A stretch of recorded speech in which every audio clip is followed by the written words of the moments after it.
This is truly maddening. Who do these inferior creatures think they are? Just be quiet. What if they have dark mana detecting tools and discover you?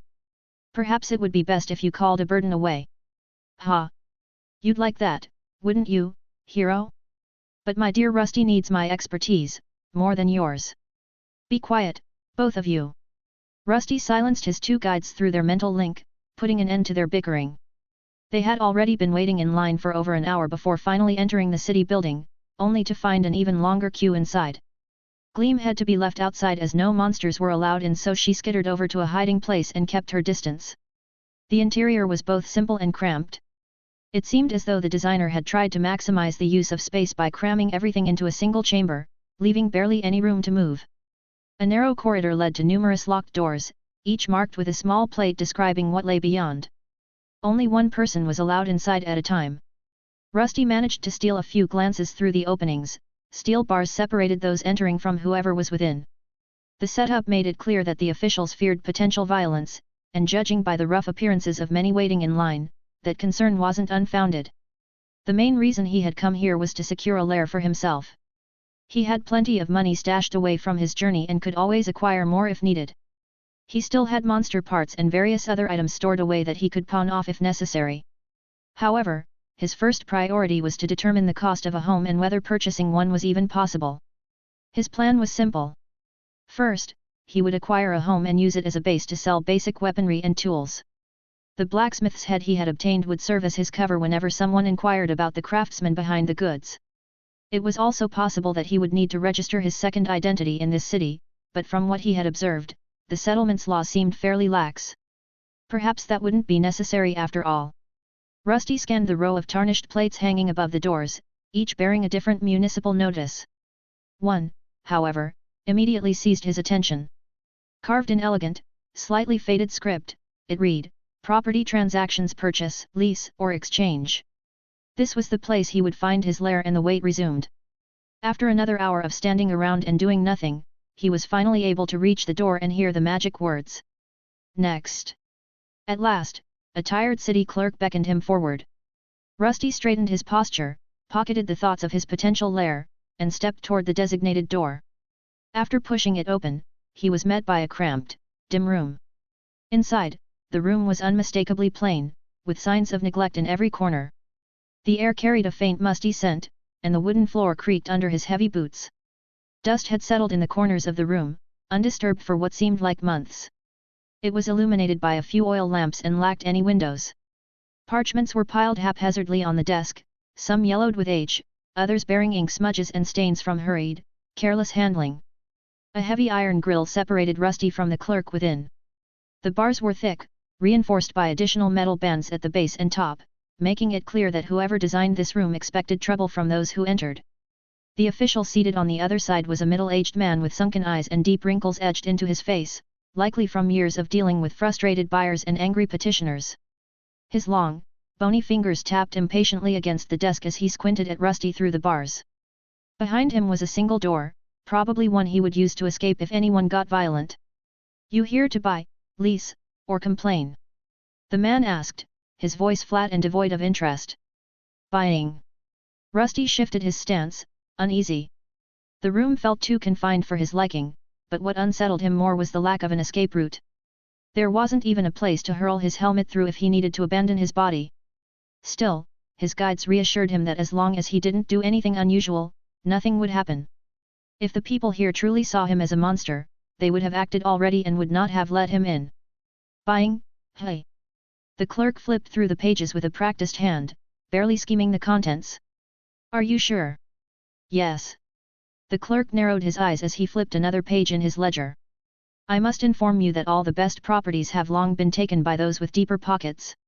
What remains are run-down houses in the slums. They carry a heavy price tag even in their current state." Slums? Rusty knew what slums were, but for someone like him, a living suit of armor created in a dark dungeon, there was little difference between a slum and anywhere else. His only concern was finding a place to stay for the night and securing a cover for his crafting scheme. "I understand. I'm not looking for a mansion. Something with 4 walls and a cellar will suffice, preferably something spacious." He still preferred dungeon-like spaces, so an underground area to serve as a smithy would be ideal. The condition of the house above did not matter. He did not need a bed, warmth, or even a roof that kept out the rain. A cellar. The old clerk continued flipping through the pages, his sunken eyes scanning for any listings that matched Rusty's request. He stopped on a particular sheet, tracing a bony finger down the parchment. There is a property in the far eastern part of Ferndale, near the outer wall. It has a basement. The structure itself is, well, let's just say it hasn't seen upkeep in quite some time. It can't be that bad, right? He tilted his head at the mention of a possible lair. Its location near one of the walls was also a good sign. His guides had advised him to establish his base close to an escape route. They had even suggested digging a tunnel beneath the city walls to ensure a way out if he was ever discovered. The roof has partially collapsed, and the wooden beams have rotted away in several places. The previous owner abandoned it years ago after the foundation started sinking on one side. It has been deemed unfit for living by most. He paused, then added. Yet, it still carries a heavy cost as the underground basement has remained mostly intact but still needs extensive repairs. Oh, that sounds great. How much? Rusty asked, thinking that the description fit what he was looking for. You wish to know the price without inspecting the property first. The old man's eyes narrowed as if he was looking at a fool, but he didn't care much to attempt to dissuade him. Instead, he took some papers and started writing down something. Please give this to a clerk in the next room, they will prepare a guide for you. If you deem the new residence worthwhile, he will help you prepare the contract for the land ownership. Rusty accepted the handwritten note and stepped out of the cramped room. Fortunately, he didn't have to waste another hour waiting to enter this new area. A younger clerk stood behind a worn wooden counter, far less protected than the previous one. After handing over the note, he was instructed to wait outside the town hall for someone to escort him. With that, his business here seemed to be done. This better be worth it. I do not wish to return here again. It's such a bore. A burden grumbled, still unaccustomed to the long waiting times that came with human affairs. We might have to come back to register the smithy. Alexander reminded them. The secondary identity had yet to be officially recorded in the city. The people of Ferndale didn't seem too concerned with commoners, and the guards had let him through with nothing more than a bribe. That was one of the reasons he had chosen this place as his lair. He realized that people in this world are slaves to the golden coin. As long as he kept making money, he could continue to pay off those who might otherwise interfere.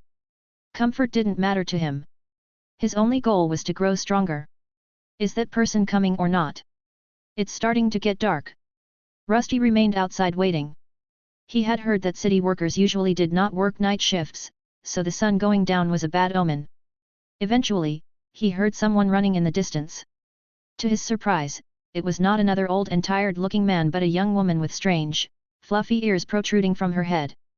She saw him and started sprinting, but before she could reach him, her foot caught on a rock, and she fell straight onto her face.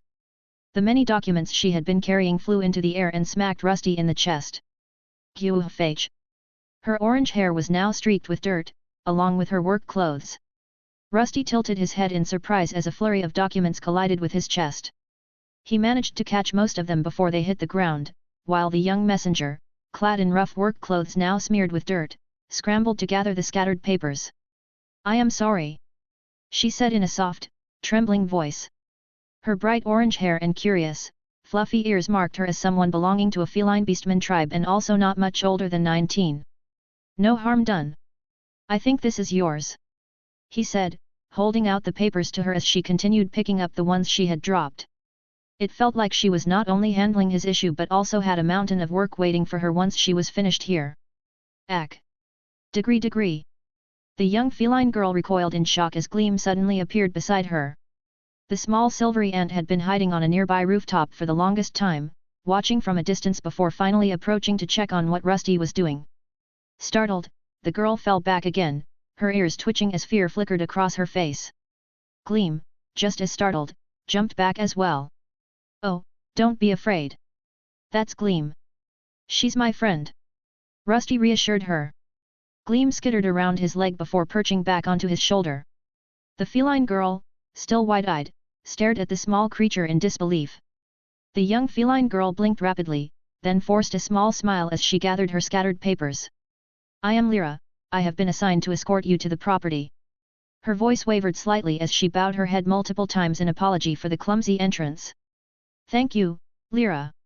I appreciate your help," Rusty replied, attempting to imitate the cheerful tone that some humans carried, but he did not quite get it right. Instead of reassuring the girl, his awkward attempt only seemed to startle her further. Alexander, who had been silently observing, spoke up in a low tone that resonated directly in Rusty's mind. "She appears to be new and still in training. I suspect the senior workers left her to work tonight because they could not be bothered." Lyra's cheeks flushed a soft pink as she hurried to lead the way. "If you would follow me, please. The property is located near the outer wall of Ferndale in the eastern quarter." Soon, the two were on their way. Lyra's gaze held a hint of cheerfulness, and she navigated the alleyways with practiced ease as if she had lived here for a long time. Perhaps this was why she had been chosen to guide him. Rusty followed closely behind, his mind already calculating the possibilities of a new lair. His thoughts drifted to the previous description. A building with a crumbling roof and a basement that had remained mostly intact despite years of neglect. It showed potential. After they left the district, it was clear that they had arrived at the slums. The buildings looked rougher and more worn than those in the heart of the city. Narrow streets wound between structures that bore the marks of long neglect. Rusty trailed behind Lyra as she guided him along an uneven path littered with rubble and fading signs of former life. The air carried the scent of damp stone and horse manure, making Gleam's antennae twitch in protest. Just bear with it for now, Gleam. Our new lair awaits. Gleam did not seem too happy about this place, but she kept quiet while looking around. There were a few people lingering in the streets, many of whom were quite thin. However, the number of beggars was surprisingly small, reminding Rusty of the scene when he first arrived here. It seemed that the people in this city got rid of anyone who could not contribute. Even in the slums, those who remained still found ways to work. The outer wall of Ferndale loomed ahead, its surface marred by time and weather. As they walked, the cityscape grew increasingly desolate until they finally reached a modest building with a sagging roof and walls that looked ready to crumble at any moment. Rusty examined the structure carefully. It was a two-story building, but the upper floor had a collapsed roof, which would likely make it difficult for anyone to use the bed chambers there. The walls were made of stone, showing signs of wear, but they could potentially be repaired. Lyra halted in front of a creaking door that led into a small initial room. She hesitated before glancing at Rusty and speaking. "Dear customer, this is the property, while it might not look like much. I'm sure it's worth the coin." Her voice wavered as she spoke, making it clear that she was not very good at lying. She had a key to insert into the door, but once she managed to unlock it, the entire door slanted forward and almost crashed to the ground as it had been held up only by the lock. Lyra scrambled to hold it up before it fell completely, as if trying to hide the fact that it did not function as a door should. Her hands fumbled against the worn wood, her tail twitching in nervous desperation. It was clear she was doing her best to conceal as many of the property's flaws as possible. She is really bad at this. Alexander's voice resonated in Rusty's mind, his tone filled with sympathy. The feline woman's attempt was painfully obvious. Nevertheless, Rusty stepped forward, his metallic visor scanning the interior to determine whether this place had the potential to become his new lair. "I need to do something." "You can do it, Lyra. Just speak." "Yes sir, how about we, ack?" She was about to speak, but the man stepped forward. His armor screeched slightly, making her jump. Even before bringing him here, her nerves had been close to breaking. She was stuck escorting this strange man who looked like an armored bandit. Then there was the strange white ant-like creature on his shoulder. While it seemed cute, its sharp mandibles made her uneasy, and it kept staring at her in a way that felt almost hostile, as if it did not like her talking to the armored man. The man vanished into the building after she opened the door, making her heart skip a beat. She slowly leaned in and saw nothing but darkness. The interior of this home was quite dim, with only faint slivers of light filtering through the broken roof and cracks in the walls. Dust hung heavy in the air, disturbed by the armored figure's steps as he moved further inside without hesitation. Lyra swallowed nervously, clutching her papers tightly against her chest. Sir?" she called hesitantly. There was no response, only the sound of shifting debris as the man inspected the remains of what had once been a home. The floorboards creaked ominously under his weight and she could hear him shuffling around the premises. Lyra took a cautious step inside, her ears twitching at every sound. The scent of damp stone mixed with decay filled her nose, making her wrinkle it in discomfort. This place is falling apart, there is no way that anyone would buy this. Her heart raced as she forced herself to step inside. The property did not belong to this man, so if anything collapsed, she might be blamed for it. Her mind was consumed with worries, each thought another problem piling on. For a moment, she wondered if this was some kind of setup to get her fired or worse, a trap to leave her vulnerable to assault by this strange man in a desolate part of the slums where almost no one ever came. Lyra stepped cautiously into the murky interior of the dilapidated property. The air was heavy with dust and the scent of damp decay. Shadows clung to the corners of the room and every step she took echoed on the creaking wooden floor. Suddenly a loud clatter startled her. Before she could recover, the armored man emerged from behind a crumbling column. His heavy armor gleamed in the stray beams of light and his voice resonated in the silence. "I will buy it." "No please, I'm too young to." "Wait, you'll buy it." "Yes, that's what I said," he declared with unwavering certainty. His sudden appearance made Lyra jump, her hand clenching the scattered papers that had fallen from her grasp.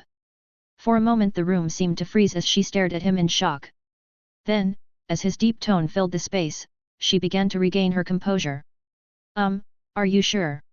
Is something wrong with his brain? Why would he want this wreck? It's going to cost a fortune to repair, and then there are also the orcs." She knew one of the reasons this place was in such terrible shape was because of orc raids. Sometimes, monsters and barbarians would attack the city, and this house, being close to one of the walls, had suffered more than most. Creatures would climb over during assaults, causing damage after the area had been evacuated. One more attack, and the house would surely collapse. But she could not tell him that. If she did, he would never buy it, and she could lose her job. Of course, why wouldn't I? But how much does it cost? Ah! The papers, here. She handed over some paperwork that she was handed from her superiors earlier. She was still too shocked to properly process what was happening. Of all the possible outcomes, this was the last thing she had expected. The man went through the papers which also had the price on them and didn't seem to be perturbed by it. "This will do." Lyra blinked. It will. Yes. Rusty confirmed. "We can finalize the contract now." Lyra hesitated, her tail flicking nervously. She should be relieved. This disaster of a property was about to be off her hands. But something felt off. No one in their right mind would buy this place at such an absurd price. Did he know something she didn't? Was he actually rich? No, that didn't make sense. A noble or merchant wouldn't be caught dead in this part of the city, let alone in a suit of battered armor.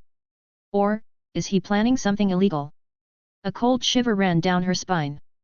Had she just handed over an abandoned property to someone who might turn it into a hideout for criminals?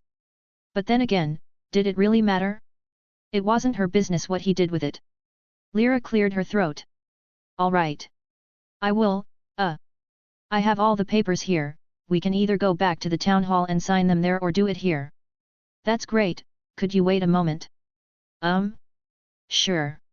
The man seemed rather happy with her reply and suddenly decided to vanish into one of the other still intact rooms. She was left alone to wonder if he would return with a dagger to slit her throat.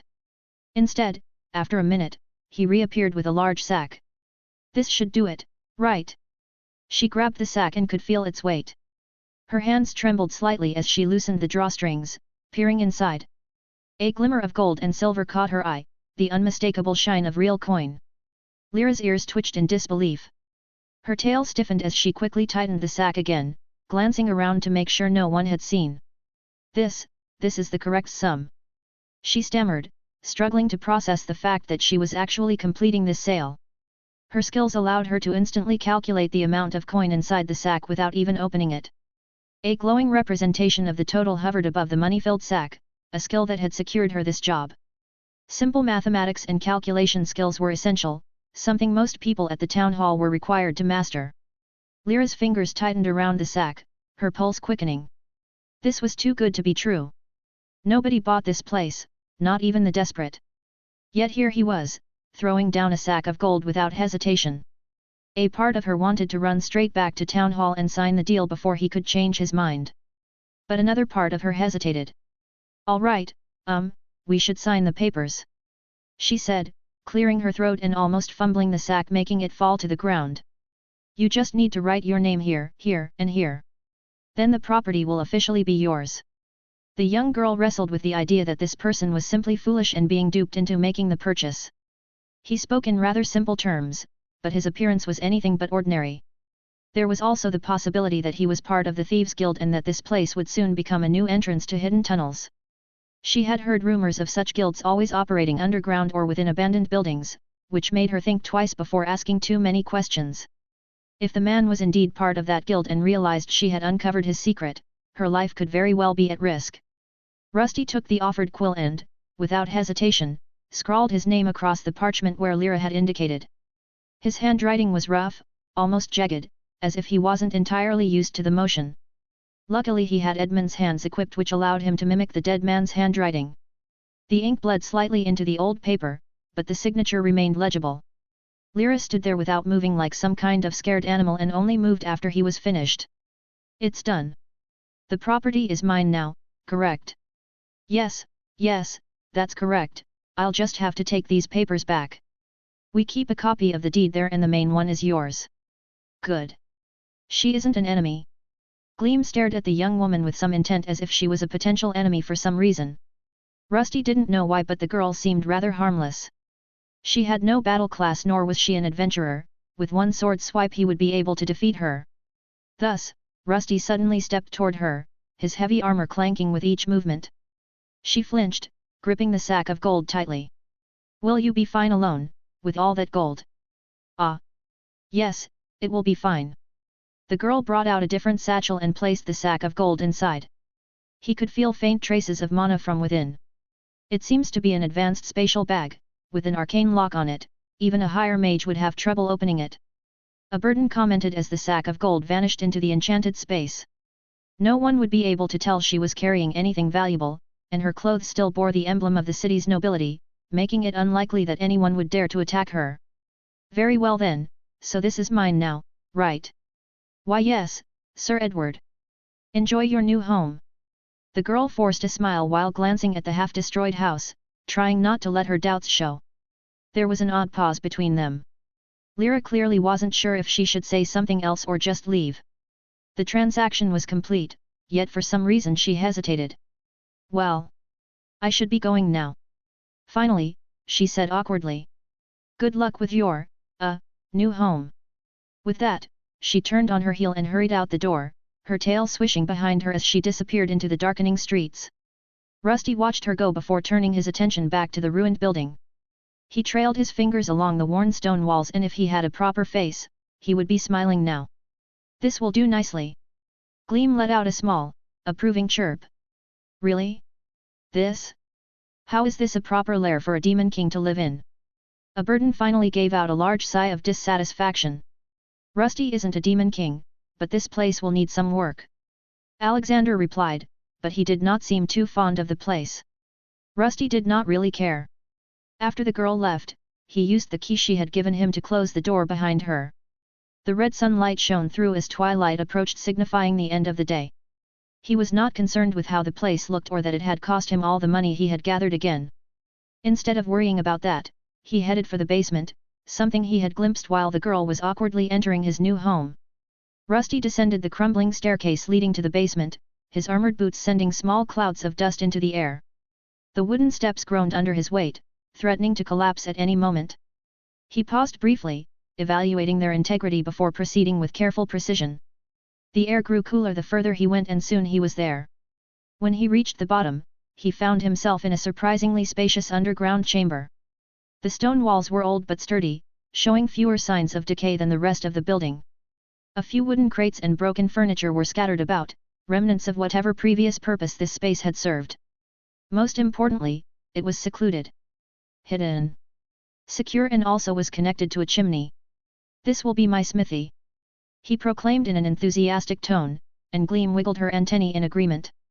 She skittered from his shoulder onto a stone slab, inspecting the space with her ant eyes. The small creature let out a soft chirp of curiosity before moving further in to explore every nook and cranny. "Oh? You want to take care of them?" As expected, there were other residents in the old building, ones resembling the monstrous rodents they had faced during their travels, though much smaller, as they were just regular rats. Gleam hurled herself at the little critters, still remembering the larger variants she had battled alongside Rusty. The rats scattered in all directions, but she was much faster, and soon the slaughter began. Just don't eat them, Lady Gleam. They might be carrying diseases. A burden commented while Rusty stepped forward to examine this new lair of his. Gleam skittered about, ruthlessly dispatching any rat unfortunate enough to cross her path. The cool stone walls, the sturdy foundation, and most importantly, the chimney that extended all the way up to the ruined roof, it was perfect. It would take effort, but this space could become a proper forge. He brushed dust and cobwebs off an old workbench that had long since collapsed under its own weight. The room smelled of damp wood and rusting metal, but that was nothing that fire and time could not fix. I suppose after cleaning this place up, assembling a forge will be plausible. I knew you would agree with me. While it looked bad to someone like a burden, Alexander, who was a former craftsman, could see the potential here. There was enough space for a forge, smelter, and even a proper workspace for repairs and crafting. The chimney would serve well as a means of ventilation, though it would need cleaning before any flames could be lit. Rusty ran a gauntlet hand along the old stone walls, feeling the cold surface beneath his fingers. It was solid.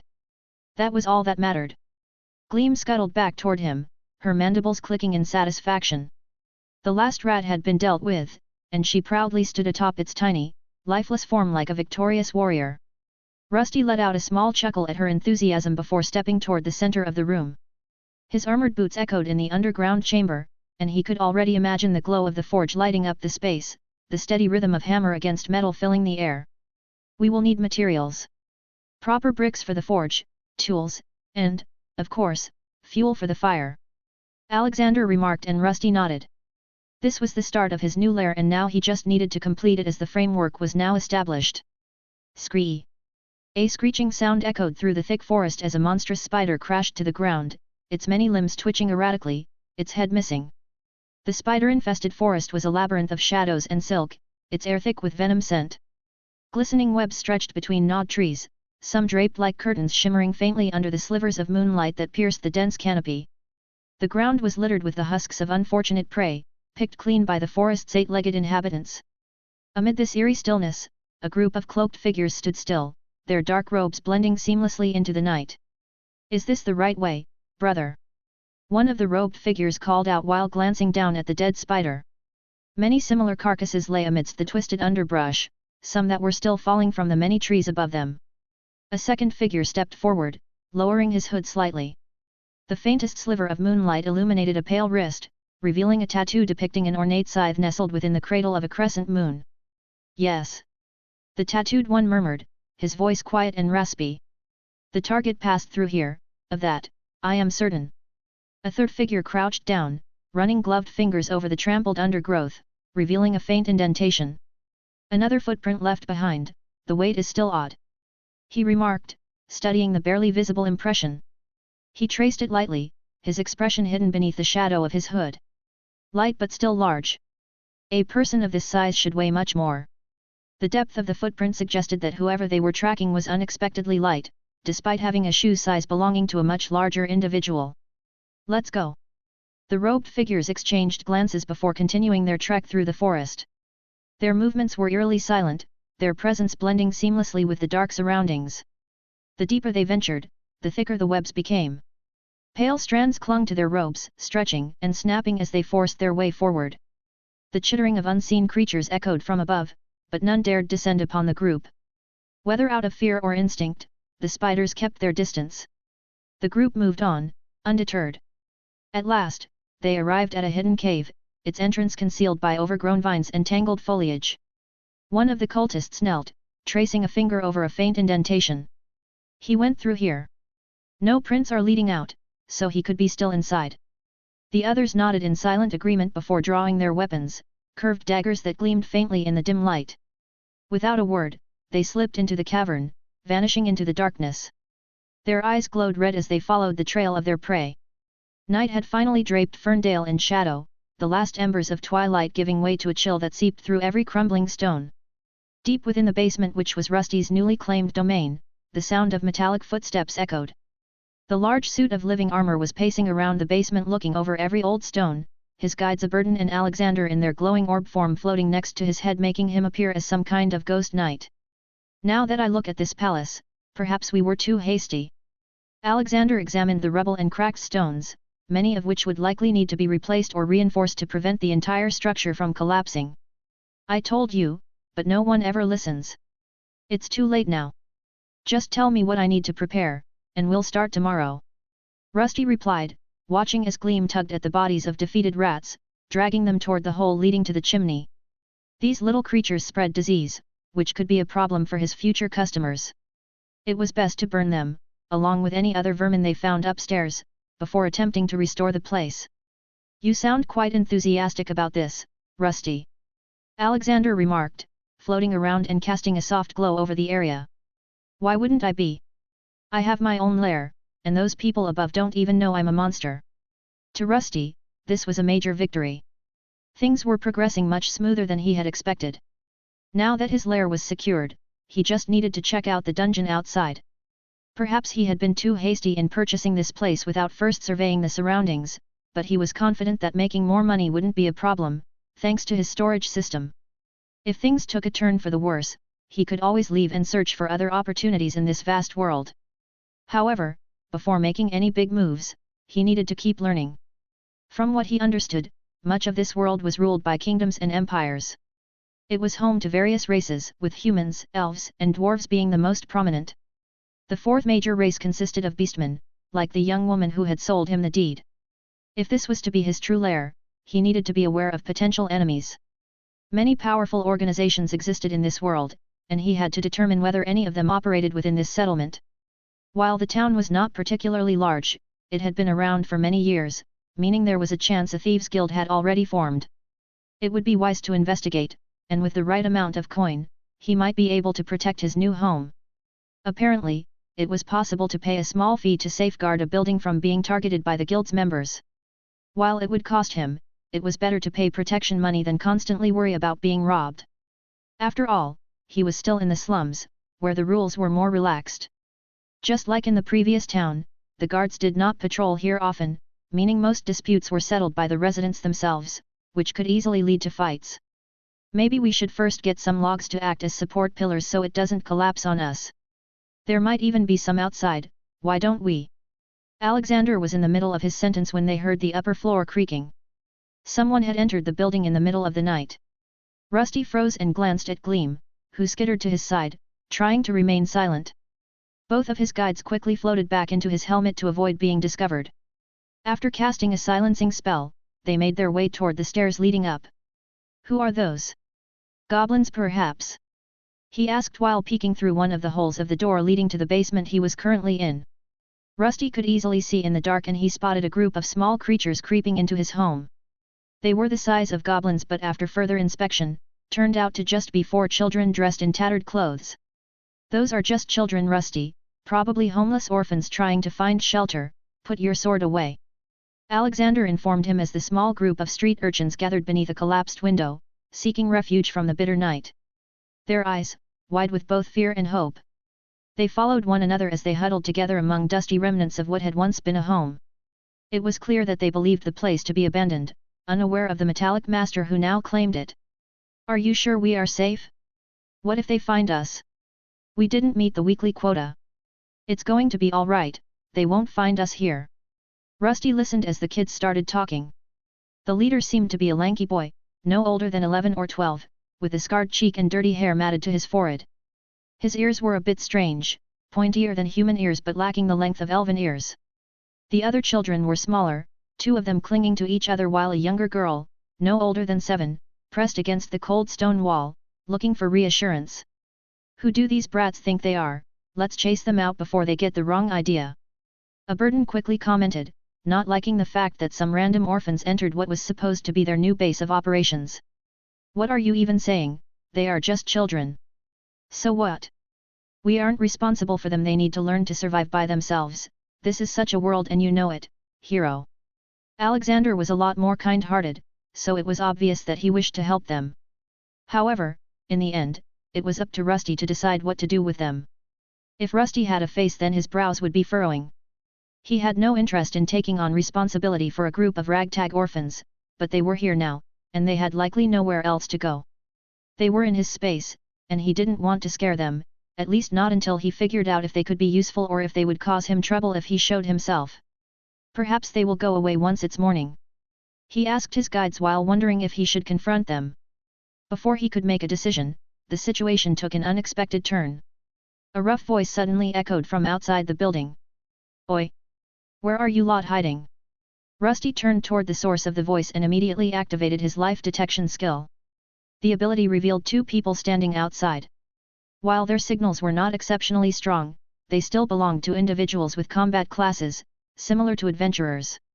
From the way they spoke, it was clear they were looking for the children, who quickly began to panic.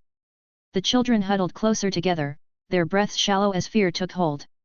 The lanky boy with the scarred cheek clenched his fists, his expression that of dread. He took a step toward the broken window, as if debating whether to make a run for it. The younger ones clung to his ragged clothes and would probably need to be abandoned if he decided to escape. Rusty remained silent, watching from his concealed position in the basement's entrance. His mind worked quickly, analyzing the situation. These children were clearly being hunted, and the ones outside were no ordinary street thugs. Combat classes meant they were either trained fighters or enforcers working for someone more powerful. That meant whoever these children owed their weekly quota to was more than just a petty gang leader. "You brats think you can run? We know you ain't paid up this week. Boss don't like that." A second voice, gruffer than the first, chuckled darkly. "Maybe we take a finger or two this time, make sure they learn their lesson."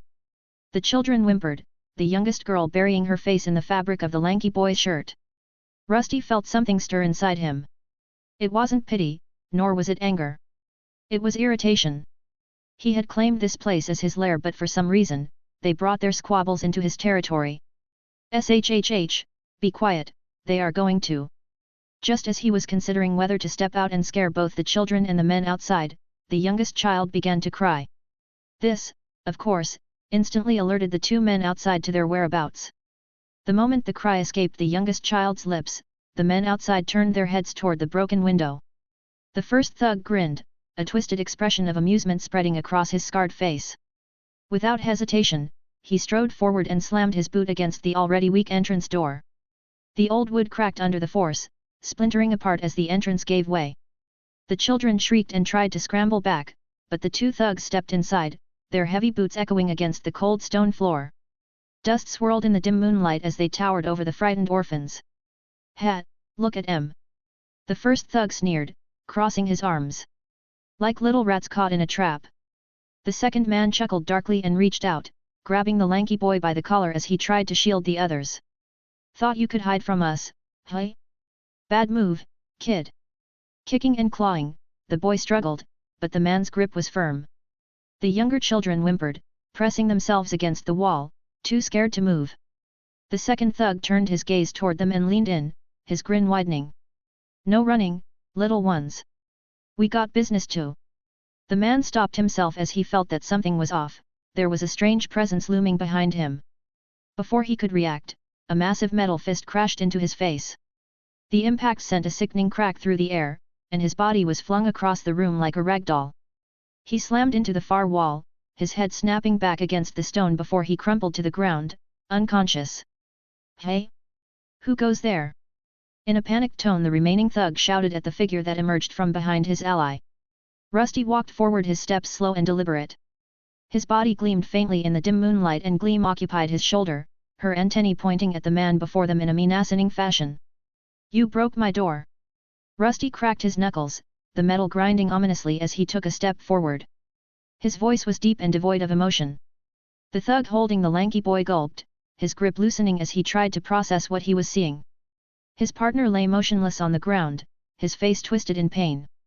The children, now forgotten by the remaining thug, huddled together, their wide eyes fixed on Rusty as he approached. What the hell are you?" The thug stammered, instinctively reaching for the dagger at his belt. Rusty tilted his head slightly, his gaze falling on the short blade before he lunged forward without a warning. This was his lair, his territory, and he would not allow some thugs to set the rules. He knew how the laws worked here, and now that he owned this home, the law was on his side. Even if these men were part of the Thieves' Guild, so was he. As the thug pulled his weapon, Rusty caught the incoming blade between his steel gauntlet, locking it in place before the man could react. While he had every right to defend his lair, killing them was unnecessary. Instead, he chose to disable them. His gauntlet shot forward, slamming into the man's solar plexus and dropping him to his knees. A swift knee to the jaw followed, knocking him out instantly. The fight was over as quickly as it had begun. Now, what should I do with you?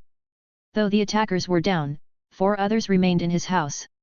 The children huddled together, their fear evident. The lanky boy grasped his own dagger and pointed it at Rusty, his hands trembling and terror clear on his face. Stay back! A group of children huddled together in an old house lit only by the moonlight. They stared at a large armored figure standing before them. The oldest child held a dagger, pointing it directly at him. Don't come near. I'll use it. Rusty tilted his head slightly at the boy's feeble attempt at defiance. The dagger in the child's hands trembled, the tip wavering as he struggled to hold his ground.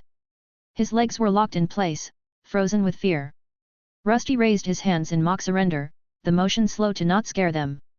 His towering, metallic frame loomed over the children, and for a brief moment, an uneasy silence settled in the ruined lair. Gleam didn't look too happy but just kept to his shoulder. I'm not going to hurt you. After a moment of silence, Rusty's deep voice finally broke the tension. Yet, even though he assured the children he wouldn't hurt them, they didn't seem to believe him. The 3 smaller ones curled up behind the oldest boy, who looked on the verge of tears. To Rusty, this was unfamiliar. He had never really interacted with the young of humanoid races before. To a monster like him, they were strange beings. They were older than him yet less mature, unable to defend themselves. The moment he was created he was already capable of killing a regular person, and other monsters were similar, born to be able to defend themselves. Rusty, you're scaring them. It would be better if you stepped back. Why don't we examine those 2 first? See if they're from the Thieves' Guild. Alexander, who had once been human, urged Rusty to move away rather than loom over the children, and a burden nodded in agreement. The hero is right. It would be wise to know who we are dealing with. You'll take care of it, Gleam. Gleam hopped down from Rusty's shoulder and approached the group of children. Her silvery white body reflected the moonlight, making her shimmer in the dimly lit room. The children stared at her, and the boy instinctively pointed his dagger in her direction. But before he could react further, his eyes widened in surprise. Suddenly, Gleam began wiggling around, performing the little dance she sometimes did when she was happy. The boy's grip on the dagger loosened slightly as he watched the strange creature wriggle and twirl. The younger children, who had been cowering moments ago, now peeked over his shoulders with wide, curious eyes. One of them, the smallest girl, hesitantly reached out a hand toward Gleam, her fingers trembling. No, don't touch it. What if it bites you? The boy shouted at the youngest in fear that the monster ant would snap her mandibles at her, but instead, Gleam continued to wiggle. But is she dancing?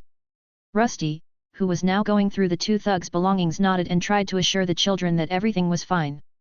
She does that when she's happy. Don't worry, Gleam doesn't bite and neither will I, so calm yourselves. The children exchanged uncertain glances, but their fear was slowly fading, giving way to curiosity. The smallest girl, emboldened by Gleam's harmless display and Rusty's assurance, took a cautious step forward. Gleam wiggled her antennae in response, sensing the shift in their emotions. The girl knelt and gently poked Gleam's hard, silvery body, her face lighting up with wonder. The older boy still gripped the dagger, though he didn't lower it completely. His tense posture eased slightly as his gaze flickered between Rusty and the unconscious men he was patting down on the floor. You stopped them. Yes. This is my territory. Your territory. The boy repeated Rusty's words, glancing around the rundown building. It looked even worse than the place the children had been staying before. Everyone assumed it was just an abandoned ruin, destined to collapse in a few years. Rusty straightened from his crouched position, shaking his head as he tossed aside some of the thugs' belongings while pocketing their coins. No Thieves' Guild tokens. That was good news. It meant he wouldn't have to deal with the guild. While these 2 had combat classes, their low levels indicated either a lack of effort or an inability to rise through real combat. Some people with combat classes never pushed themselves to grow stronger. Rusty didn't understand that mindset. For him, the drive to evolve into the most powerful monster he could was instinctual, an unshakable goal. Yet many feared risking their lives against monsters, and without killing opponents, leveling was impossible. They might not have anything identifying them as members of the Thieves' Guild, but that doesn't mean they aren't. Not everyone carries a token, and they could have been hired by a member to do this. There are many possibilities. Alexander said, trying to make Rusty understand the situation. While these two men didn't seem particularly important, their attack could still bring trouble to Rusty's doorstep in the future. Still, you bought this home, so you're free to deal with anyone who enters without your approval.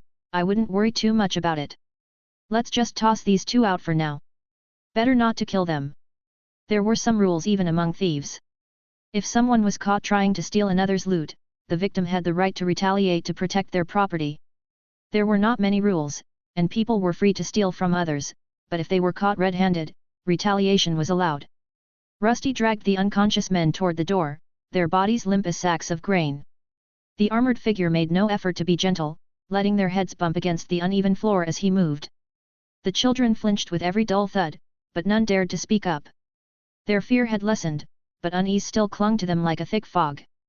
With one final heave, Rusty shoved the thugs outside, letting them collapse onto the cold, dirt-covered ground. He didn't bother locking the door as there wasn't much left of it to lock. It had been hanging on one hinge, and now there was nothing left to salvage.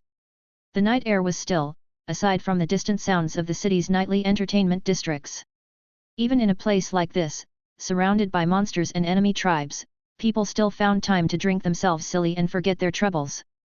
Rusty dusted off his hands and turned back, his gaze settling once more on the children. You should leave. His voice was calm but carried a warning. This place is mine now. The oldest boy tensed again, but his shoulders sagged slightly. He had expected this outcome. There was no kindness in the world for people like them. Still, he had to try. There's nowhere else we can go. He muttered, his grip tightening around the worn handle of his dagger before he pointed it down, knowing well that he would not be able to do anything to Rusty. They'll find us if we leave. Rusty remained silent, his shiny helmet reflecting the boy's defiant expression. He understood survival. He understood desperation. And he understood that if he turned them away, they would likely be caught. Maybe worse. If that happened, he might have to deal with someone complaining that he had interfered, making it harder to start his workshop if he had to fend off the local gang. Rusty, won't you reconsider? They're just children. We should help them, not like you need the other rooms. Alexander tried to convince him, but a burden was quick to counter. Are you crazy? You want Rusty to take care of some slum kids when he just got here? They'll be fine. Someone else will take care of them. Logically, it was best not to get involved. There weren't many benefits to keeping them here, and he was still a monster. Having more people around who could discover that made little sense. That's not my problem. As expected, all of them frowned. What Rusty didn't expect was the one who looked the most saddened. Hey? Don't look at me like that, Gleam. The small creature had already taken a liking to the youngest child, gently tickling the girl with her antennae. For some reason, she seemed particularly fond of her, though Rusty wasn't sure why. Normally, he would have tossed them out into the night. There were probably other rundown homes where they could hide without causing him trouble. But if Gleam wanted them to stay, he was willing to make an exception. It wasn't likely to cause him much trouble either way. These kids didn't seem important enough for whoever sent those thugs to waste even more resources hunting them down. Fine, they can stay for the night, but once it's bright, they will have to leave. Gleam did a little twirl and Rusty stepped towards the four children to repeat his statement. Stay if you want for the night, but then leave. Thank you. The children hesitated at first, unsure if Rusty's offer was genuine. The oldest boy's grip on his dagger finally loosened, and he lowered it entirely. The youngest girl, now attached to Gleam, clung to the creature's side, finding comfort in the soft, warm glow her tiny body had begun to emit. With his decision made, Rusty strode through the shattered doorway into the cool night air. Outside, he noticed a pile of heavy logs stacked near the crumbling foundation of the building. The underground basement needed reinforcement, and some of these logs were thick enough to serve as support beams. Many were too short, but a few looked long enough to work. While the children settled inside, huddling around Gleam's gentle warmth, Rusty sorted through the logs. Once he found two that were both long and sturdy enough, he hefted them, one in each arm, and carried them inside. The kids watched him move back and forth but were too preoccupied with the small creature, who had cast a simple heating spell to keep them warm. Just as Rusty was about to finish with the logs, he heard low grunts from the side. The thugs were beginning to wake. Their groggy eyes widened as they took in the sight of Rusty towering above them, logs in hand. Even though they recognized him as the one who had beaten them, they still clung to some shred of courage. "Oi!" one of them croaked, his voice trembling despite his earlier bravado. "What did you do to those brats?" Rusty paused, turning his visor toward them. "They ran off. Didn't want to stick around." His answer was blunt, leaving no room for argument.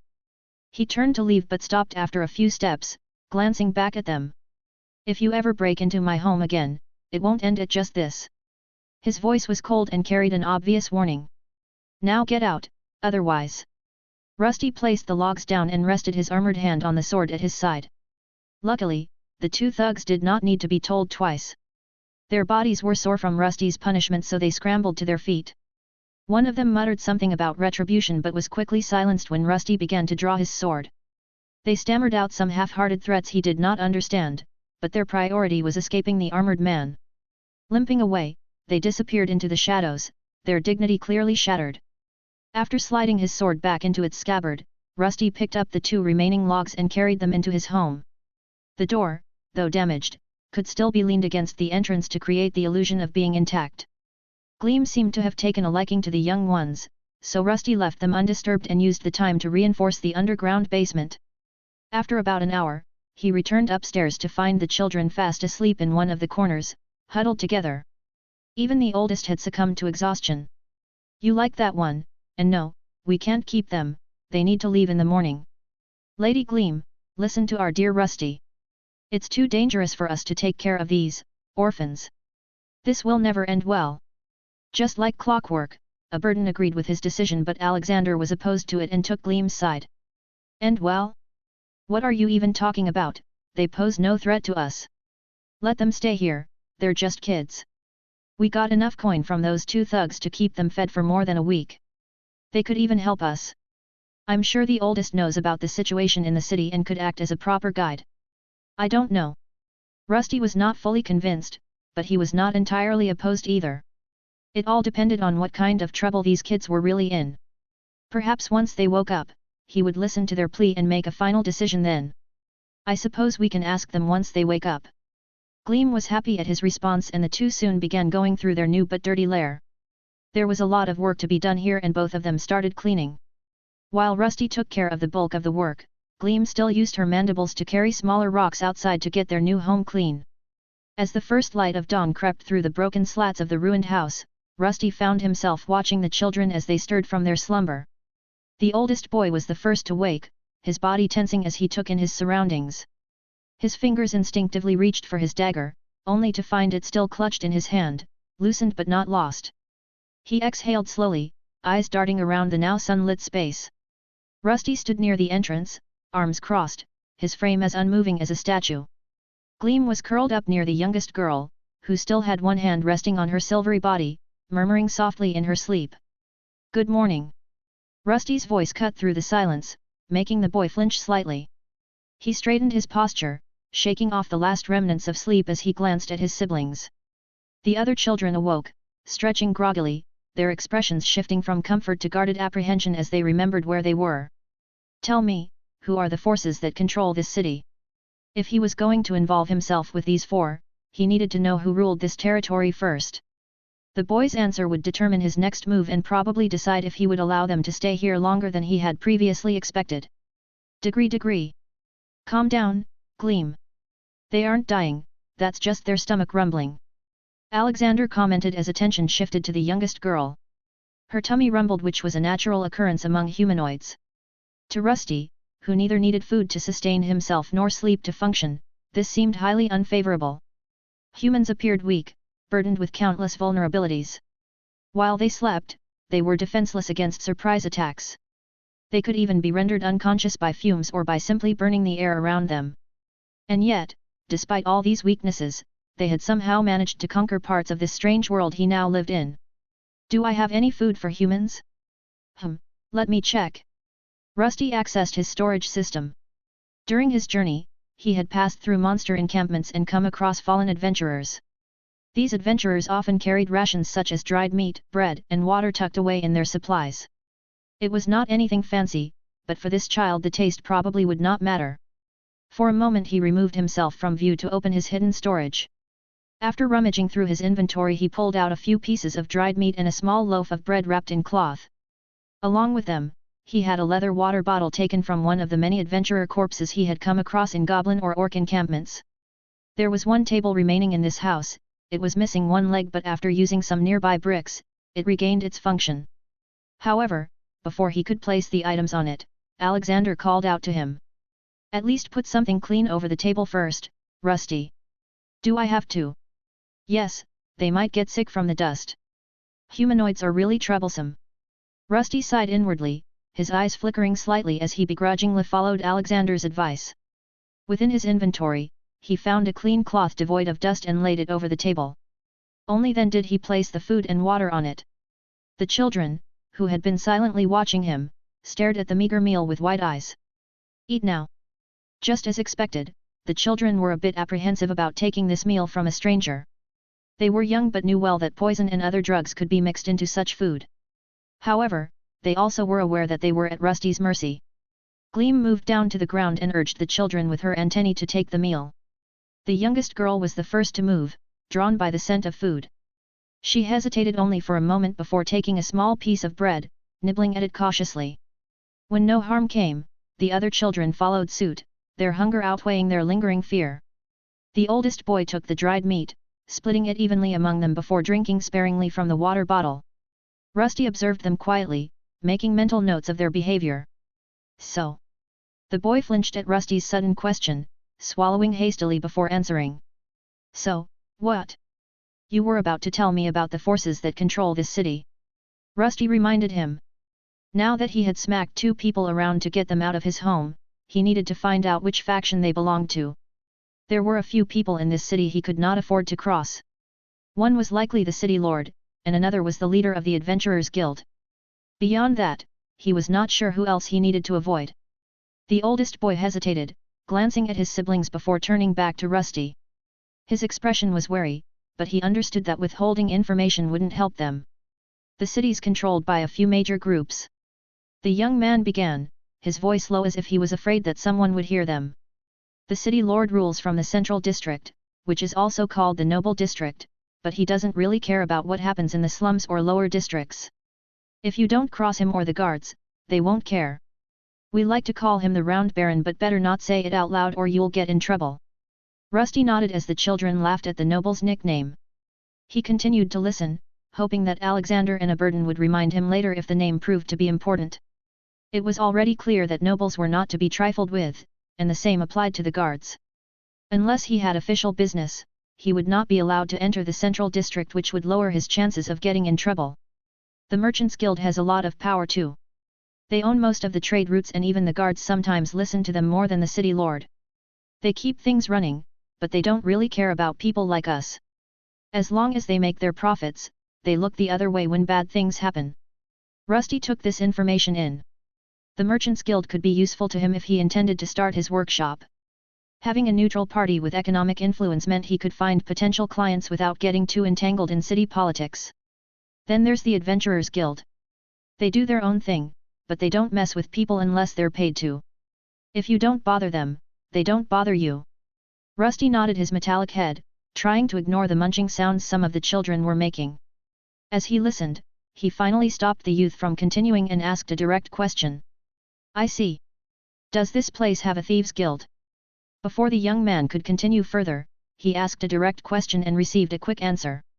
No, I don't think so. The boy shook his head. Perhaps the chaotic state of the city had prevented the thieves' guild from establishing itself. It was also possible that there were simply not enough profits to be made from stealing, as the settlement was barely surviving. There was little to gain from people who were already poor. But there are others like them. Like them? Are they together with those two?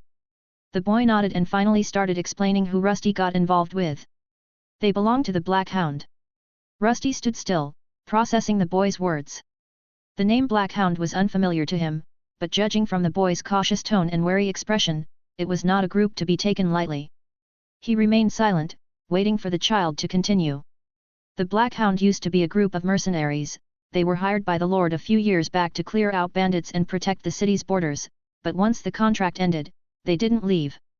He listened but noticed that something didn't add up, so he quickly asked. Bandits? Not orcs or barbarians? Oh, you're catching on, Rusty. Well done. A burden's mocking voice resounded inside his helmet as he complimented him in his own twisted way. I think they were supposed to, but something went wrong, and a large number of them died. Later, I heard they settled in the lower districts and started working for themselves. At first, they just acted as muscle for merchants and nobles who needed extra protection, but over time, they became something else. So we are facing mercenaries that got lazy. That explains why 2 people with classes were looking for children. This boy must have gone through a lot, he doesn't act his age. Alexander realized that the child, probably 11 or 12, was acting far more mature than he should. He was able to stay mostly calm in such a situation and knew a lot of critical information about the settlement that would help him survive. He probably knew well who not to anger. Interesting. Anyone besides these Black Hounds? Well, they are on the top, but there are many smaller groups here and there. The boy continued his explanation, painting a vivid picture of the city's hidden underworld. Many criminals operated in secret, largely because the Lord cared little about what happened in the slums and lower districts. This also meant that Rusty would have to watch his back, as he wouldn't be getting much help in these lawless areas. Apparently, young children here were often used for pickpocketing merchants and unsuspecting newcomers who didn't know any better. Even if they were caught, they usually got away with little more than a slap on the wrist since they weren't adults. Low-level thugs exploited them in various ways, from transporting illicit substances to being sold into slavery. A pleasure district was also beginning to take shape in Ferndale, offering prostitution and gambling to keep adventurers and mercenaries entertained. This, in turn, encouraged them to stay and help defend against monster attacks, or at least, that was how his guides interpreted it. Nice, thugs, criminals and mercenaries. Well, at least we probably won't have to worry about a permit to sell anything here. Are you sure about that? I've heard that your human lords are especially savage when it comes to collecting taxes. A burden replied to Alexander, and to Rusty's surprise the 2 actually agreed on something for once. You might have a point. So that's how it looks. Rusty leaned up against one of the walls and started thinking. He wasn't sure if helping these children would come back to bite him later, but one thing was certain, he had already drawn attention to himself. If the Black Hound thugs had reported back to their group, it was only a matter of time before someone higher up decided to check on what had happened. For now, though, the immediate problem was the children. He had given them 1 night of shelter, but what came next? His original plan had been simple: secure a base, establish a workshop, and operate without drawing too much attention. But life never seemed to work out that easily. What's your name? Rusty turned his visor toward the oldest boy. The boy hesitated, still unsure of Rusty's true intentions. But after a moment, he answered. Rollo. Rule gestured to the others. My sister, Naisha. He pointed to the youngest girl, who was bouncing around with Gleam and having a good time. Then he pointed to the other 2 children, who were another boy and a girl. And the twins, Ria and Ison. Twins? They don't really look alike. Rusty knew what twins were, but to his knowledge, they were supposed to look the same. However, these 2 didn't even have the same gender. Their heights were also different, and the only trait they shared was their brown wolf-like ears, which identified them as a person from the Beastmen tribes. Why are you asking for their names, Rusty? We got what we needed, it's best if we remove them from your lair. A burden seemed unhappy that he was asking personal questions. The Demon Lord quickly identified that Rusty wasn't removing them as quickly as he liked. There was a chance that he had changed his mind after Alexander pestered him to help these rascals. Do you wish to remain here? He posed a question to the oldest boy. It wasn't out of the goodness of his heart but due to how badly this home here looked. You'll let us stay? But why? I've just bought this place, but as you can see, it's not in good condition. If you stay, you'll work. The place needs to be cleaned, reinforced, and organized. If you do that, you can sleep here and have more food. But if I find you slacking, you're out. Understood. Rusty did his best impression of an adult. He had been analyzing the speech patterns of humanoid creatures for a while now, and with his new head, he could finally speak fairly easily. His body movements had also become more human-like, allowing him to blend in more naturally. Rollo's eyes flickered with surprise, but he quickly masked it. He glanced at his siblings, who looked hopeful, especially Naisha, who had clearly grown attached to Gleam. Exhaling slowly, he gave a nod. "We'll do it. The boy is truly commendable. He must have been through a lot in his life." Alexander seemed elated about this fact, but just like before, a burden protested. "Bah, we do not need those brats loitering around here. What if they steal something while we are gone?" "Steal what? There is nothing here but rubble. A burden, we'll be fine, and I'm not planning to let them stay forever." While Rusty allowed the four to stay for now, that did not mean they could remain forever. Once the cleanup was done, he would make them leave. He was still a monster, after all, and living with 4 humanoid creatures under the same roof was dangerous. Sooner or later, they would realize something was off about him and perhaps even report him to the guards. For now, he just needed someone to watch over his new lair while he visited the Ferndale dungeon. Now that morning had arrived, he wanted to see what kind of monsters lurked inside and how quickly he could progress to D rank. Good. Then, start cleaning. Get rid of any debris, and organize what little furniture remains. If there's anything salvageable, set it aside. Understood. Thank you, sir. Just call me RU. I mean, Edmund. The children nodded, and without hesitation, they set to work. Rollo directed his siblings efficiently, clearly accustomed to taking charge. Naisha, despite her small frame, eagerly picked up broken wood pieces, while the twins began sweeping dust after finding an old broom in the corner. Rusty watched them for a few moments before turning away. "I will be leaving for a while, I might be gone for a few days." He was not sure what he would encounter in the dungeon, but once there, he intended to stay as long as possible to increase his levels. Perhaps the street urchins would be gone by the time he returned, which would make things easier. "Where are you going?" Rusty had no obligation to answer, but since he was entrusting them with his lair, it seemed reasonable to offer some explanation. "The dungeon." Silence followed his statement. Rollo's brows furrowed, and the twins exchanged nervous glances. Naisha, however, simply continued playing with Gleam, seemingly unbothered.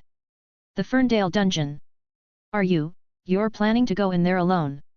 Rusty nodded. "Yes. That's dangerous." "That's fine. I am not that weak. Now take care of my home. If you need a place to hide, go to the basement. The door there is quite sturdy. Now, Gleam, let's go." Gleam seemed a bit saddened when he called her over, but leaving her here alone was out of the question. Naisha was just as sad, but with Rollo's help, they managed to separate the two. With that, the monster duo set off toward the dungeon. Things were progressing well for now, but soon, that peace would have to be earned. So, this is also how humanoids live? Interesting. The streets of Ferndale were just as Rusty had expected, filthy, chaotic, and filled with the smell of excrement. Gleam, who was sitting on his shoulder, did not look too happy about the smell, and once the wind picked up, it was hard to avoid. For some reason, the people here did not mind it that much. They might have developed some kind of smell resistance or suppression skills that helped them get through the day if they had lived here long enough. The further he moved away from his lair, the more eyes followed him, gauging whether he was an easy target. However, his above-average size, armored body, and the presence of Gleam at his side dissuaded any attempts at interference. Even the most desperate of cutthroats knew better than to test their luck on someone who looked like a seasoned adventurer. "Are we really going to live in this vile hole? I've seen corruption demon pits that were cleaner than this." A burden let out a sigh of indignation as he commented on the state of the place. Now that they no longer had to worry about securing a place to stay, they could take a good look around, and it was not pretty. Alexander noticed that Rusty was unusually quiet, so he tried to lighten the mood. "We don't really have much of a choice. It's this or living out in the wilds in some random cave." "I like living in caves," Rusty replied enthusiastically. As a monster born in a dungeon crypt filled with poison, undead, and dirt, he found this city much cleaner in comparison. Besides, there were plenty of things he could exchange for money, which was the main reason he had decided to pretend to be human. "We finally have a place to buy food for Gleam too, we just need to make more money." "You're not a burden, Gleam. You're my friend, and it's not like you're not helping." After a small pep talk between the two monsters, they headed toward the nearby gate leading out of Ferndale. There was supposed to be a dungeon not too far from the settlement, but it was still a 2 to 3 hour journey away. He wasn't sure what to expect to see there, but he had already had a Burden look through a map provided by the Adventurers Guild. Let's head out then. There was still a lot of work to do. He needed to reach the dungeon to level up and achieve D rank. Then, he would use the resources gathered from his dives to restore his new lair. The children were there for now, but he did not expect them to fix it up too much. Their bodies were small and weak, and without classes, they could not do much. After that, he would finally open his workshop and start selling some of his useless gear. From what he had seen in this city, there were not many blacksmiths. The best one was near the Adventurers Guild, and he always seemed busy. The weapons and armor they sold were fairly standard, so if Rusty could figure out how to enchant weaponry, he might be able to carve out a niche for himself. For that, I need mana skills. I hope this dungeon has some magical creatures. If not, maybe I'll get it from one of the adventurers inside. He was still missing one of the most important skills, the ability to manipulate mana. Only with that skill would he be able to unlock enchantments that could make his body much stronger. The weapon he had forged within the Soul Forge was starting to run out of power, and he had no way to restore it. Let's go, Gleam. Rusty and Gleam made their way through the slums, heading toward the city gates. As they passed, many eyes followed them, but no one dared to approach. There were a few beggars scattered around, which made Rusty wonder about the previous policy he had heard of and the man who had been cast out. It seemed there was a time limit for people who didn't contribute, but as an adventurer, he appeared to be exempt as long as he continued to work. The sun had barely risen when they reached the outer gate of Ferndale. Unlike the central district, which had imposing stone walls and trained guards, the slum's entrance was barely guarded. Two men in mismatched armor leaned against wooden posts, lazily watching those who came and went. Their spears were dull, and their expressions vacant either due to exhaustion or sheer disinterest. One of the guards straightened up as Rusty approached, his eyes narrowing. Adventurer. Yes. The guard squinted at him, then at Gleam, who was still perched on his shoulder, rubbing her tiny arms together. Heading to the dungeon. Yes. The guard sighed and waved him through. Your funeral. Rusty did not respond and walked past them, stepping onto the dirt road that stretched toward the unknown. Alexander and Burden, who had remained quiet, eventually spoke up as they passed through the checkpoint. If this city ever gets attacked, our little ruin of a home will probably be destroyed. Burden is right. This side of the settlement is underdefended. It's as if they want the monsters to spread through the slums. I don't like this. Are they doing it on purpose, or do they just not care? There were walls within the city, and the central district, where the Round Noble was supposed to be, was the best defended. However, other districts had their own barricades and defenses, while the slums had little to none. No need for us to worry about that now, first I need to visit that dungeon. Rusty wasn't sure what Alexander was trying to imply, but he didn't think his new lair was in any danger, at least not at the moment. There was nothing valuable inside, and even if some pesky orcs showed up, he could simply lock himself in the basement and set a trap for any intruder foolish enough to invade his territory. Soon he was walking with wide strides, looking around to see what he might discover in the area. The road ahead was uneven, flanked by patches of dry grass and the occasional twisted tree. Few people traveled this way alone, but every so often, Rusty passed a group of adventurers heading in the same direction. Some eyed him with mild curiosity, likely wondering why he was traveling alone with a strange bug on his shoulder. Others ignored him entirely, focused on their own tasks. After about an hour of walking, he came across a crossroads and a lone sign pointing toward the dungeon. For a moment, he wondered where the other path led, as he could only see tall mountains in the distance. It was probably where the barbarian tribes lived, but if he followed this road, would he eventually reach one of their cities? Did barbarians even build cities like other humanoids did? He was not sure. From all the tales he had heard, many people believed these tribes were little different from monsters themselves. An hour and a half later, the dungeon entrance started coming into view, and it was much different than the one he came from. A massive, gaping hole in the ground, surrounded by cracked stone pillars that jutted out like broken teeth. The air around it felt heavy, charged with magic. A wooden outpost stood nearby, manned by a handful of adventurers and guild workers who managed the flow of people in and out. A crude wooden board was in front of it, and it had the dungeon's name on it, Ferndale Sunken Mine.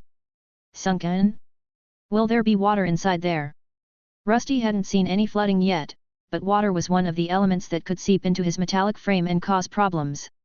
He wasn't waterproof, nor had he designed his other bodies to be resistant either. Even if they were completely sealed, he would still struggle to walk without using his weight-increasing skill. There might be. I think I've heard about this place before. Alexander murmured inside his helmet, trying to think. Ever since he had arrived in this city, he had been experiencing flashbacks. He was sure he knew something about Ferndale, but the memories just wouldn't come back to him. Aberdan, on the other hand, simply cackled before speaking. What would you ever do without me? Fine, if our little dungeon expert of a hero is useless, then I'll take care of it. Oh? Do you know this dungeon? Not at all. But at least I can read. You really should pay more attention when you're in the guild, my dear Rusty. Rusty took out his adventurer card and gave it to one of the guards there while Aberdan continued to explain what awaited them inside. This dungeon is a remnant of an ancient mining operation that collapsed decades ago. When it sank, it exposed a deep underground cavern teeming with various creatures. The dungeon heart must have expanded its influence into this area, which is what created this maw-like entrance. Rusty listened carefully as the adventurer running the checkpoint inspected his card. After a brief glance, the guard nodded and handed it back. You're clear to enter. Standard rules apply, loot belongs to the finder unless marked by the guild. Stick to your rank and don't go deeper than advised unless you've got a death wish. Without replying, Rusty nodded, his mind already preoccupied with figuring out the quickest way to reach D rank. Soon, both he and Gleam moved toward the entrance, where a steep drop awaited them. The entrance seemed quite unique, with ladders made of rope and steps crafted from wood surrounding the tooth-like opening. He noticed other adventurers climbing down, while some were making their way up. Many of those trying to climb out were injured, some holding broken weapons or covered in blood. The grim expressions on their faces painted a vivid picture of the dangers waiting below. To many, this would be a sign to turn back, but to Rusty, it only motivated him further. If these strong adventurers were so badly injured, it meant powerful foes awaited him inside. Hey, are you listening, Rusty? As he approached one of the ladders, Aberdan spoke out in an annoyed tone. While he had been trying to explain what was inside the dungeon, Rusty had been deep in thought, his mind already focused on what lay below. Ah, sorry, could you start again? What did I get to deserve this? You've killed an immeasurable amount of people. Alexander quickly interjected before the old demon lord could continue spewing nonsense. Oh, I suppose I did, didn't I? Aberdan just chuckled and resumed his speech, detailing what was in store for them down there, or at least all the information he could scrape from the guild. Right. So, this dungeon, the Ferndale Sunken Mine, is known for a few things. First, it's a tricky place, full of monsters and traps. It's mostly populated by low-tier creatures like frogmen and kobolds, but there's also a higher level of threats deeper inside, so don't get cocky. It's divided by floors just like the other dungeons, and the first is the mine area, so watch out for any cave-dwelling monsters. Yes, my dear Gleam, there are ants here. Gleam wasn't sure what Aberdan was insinuating, but she responded by quickly wiggling her antennae before skittering down into the hole, while Rusty began climbing down. The hole shook a few times before he regained his balance, and soon he ventured further into the maw of the dungeon. The air grew heavier the farther down he went, thick with the scent of damp earth and blood. The light above faded, replaced by the flickering glow of torches lining the walls of the cavern. As Rusty stepped onto solid ground, he surveyed his surroundings. The dungeon was somewhat similar to the crypt he had come from, starting with a tunnel. However, there didn't seem to be any temples, just mining equipment scattered around, which somehow became part of the scenery. It made him wonder if dungeons could absorb areas within their domain, like the mine it had overtaken. Are there any magical creatures in this dungeon? He posed a question, interrupting Aberdan's babbling as he was going too much into detail about things he wasn't interested in. Magical? Ah yes, you wish to absorb the mana manipulation skill. I suppose, there should be a kobold caster in here somewhere. Great. Point me towards them. Rusty ordered, and soon the group of 2 monsters and 2 glowing orbs ventured forth into the dark dungeon, their forms sinking into the shadows. Back at Rusty's lair, the children had already begun their work, as directed. The air was filled with the sound of scraping brooms, the clinking of metal as broken furniture was moved around, and the murmurs of the kids working hard to clear the debris. One of the twins, Ria, paused, wiping her brow with the back of her hand as she surveyed the room. The place was slowly starting to look less like a ruin and more like a home, but there was still much to be done.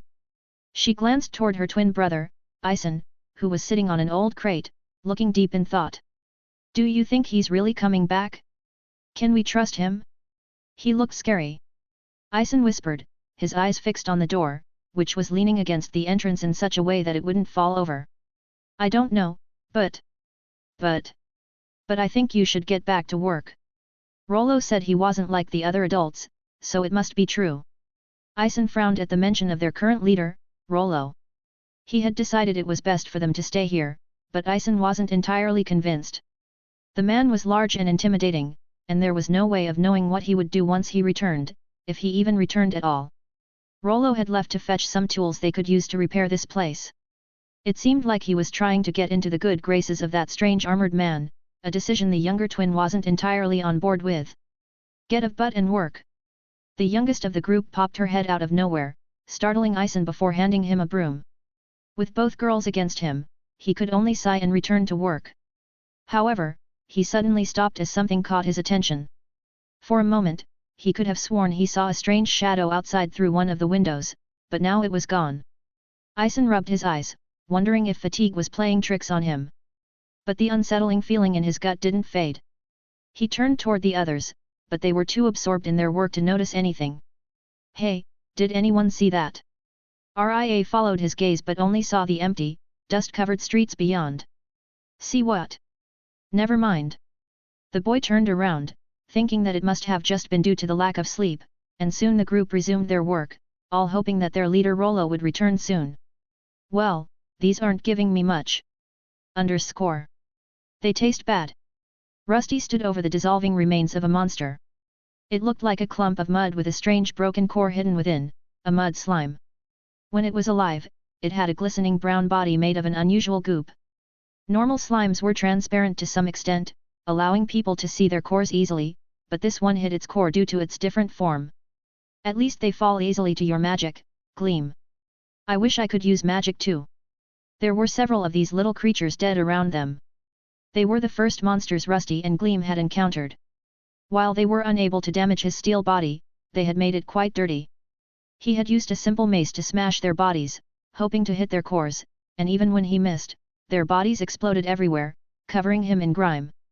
That was why he decided to leave it to Gleam to shoot them from a safe distance. Whenever a spell touched their bodies, the mana would somehow destroy the core instantly, which only made him long for magic even more. Omega. Gleam climbed back onto Rusty's shoulder, her antennae touching his helmet in a reassuring way as she tried to comfort her friend. You're right. I'll get it eventually, if not with a level up, then with my absorption skill. Rusty was confident that he would gain the ability to cast. He was only missing one skill to do so. His absorption skill had a drawback, though. The more skills he absorbed, the longer the cooldown before he could use it again. If he overused it, he would have to wait weeks, maybe even months, before trying again. That was why he limited how often he used it. Besides, there weren't many skills around that would make him significantly stronger. It was better to save this ability for other rare skills instead. So, you've said that they should be some mages here. That is what that old dirty board said at the Adventurer Guild, but who knows? A burden replied from within Rusty's left eye socket, his dark glow radiating next to Alexander's who was on the right side. Now that Rusty was back in the dungeon, he had adorned his full monster form with no troublesome cloth parts to impede his movement. You're right, Gleam, no use waiting here and complaining, let's go in deeper and see what this dungeon has to offer for us. Rusty pointed with his steel finger toward the next tunnel, and soon, his metal footsteps echoed through the corridors. Even though this place was called the Sunken Mine, he had yet to reach the sunken part. Instead, he was moving through various mining shafts. Wait, could it really be? As he turned a corner, he arrived at a dead end. At first, he considered heading back, but then he spotted a mineral deposit on the far wall, dark grey with streaks of rusty red. Approaching it, he quickly accessed his system and retrieved a steel pickaxe he had forged within the Soul Forge space. With a few well-placed strikes, he dislodged a chunk of rock and examined it. It's iron ore. Well, this is a mine dungeon. It's normal for it to have metal ores. Alexander commented as Rusty examined both the rock in his hand and the larger deposit within the wall. We might find something more valuable deeper inside, but don't get your hopes up. What do you mean? Rusty asked while using some SP to place the ore chunk into his storage. Most precious metals above iron have probably already been mined, and this deposit was likely left behind because it wasn't worth the effort. Rusty studied the wall and the ore in his hand. He could tell it had a lot of impurities, which would need to be removed through smelting. Not everyone had a system like his to process it instantly. Iron wasn't particularly rare or useful for monster hunting either. Equipment above E rank was usually made from superior metal variants, like black steel, which was said to be enhanced by dungeon mana to form a stronger alloy. This iron wasn't black iron, so he wouldn't be getting a head start from it.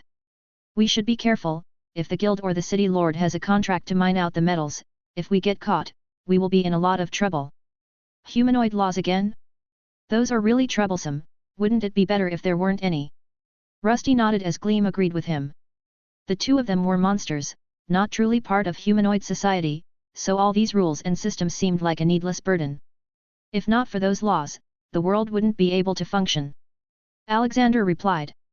Having once been part of that society, he understood its importance. Without laws, the world would descend into chaos. Worse, without unity, the races might fall to the ever-present threat of monsters.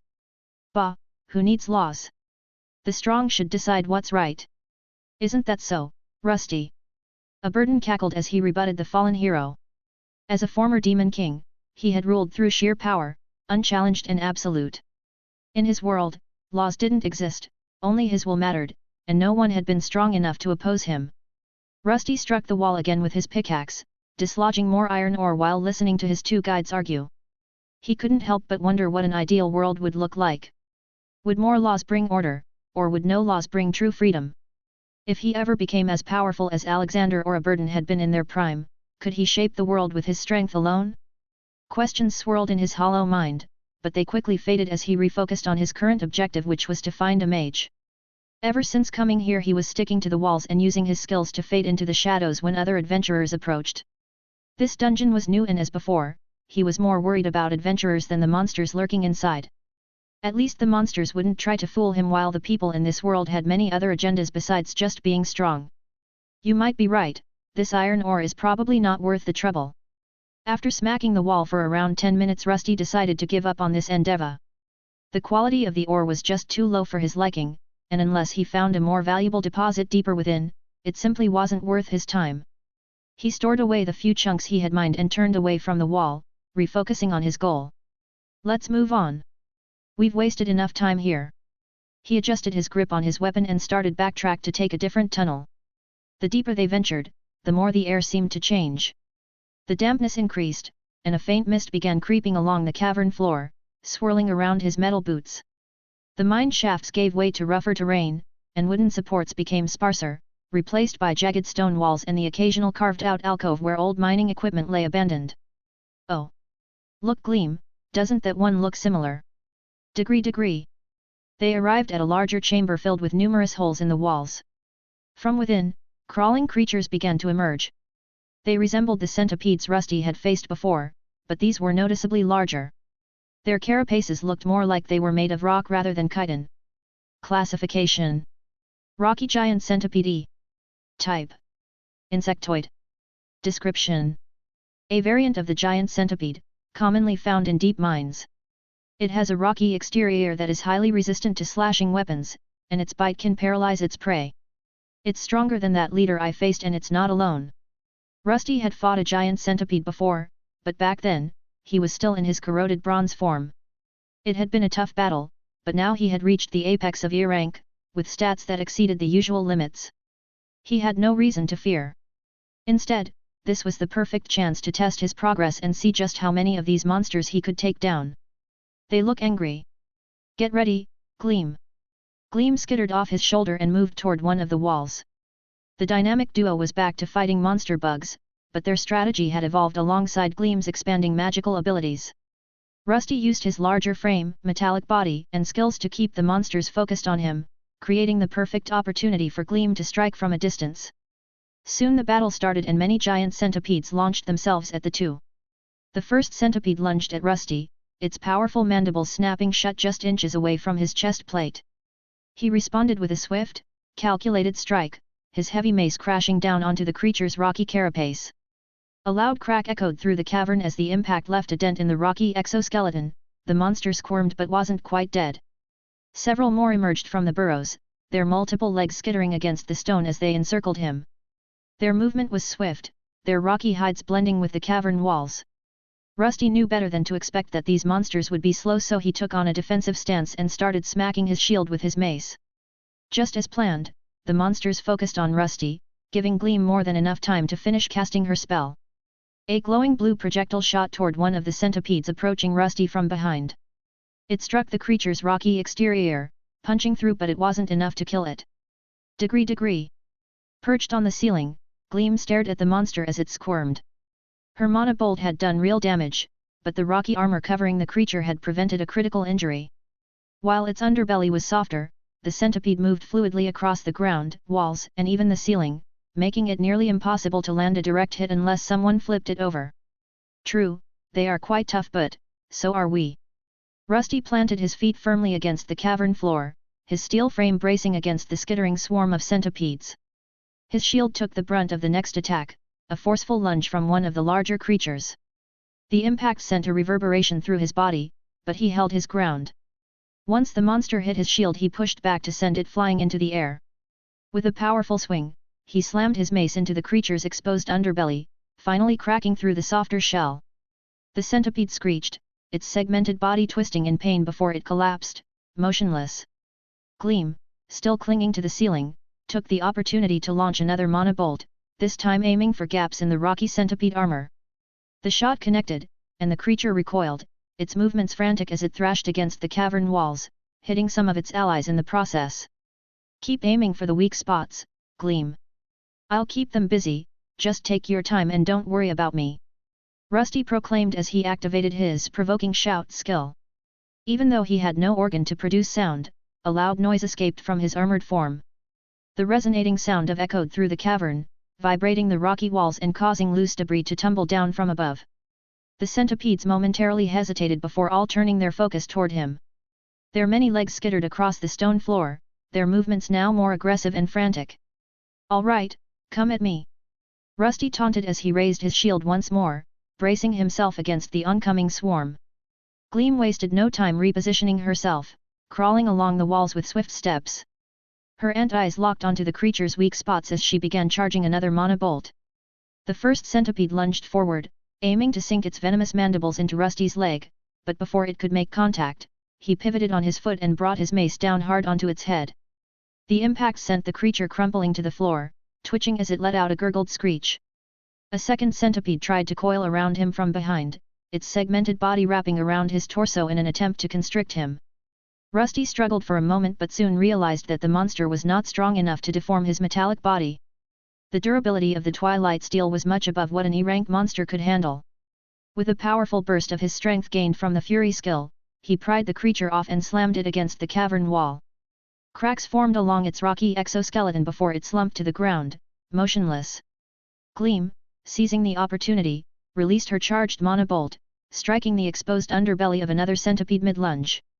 The creature let out a high-pitched screech before its body convulsed and fell limp. Great shot! Keep it up! Rusty encouraged her as he continued to fend off the approaching swarm.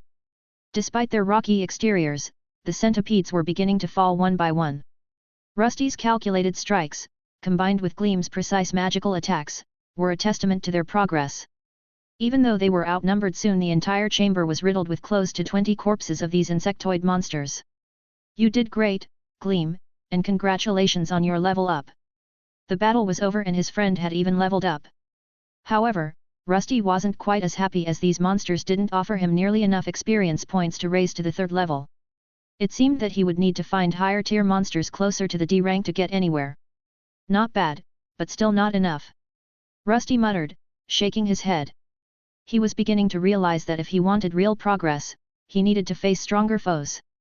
Gleam, still perched on the ceiling, wiggled her antennae in agreement. She had gained a level, but even she could tell that they needed more powerful opponents to push themselves further. Let's keep going. There's bound to be something stronger deeper inside. Rusty turned toward the tunnel leading further into the dungeon. The mist in the air thickened as they progressed. As they moved, a faint noise caught Rusty's attention. He raised a hand, signaling Gleam to stay quiet. In the distance, there was a noise, something resembling footsteps. Creeping forward, Rusty peered around a bend in the tunnel and spotted a small figure crouched against the wall. The creature had scaly, dark red skin and sharp, clawed hands. It wore tattered leather armor, and a small dagger rested on its belt. Its reptilian eyes darted around as it picked at the ground, seemingly trying to bury something. Is that a kobold? He wondered while keeping to the shadows. While this creature didn't look like a mage, perhaps if it was here, then another variant that could use spells was close by. Rusty remained still, watching the kobold work. The small creature meticulously placed a strange device into the dirt, covering it with loose gravel and pressing it down carefully. A trap. Rusty's eyes glowed dark and light as he shifted his weight slightly to remain undetected. The kobold's tail twitched as it glanced around warily before scuttling away further into the tunnel. Gleam tapped Rusty's helmet gently with her antennae, indicating she had noticed the same thing. Yeah, it's definitely setting up traps. Rusty muttered as his words trailed off. He had been a monster within the dungeon, and the ones he was patrolling with didn't possess true intelligence. If there were traps, they had been placed by the dungeon itself, not by the monsters. This behavior didn't seem like something dungeon monsters would exhibit. It was more characteristic of free monsters. I see you're confused, Rusty, but this happens sometimes. Alexander chimed in. Some monsters create their own encampments within an active dungeon. It's a kind of symbiotic existence. I see, that's neat. Rusty leaned in to look at the trap and spotted a faint shimmer on a nearby rock. Poison. If an unsuspecting adventurer tripped the wire, something, perhaps a volley of darts, would be unleashed. This wasn't the work of a simple dungeon monster but a being with heightened intelligence. A pressure plate of some sort that's connected to a wire. While Rusty had no trap detection skills, it was hard to miss once he knew where it was. The pressure plate was expertly concealed beneath loose gravel, and a thin wire connected it to the wall. His glowing eyes traced the wire to a concealed mechanism above, where a small cluster of sharpened darts rested. A clever trap. Alexander commented again. A human rogue might have trouble spotting it with all this mist around. This mine shaft was still covered in a layer of white vapor. The kobold vanished into a side passage leading away from the moisture, but if Rusty continued on his way, he would probably finally reach the flooded parts of the mine dungeon. Rusty turned his gaze down the tunnel where the kobold had disappeared. If there were traps here, then it was likely leading to something worth protecting. Perhaps the kobold encampment? And if they had rogues setting traps, then maybe, just maybe, there would be a kobold mage somewhere among them. You're right. Let's follow it, Gleam. After stepping away from the trap, Rusty moved cautiously into the corridor where the kobold had vanished. Torches flickered on the walls, but visibility was poor. If he weren't a monster capable of perceiving his surroundings without light and unaware of the kobold rogue lurking nearby, he might have fallen victim to one of the traps. However, even if the darts were fired at him, they likely wouldn't cause any harm. Even if they pierced his body, as long as his core remained untouched, he would be fine. I'm not sure it's wise to go through here, my dear Rusty. A burden called out to him, and it was clear that something was wrong. However, neither Gleam nor Rusty had a thief class or the skills needed to easily detect such dangers. Gleam might be able to learn a spell to help, but she would first need to see someone cast it in front of her. Both of them stood at the entrance, moving forward cautiously. Before long, they spotted another wire trap ahead, with the possibility of more hidden further inside. This is troublesome. Suddenly, Gleam jumped off his shoulder and onto the wall. She skittered up to the ceiling and hung upside down, scanning the area. Ah! You're right. They probably didn't expect anyone to go through the ceiling. His friend had a good idea. Why move through the middle when they could use the side walls? The corridor was tight but had a higher ceiling, and the small kobold would likely struggle to reach it. Most of the traps were probably on the ground or the lower sections of the side walls. This is a good opportunity. I wonder if it works. Rather than shrinking his helmet size and letting Gleam carry him, this was a perfect chance to test his upgraded Wraith variant. He quickly pulled up his loadout and switched forms. His body expanded, his limbs stretched, and his human-like fingers elongated into claws. This form was taller than before but also lighter. His larger hands sank into the hard rocky surface as he started to climb. Just as planned. He had gained the climbing skill while traveling to Ferndale, before entering the spider-infested forest. It was a general skill that most creatures could learn, and with its help, he could cling to the wall with greater precision. His feet also had claws, allowing him to grip some surfaces almost as well as his hands. Rusty and Gleam moved forward along the cavern ceiling. While Gleam skittered quickly, Rusty was slower and more cautious with his movements. This was his first time hanging upside down without being carried, and the thought of falling onto potentially explosive trap was unsettling. "Can you track it, Gleam?" Rusty asked as they finally passed through the corridor. After passing through the first trap-filled corridor, they reached a fork with 3 new passages. Fortunately, Gleam still had her tracking skills, allowing them to follow the scaly monster's trail. The deeper they went, the more elaborate the traps became. Pitfalls, tripwires, and even a rudimentary swinging log trap lay in wait below them. These kobolds clearly had experience dealing with adventurers. However, none of their contraptions accounted for an enemy that could move along the ceiling. Rusty and Gleam advanced cautiously, their forms blending into the dark recesses of the cavern. The deeper they went, the clearer it became that this wasn't just a small gathering of monsters. Then, they saw it. Clinging to the wall and using his meld skill, Rusty remained perfectly still. A group of kobolds emerged from a concealed entrance in the rock wall. The opening had been cleverly hidden behind a shimmering illusion, flickering only slightly as the creatures passed through it. Rusty remained motionless, with Gleam tucked inside his body. His invisibility skill worked not only on himself but also on anything contained within him, including living beings. "That's concealment magic. They must have a kobold mage," a Burden observed. They watched as the goblin-sized reptiles dragged something into the hidden entrance. The opening was tucked behind jagged rocks on an elevated platform, an area few would bother inspecting. Rusty realized he might be the first to discover this secret lair. Perhaps adventurers overlooked kobolds as insignificant prey, but for him, who needed one particular skill, this was an opportunity he couldn't afford to miss. Rusty remained motionless, his metal form blending seamlessly into the cavern's shadows. His glowing eyes dimmed slightly as he watched the kobolds drag bodies into their hidden lair. The adventurers they carried were fresh kills, their armor still intact but stained with blood.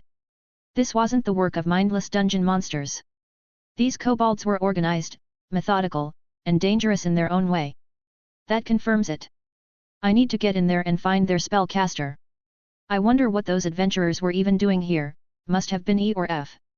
Alexander muttered to himself as they waited. Kobolds weren't known for their individual strength, but like goblins, they thrived in numbers. Unlike their green-skinned counterparts, they were more intelligent and preferred the safety of underground tunnels. They probably target new adventurers or anyone unlucky enough to fall into their traps. If they've been doing this for a while, they won't expect anyone coming through their hidden tunnel. Alexander said again, his voice hinting at a bit of malice. Good. Let's go then. Once the last kobold vanished into the concealed passage, Rusty finally revealed himself. His clawed hands moved carefully along the ceiling until he was sure no one remained nearby. Then, he dropped down soundlessly. Even as his metal limbs met the ground, no noise was made, as Gleam's silence spell was still active. Slowly, the two crept forward. Rusty paused to examine the illusion concealing the entrance. From a distance, it looked like a solid rock formation, but up close, he could see the faint wavering in the air where the spell distorted reality. He reached out and pressed his hand forward. His fingers passed through the illusory wall, meeting only empty space beyond. Neat. Cautiously, he leaned in, pressing his helmet through first to check for any remaining guards. Oh! Beyond the illusion, a corridor stretched further inside. No kobolds stood watch, but as he tilted his head downward, he spotted something, a long, thin line of scrap metal strung across the floor. If he stepped forward carelessly, he would trigger it, likely creating a loud racket that would alert the kobolds. That was close. Let's keep to the walls again, Gleam. Rusty carefully climbed back up onto the ceiling, his clawed limbs finding purchase on the uneven stone surface. The hidden corridor was narrow, lined with jagged rocks that made it difficult for anyone larger than a kobold to navigate easily. However, his form was flexible enough to slip through without making much noise. Gleam followed closely, her nimble legs skittering effortlessly along the rough terrain. As they moved deeper inside, the passage widened, revealing a small underground settlement. Wooden structures, crude yet functional, were built into the rock. Some served as makeshift homes, while others resembled storage sheds. A handful of kobolds moved about, carrying supplies, sharpening weapons, and cutting into adventurer meat. I don't think they've been here for long. That might explain why no one has raided this place yet. Alexander commented as he scanned the settlement, noting the unfinished wooden shacks still in the process of being assembled. The adventurers were long dead, their bodies repurposed for the kobolds' survival. It would likely take days before anyone noticed they were missing, if anyone reported them at all. Ferndale wasn't a fully established city. A few missing adventurers wouldn't raise eyebrows unless they were prominent enough for people to care. But, do they have a mage here? Do you see any? Gleam didn't seem able to distinguish the kobolds from one another too well, but her antennae twitched as they picked up faint traces of mana. She pointed in a specific direction, and Rusty followed her gaze. That's when he saw it, a kobold dressed differently from the others. Unlike the other kobolds clad in ragged leather and crude armor, this one wore a patchwork robe adorned with bone trinkets and small, glowing stones. A staff, carved from dark wood and capped with a crystal, rested in its clawed hands. The faint glow of magic flickered at the edges of its fingertips as it spoke to a group of warriors gathered around it. There it is, but, there are more of them than I expected. Though Rusty had managed to sneak in unnoticed, there were at least 30 monsters in the settlement. The kobolds appeared to be F-rank monsters, with the mage being at the same rank as Rusty. Several others were also of the same rank, adding up to around 6 in total. While Rusty had faced large groups of goblins before, they were typically weaker than these kobolds. It was possible that other corridors leading out of this hidden settlement could lead to more enemies, traps, or even dead ends. There could be more of them waiting, perhaps it would be better to wait. You sure love that tactic, don't you, my dear Rusty? It is quite effective against fleshy beings. That it is. A burden chuckled as Rusty retreated to a secluded part of the cave where no one could see him. Hidden behind some large boulders, he waited for the right moment. Though there was no way to know if the sun was still up, the monsters still followed a day and night cycle. Eventually, they began returning to their makeshift sheds and dug out holes in the walls to sleep. As the kobolds began to settle down for the night, Rusty's patience finally paid off. The small settlement, which had been bustling with activity just moments before, grew eerily quiet. One by one, the kobolds shuffled to their resting spots, curling up in the corners of their wooden huts or sprawling out on the cold, stone floors of the cavern. Rusty's glowing eyes flickered in the dim light as he surveyed the sleeping kobolds. Gleam, nestled safely within his chest, remained silent and just cast the silencing spell on him as he crept towards his first victim. A kobold, curled up in a nest of tattered cloth and human bones, breathed slowly, its chest rising and falling in rhythm with its slumber. It had no idea death loomed just centimeters away.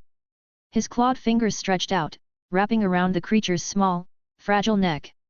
With one swift motion, he crushed its throat, cutting off any chance of a scream.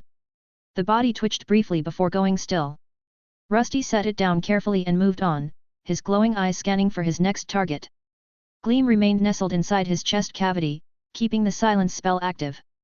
The spell ensured that no sound escaped, but he needed to hurry. Eventually, the scent of blood would rouse these monsters, and he had to thin their numbers before that happened. One by one, he approached the sleeping kobolds, dispatching them with methodical efficiency. Some he strangled, others he pierced through the heart with his sharpened claws. The process was slow and methodical but had one problem. Just hold on for a bit more. Gleam. Gleam, nestled inside his chest cavity, was forced to constantly recast her spells, rapidly draining her mana. While Rusty had managed to procure a few mana potions, their supply was dwindling fast. This pushed him to adjust his plan and move toward the mage's dwelling sooner than he would have liked. The numbers were shifting in his favor, but he knew he had to be especially cautious with this one. A spellcaster could sense the flow of mana in the environment, and if he got too close, the kobold might detect Gleam's spell in action. The kobold mage was curled up in the corner of a crude hut made of wooden planks and scavenged materials. Unlike the others, its hands still clutched its staff even in sleep. Arcane energy pulsed faintly from the crystal at the tip, reacting to its owner's subconscious grasp of magic. Rusty pounced on the monster, aiming to disable rather than kill. But as he descended, the kobold's eyes snapped open. For a fraction of a second, recognition and fear flashed across its reptilian face. Its mouth opened, likely to cast a defensive spell, but Rusty was faster. He grabbed its wrists and pinned it down, restraining the reptilian mage in place. Now, Gleam! Gleam shot out from within his chest, pushing his helmet up and slamming it down onto the monster's head before it could react. The kobold struggled, trying to cry out for help, but the silence spell was still doing its job. With Rusty's helmet now covering its head, it was time to see if the skill he had wished for so desperately was finally there. Not even a muffled groan escaped from the short reptilian creature as a helmet latched onto its head. The kobold mage struggled, but Rusty's claws held his hands and legs firmly in place. His staff had fallen to the side, and without it, he could not activate his spells. To make things worse, a splitting headache overtook him the moment the helmet was secured. His mind began to drift as a strange pull surged through him, as if his very soul was being consumed. Compatible skills have been found. Please choose a skill that you want to learn. Here it comes, please be there. Rusty wasn't sure if the other kobolds had been alerted to their presence. Even though Gleam was doing her best to keep the sounds contained with her spell, the thrashing monster was still causing chaos. Even if no noise escaped, the makeshift sleeping quarters shook violently, which would likely wake some of the nearby warrior variants if he didn't hurry. He quickly glanced at the list of skills and started reading. 3 of them appeared before him, and he hurriedly went through them. Kobold language. Passive skill. Allows a person to understand spoken words and writing of the kobold language. Basic staff proficiency. Passive skill. A skill that makes it easier to wield a staff. This skill is required to unlock more powerful staff skills. Basic mana manipulation. Passive skills. Allows the user to shape mana into various effects, a requirement for spell casting. This reminded him of the first time he used skill absorption, as the first available skill was a language skill. He neither needed nor wanted to understand these monsters, as he was not here to bargain. Rusty quickly moved on to the second option, then his gaze landed on the third. The skill he was looking for was there. Do you wish to learn the basic mana manipulation skill? Please confirm to begin the process. Without hesitating, he confirmed, and the process began like many other times before. Beginning the process of skill absorption. Please wait as the skill is absorbed from the host. Just like before, the skill absorption ability required the target to be alive. Once that condition was met, his helmet would latch onto the target's head, glowing and heating up. Those subjected to this process experienced intense pain, as not only their minds were torn through, but their bodies and souls as well. Rusty felt the familiar rush of information flood his mind as the absorption process began. The kobold mage thrashed wildly beneath him, but his grip was unyielding. The reptilian creature's claws scratched against his armored hands, but it was futile. Its consciousness was fading while his helmet radiated more and more light, which of course, complicated things. Degree. Gleam was maintaining the silence spell but noticed that the brightness of the helmet was lighting everything up too much. The dwelling of the kobold mage lit up like a Christmas tree, causing some of the kobolds to wake from their slumber. Rusty cursed internally as he saw the flickering lights bounce off the cavern walls. The nearest kobolds stirred, blinking awake at the strange glow emanating from their mage's hut. Some sat up groggily, sniffing the air, while others grabbed their weapons, sensing something was wrong. Gleam frantically waved her antennae, not sure what she should do. There was no way to speed up the absorption process, and depending on the skill, it could take even longer. This time, it was clear that this mana manipulation skill was rare, as his helmet was glowing much more than when he absorbed common skills. When he took the climbing skill, his dome had produced no more light than a small candle. Now, however, it looked as if someone had placed a burning lantern in the middle of the kobold settlement. Rusty knew he had only moments before the entire camp erupted into chaos. The kobolds were still groggy, but soon they would be fully awake and ready to defend their territory. He had to think fast. Gleam, I need a distraction. This will take a moment. She understood instantly. She jumped forward and skittered up the wall to the nearest wooden shack they had previously avoided. Inside, 2 kobolds were waking up.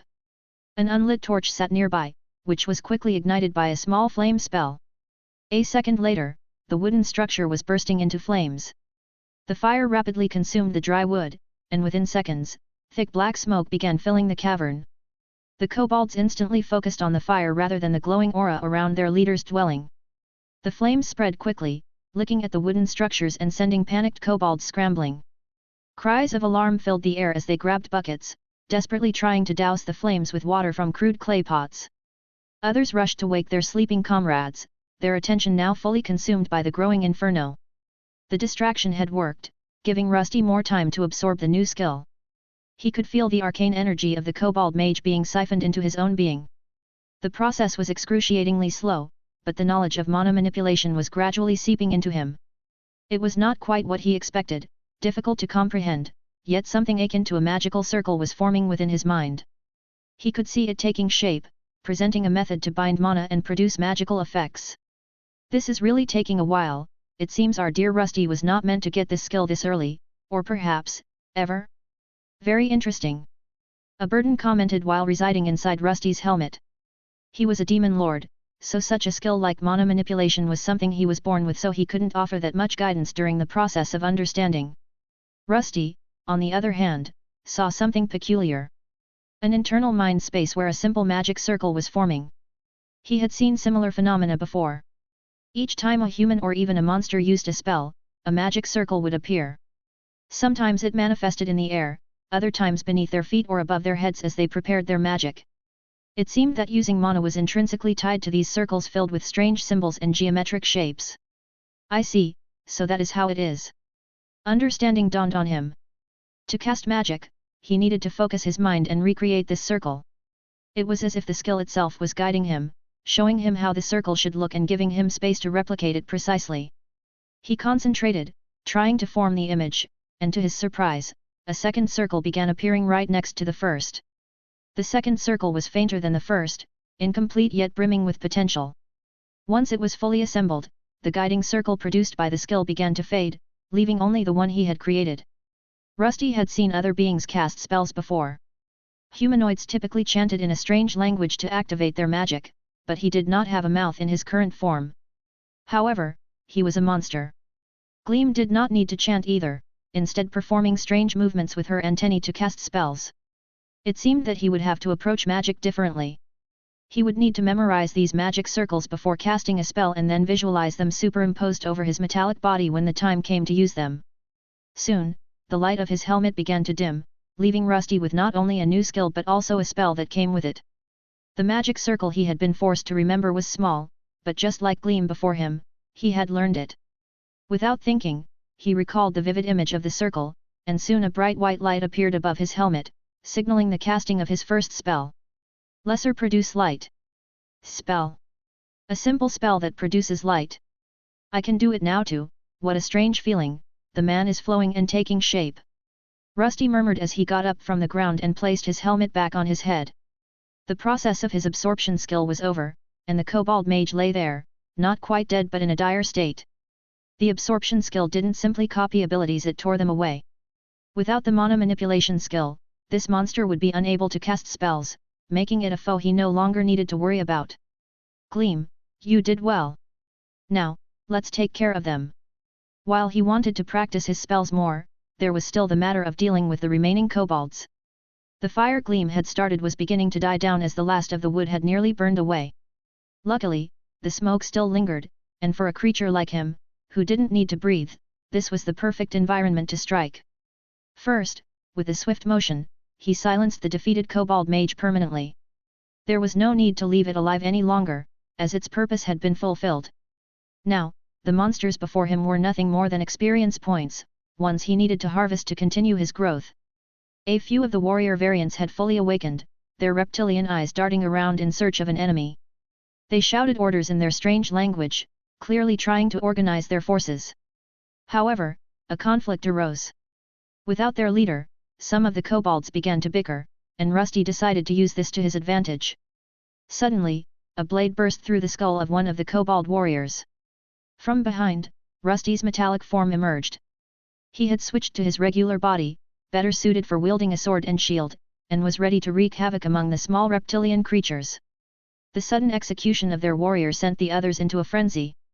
Some screeched in alarm, others scrambled for weapons, and a few simply froze, unable to process the horror unfolding before them. These monsters were not created by the dungeon, and this gave him just the edge that he needed. Rusty wasted no time. He pushed the lifeless body off his blade with a sickening squelch and lunged toward the next enemy. His blade cleaved through the thin armor of another kobold before it could raise its weapon. Blood splattered across the cavern floor as the dying creature collapsed, gasping weakly before going still. The nearest warriors finally reacted, snarling as they charged forward, their crude spears aimed at what should have been his weak points. But Rusty didn't move. Instead, he let their weapons collide with his newly reinforced twilight steel body. Even as they tried to wedge their short swords and spears into his knee joints to bring him down, he remained standing. With his sword raised, he swung down in a brutal arc, decapitating 2 more kobolds who had no idea what they were truly up against.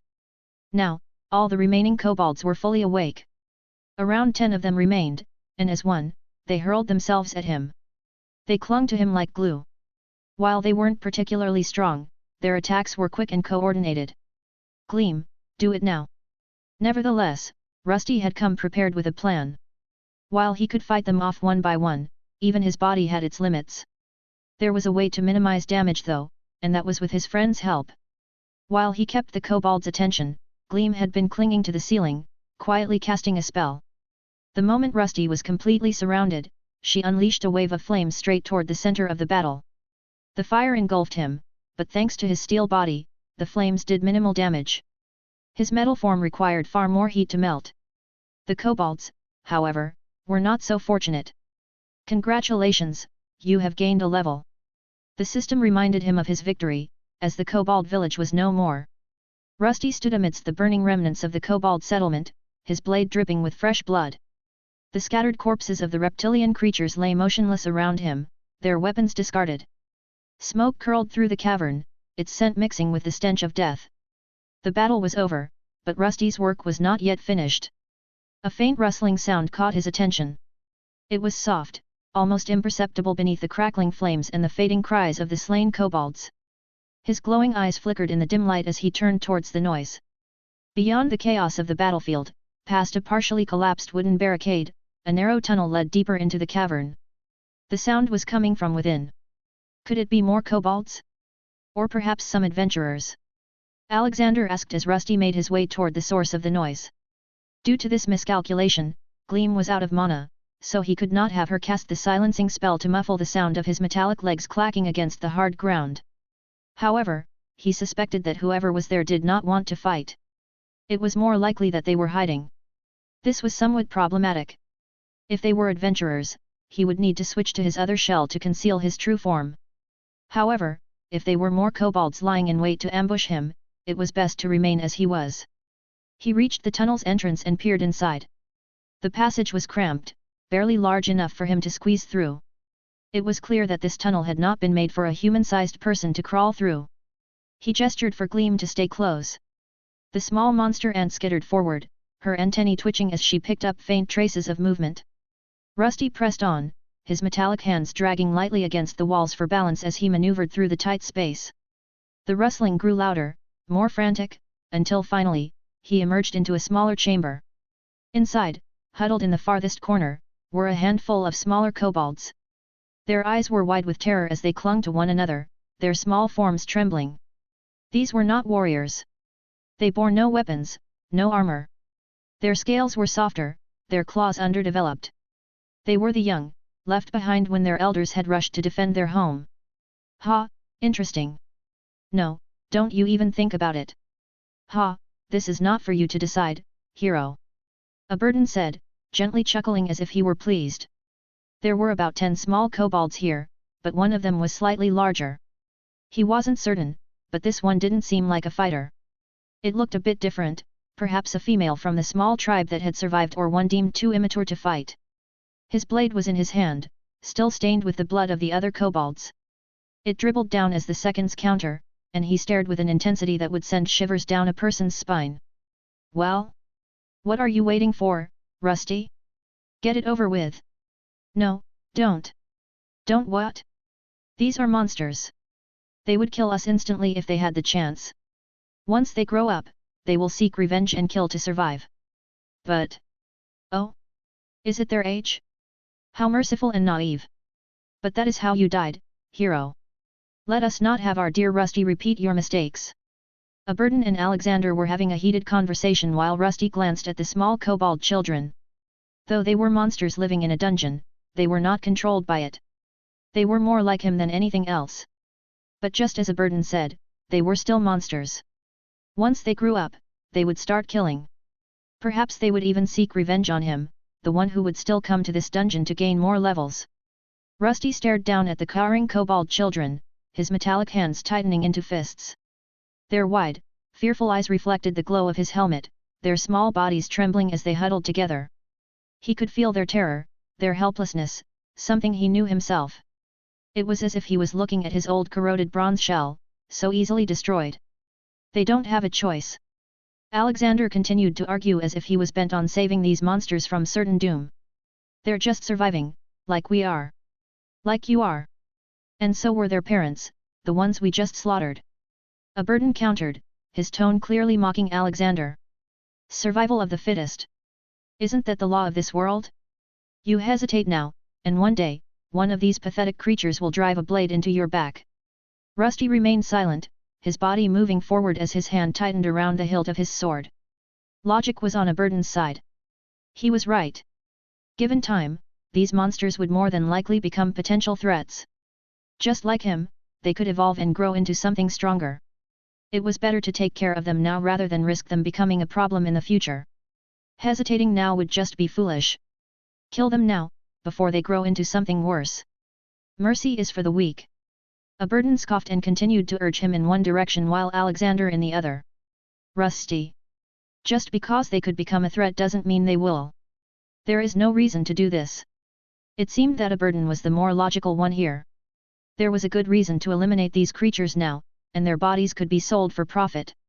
It was clear to him that his other guide was being emotional, something the humanoid creatures of this world seemed bound to. Rusty somewhat understood those feelings, but only after Gleam appeared in his life. Even so, he stepped closer until he stood directly before the trembling monster children. Before bringing down his raised sword, the face of Rollo, the leader of the quartet of street urchins, flashed before him. The fear these monsters showcased reminded him of the time he had saved those children from two thugs who had intruded on his territory. He recalled the youngest of them playing with Gleam, both of them clearly enjoying themselves. He hesitated. He wasn't sure why, but something told him that proceeding with his actions would go too far. TCH. You're soft. Aberdan muttered again as he noticed Rusty lowering his sword. Why would you want to risk leaving loose ends? Don't expect mercy when one of these creatures rams a dagger into your core years from now. By then, I will be much stronger too. They can come and try, right Gleam? While Aberdan was right to a certain extent, the probability of these kobolds ever becoming a threat to him was slim to none. Rusty couldn't imagine them growing strong enough to challenge him, let alone finding him if they even tried. Somewhere deep down, he also welcomed the challenge. Facing stronger opponents and growing stronger himself was part of his nature. Leaving these young monsters behind didn't seem like much of a problem. Gleam, who had been watching closely, skittered beside him, nudging his side approvingly. Alexander let out a relieved sigh. Thank you, Rusty. You made the right choice. Aberdan scoffed again. Sentimentality will be your undoing. Rusty ignored the demon's words. He didn't believe he was being sentimental, just more balanced in his approach. His very existence was about maintaining equilibrium between light and dark. It felt natural that someone like him shouldn't stray too far to either side. He didn't want to become a demon, but he had no desire to be a hero either. Something in between that just felt right. He glanced back at the young kobolds one last time, then at the enclosed space around them before turning on his heels. There was nothing in this small cave worth his consideration. Outside, the smoke had already settled, and the fires had died down, leaving only the charred remains of the hidden kobold village. The settlement was now nothing more than a smoldering ruin, littered with the bodies of its fallen inhabitants. Rusty stepped toward the corpses and asked Aberdan. So, any worthwhile parts from these monsters that we can sell? After spending almost all of his money on buying the practically collapsed house, he knew that he needed to start accumulating wealth again. Even though he didn't have many personal needs, maintaining his equipment, securing resources for future upgrades, and ensuring Gleam had everything she needed were all essential. Let's see, kobold bones can be ground into low-quality alchemical powder. Their claws and fangs can be made into trinkets or charms. It's mostly junk, but for some reason, the guild still buys it. The rest isn't worth the time. Rusty could take all the bodies with him, but they would only clog up his storage system. He could process the parts before selling them, but that would cost SP, which took time to restore. The larger the item he stored, the more SP it consumed. With that in mind, he decided to simply slash off the claws and fangs, leaving the rest behind. The kobold bones were low quality, and he knew that deeper in the dungeon, he would find far better resources than these. After searching through the settlement, Rusty gathered a few pieces of weaponry and armor that could be sold, along with some loose coins scattered among the ruins. With nothing else of value left, he turned his focus to something far more important, his newly acquired mana manipulation skill. Although he had managed to cast a basic spell, he wanted to learn more. Fortunately, there were 3 individuals who could offer him guidance. First was Gleam, a natural caster with an instinctive understanding of magic. Then there was Aberdan, the former demon lord, who specialized in dark magic. Lastly, there was Alexander, the fallen hero, who likely knew a thing or two about light magic.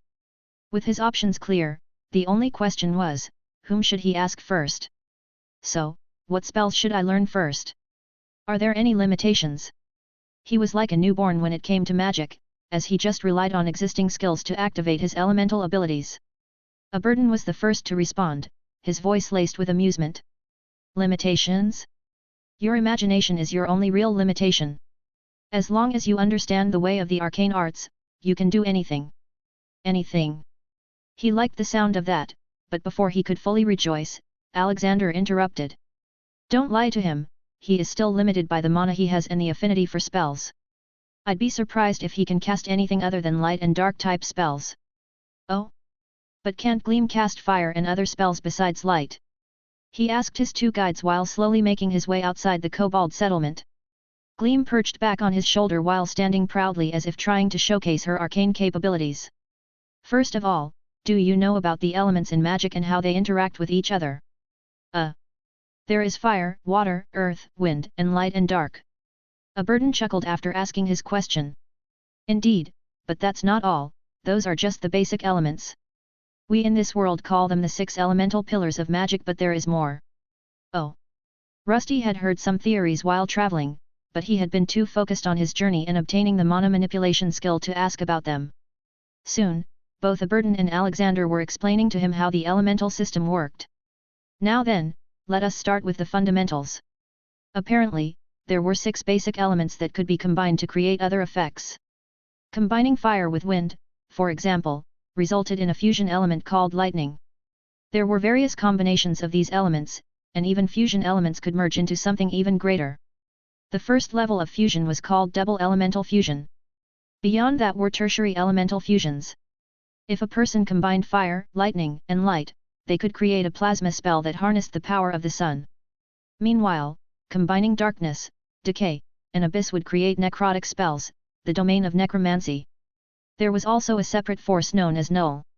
It wasn't truly part of elemental magic but instead functioned as anti-magic, a power that nullified spells and reduced them to nothing.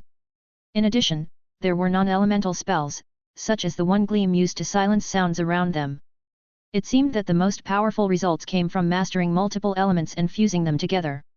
However, even mastering a single element was extremely difficult and dependent on a person's affinities. Elemental affinity was usually an inborn trait, and in Rusty's case, he had a strong connection to both light and darkness. When combined, these 2 elements formed the fusion element of Twilight, a name that had been engraved into his identity as a monster. Now, here comes the interesting part. Mastering both light and darkness was said to be impossible and just unnatural. I still can't wrap my head around how an existence like you came to be, Rusty, it just doesn't make any sense. Aberdan continued to babble while Rusty finally left the kobold settlement behind and returned to the dungeon proper. Unnatural. At the end of the explanation, Aberdan pointed out that darkness and light were elements that naturally rejected each other. The most anyone could do was condense the 2 elements to create chaotic explosions, like Rusty did with his body parts. However, truly melding them together was not a natural process, and only a few beings in the world were said to be capable of it.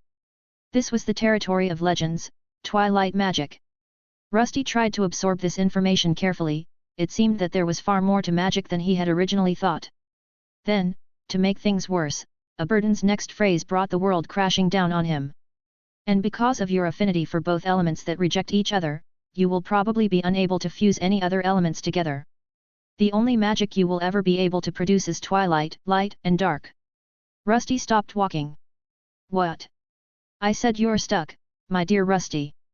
Aberdan repeated nonchalantly. Unlike most mages who can expand their elemental repertoire, you're going to be constrained by light and dark. Your current form is tailor-made for twilight, both light and dark are in perfect balance, but, if you attempt to add another element, it could be disastrous. Disastrous? Rusty asked while looking over his own twilight-forged body. Alexander, sensing his unease, quickly interjected. It's not all bad, Rusty. You may not be able to mix other elements, but twilight is one of the rarest and most powerful affinities. Few in history have ever wielded it. Oh? What spells can I use with twilight? Alexander had no idea how to reply. While he had been a hero in the past who wielded the power of light, he had no idea what twilight magic could do. Ha, that's why you should hold your tongue if you don't have anything wise to say. Aberdan loved to see the hero stutter, but he was also hit with a quick rebuttal. Not like you know anything about it either, do you? Bah, I probably know more than you, hero. I'm sure you do. Alexander almost laughed at the empty retort, but Rusty, on the other hand, tried to process the information. Gleam was a monster with the light affinity but also had affinities for other elements, like fire. She could tap into many different fusions, and if what Aberdan was saying was true, then the more a person used spells from a particular element, the stronger their affinity would grow. Rusty, however, was stuck with two elements, light, which was associated with godly divinity and used for healing and purification spells, and darkness, which belonged to demons and was tied to corruption and entropy. Perhaps it was best to first learn these elements separately and then see what combining them would achieve. This seemed to be uncharted territory, and even his guides were at a loss. However, Alexander had mastered the element of light, and Aberdan had mastered darkness. They could at least teach him how to use those two before he attempted to tackle twilight magic. In the past, he had already used twilight to some extent. By combining the two elements, he could create powerful explosions. He assumed that combining them could produce powerful attack spells, but perhaps it could also lead to something different. His Twilight Mantle skill was a buffing skill, so maybe he could learn a skill that would raise his stats in the same way. There were many possibilities, but first, he needed to get the two elements under control and see what he could do with them. Good, I've decided. Aberdan, you will teach me the basics of dark magic, and Alexander, you will teach me the basic light spells. Ha, don't think I'll go easy on you. Aberdan replied, his black light pulsating in Rusty's eye socket as if he was scheming something. I think that's fine. Probably best if we start with the basics. Alexander, on the other hand, dimmed in his right eye. He seemed unsure about how to approach the situation. He had been a hero, a warrior on the front lines, not a magic teacher, so he wasn't sure where to begin. Great, but first, perhaps we should see what's deeper in this dungeon. These kobolds were rather weak. Gleam squeaked in agreement from his shoulder, her tiny form wriggling with excitement. She, too, seemed eager to explore the next stage of their journey. Rusty took a step forward, his sword gripped tightly in his hand, ready for whatever awaited them. Like this? No? How about this then? Little arcs of light energy escaped from Rusty's fingertips. They started to slowly take form before him, but just before the spell could finish forming, the light burst and all of the energy faded. Gleam shook her head, her antennae brushing against Rusty's head as she tried to cheer him up. TCH, pathetic. I've seen goblins cast better spells than that. Are you sure you have part of my soul in you? Aberdan's voice echoed in Rusty's mind, his amusement barely concealed. Don't listen to him, Rusty. You just need more time, that's all. Alexander interjected, trying to encourage him, though even he seemed uncertain. Rusty's eyes shone with the light of his guides, making it look as if he were squinting. He could feel the energy swirling within him, but every time he tried to shape it into something usable, it simply fizzled out. Why is this so difficult? I can do it with that other spell, did I imagine the circle wrong? After invading the kobold settlement, Rusty and Gleam had ventured deeper into the dungeon. Instead of battling more monsters, he was focused on creating new spells. While he was limited to only two elements, there were still spells that shouldn't require any elemental affinity, like the Mana Bolt spell Gleam used or the silencing spell. He wanted to learn the latter so he wouldn't need Gleam to stick so close to him, allowing them to explore different combat strategies. Why is this happening? He muttered, clenching his fist as he tried to recall the feeling of energy coursing through him when he had used his first spell. It wasn't as if he lacked the ability, his body practically thrived on magical energy, and he had already wielded powerful skills that generated far grander effects. You don't know either. Gleam shook her head, uncertain why Rusty was struggling to replicate spells. She had no trouble doing so, and if a spell was performed in front of her, she could easily recreate it. Fine, let me explain. Before he could even ask, a burden sighed, his voice emanating from Rusty's eye socket. His tone was as mocking as ever, as if implying they were fools for not knowing the answer. Monsters usually gain a separate organ for spell casting. Our cute Lady Gleam has one too. She does. Indeed. Rusty looked at Gleam, and when he focused his mana sense, he noticed her mana was concentrated in her abdomen more than anywhere else. The magic seemed to travel from there to her antennae and head before she cast her spells, but it clearly originated from that spot. But I don't have organs. That you don't, but you have your core, which is normally responsible for handling such tasks. But I have a core, so shouldn't it work? Let me finish. Now, where was I? Ah, yes. A burden did something akin to clearing his throat, which made little sense given his current form as a wisp of light. The way you gained the skill required for spellcasting was unnatural, so I assume your core hasn't undergone the proper changes to accommodate it. Is that so? Rusty nodded as he listened, considering the explanation. It seemed plausible. You might eventually be able to cast simple spells, but unless your core changes, you're not going to be much of a spellcaster. The core has to change? Then I just need to. Before he could finish the sentence, a burden interrupted him with praise. Bravo, I see you understand. Rusty nodded again. The solution was simple. If his core needed to change, then there was only one path forward: evolution. Once he had gained enough levels and returned to the Soul Forge, he would be able to obtain a new body, one designed for spellcasting. Let's go, Gleam. After realizing that he just needed to evolve once more to gain control over his magic, Rusty felt invigorated. The dungeon he was in was the perfect place for him to reach D rank, and he could already feel the power at his fingertips. Once back at the Soul Forge, he was eager to see what new shells awaited him. Perhaps he could even add a fourth form to his armors. He already had the Ogre and Wraith types. Maybe the third could be specialized for casting, or he could integrate everything into his existing variants instead. He was not sure yet, but the thought of experimenting in the Soul Forge again was enough to send a thrill through him. Without hesitation, he delved back into the mist-covered dungeon to find his true opponents. The mine grew colder and more humid. Eventually, he stopped and saw a strange creature before him, something he had never encountered before. Without waiting, he activated his skill that would show him its classification and started reading. Classification: Lesser Mermlocki. Type: Aquatic. Description: The Mermlock is a bipedal, amphibious race of aggressive monsters usually spotted near bodies of water like coastlines or lakes. Their slimy, green skin glistens with moisture, helping them retain hydration even when venturing onto land for extended periods. Their large, bulbous eyes are adapted for both underwater and surface vision, giving them excellent depth perception and the ability to track prey in murky environments.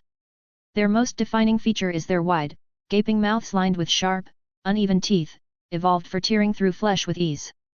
A single bite from a Mermlock can inflict deep wounds. Along their backs, they possess a series of spiny, fin-like ridges that help them navigate turbulent waters with surprising agility.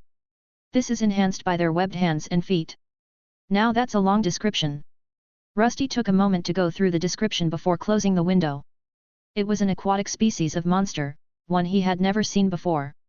His Identify skill revealed one key detail: the creature was best suited for underwater combat. However, they were nowhere near a lake or deep water, and the monster carried only a crude iron spear. It didn't seem to be a match for him.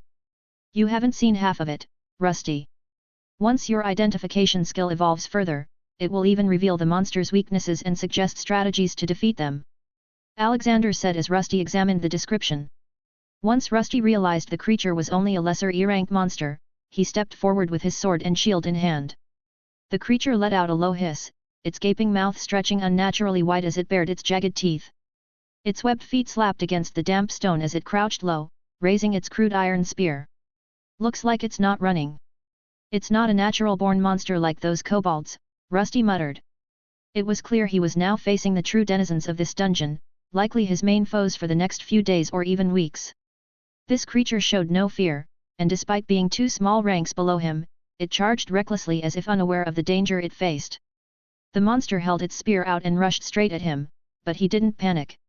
Instead, he stepped forward and, at the right moment, thrust his shield forward and to the side, smacking the spear away and letting it slide along the surface. A shriek echoed through the cave as dark blood splattered against the damp stone. The creature stumbled back, clutching a bleeding stump. Rusty had brought his sword down swiftly right after deflecting the attack and severed the creature's webbed hands in a single clean cut. He surged forward, his blade flashing as he drove it straight through the Murmlock's chest. The monster let out one final gurgle before collapsing to the ground, twitching as the light faded from its bulbous eyes. "I'll let you have the next one, Gleam, there seem to be more of them ahead." Gleam chirped in slight displeasure as she had little to do but perch on his shoulder, and the boredom was starting to get to her. Her small body bounced with excitement when she heard about another group of enemies ahead, and soon the two moved forward.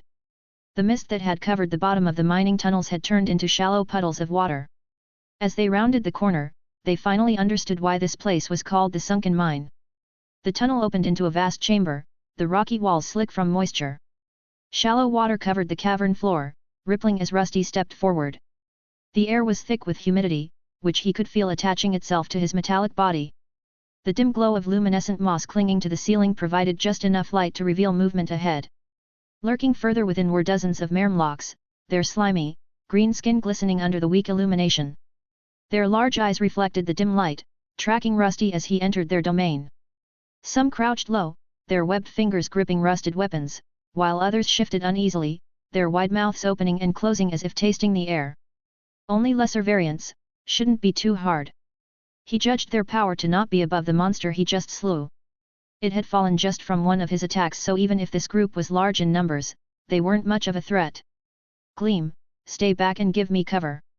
She jumped off his shoulder and moved onto one of the walls, but the moment her feet touched it, she noticed a small problem.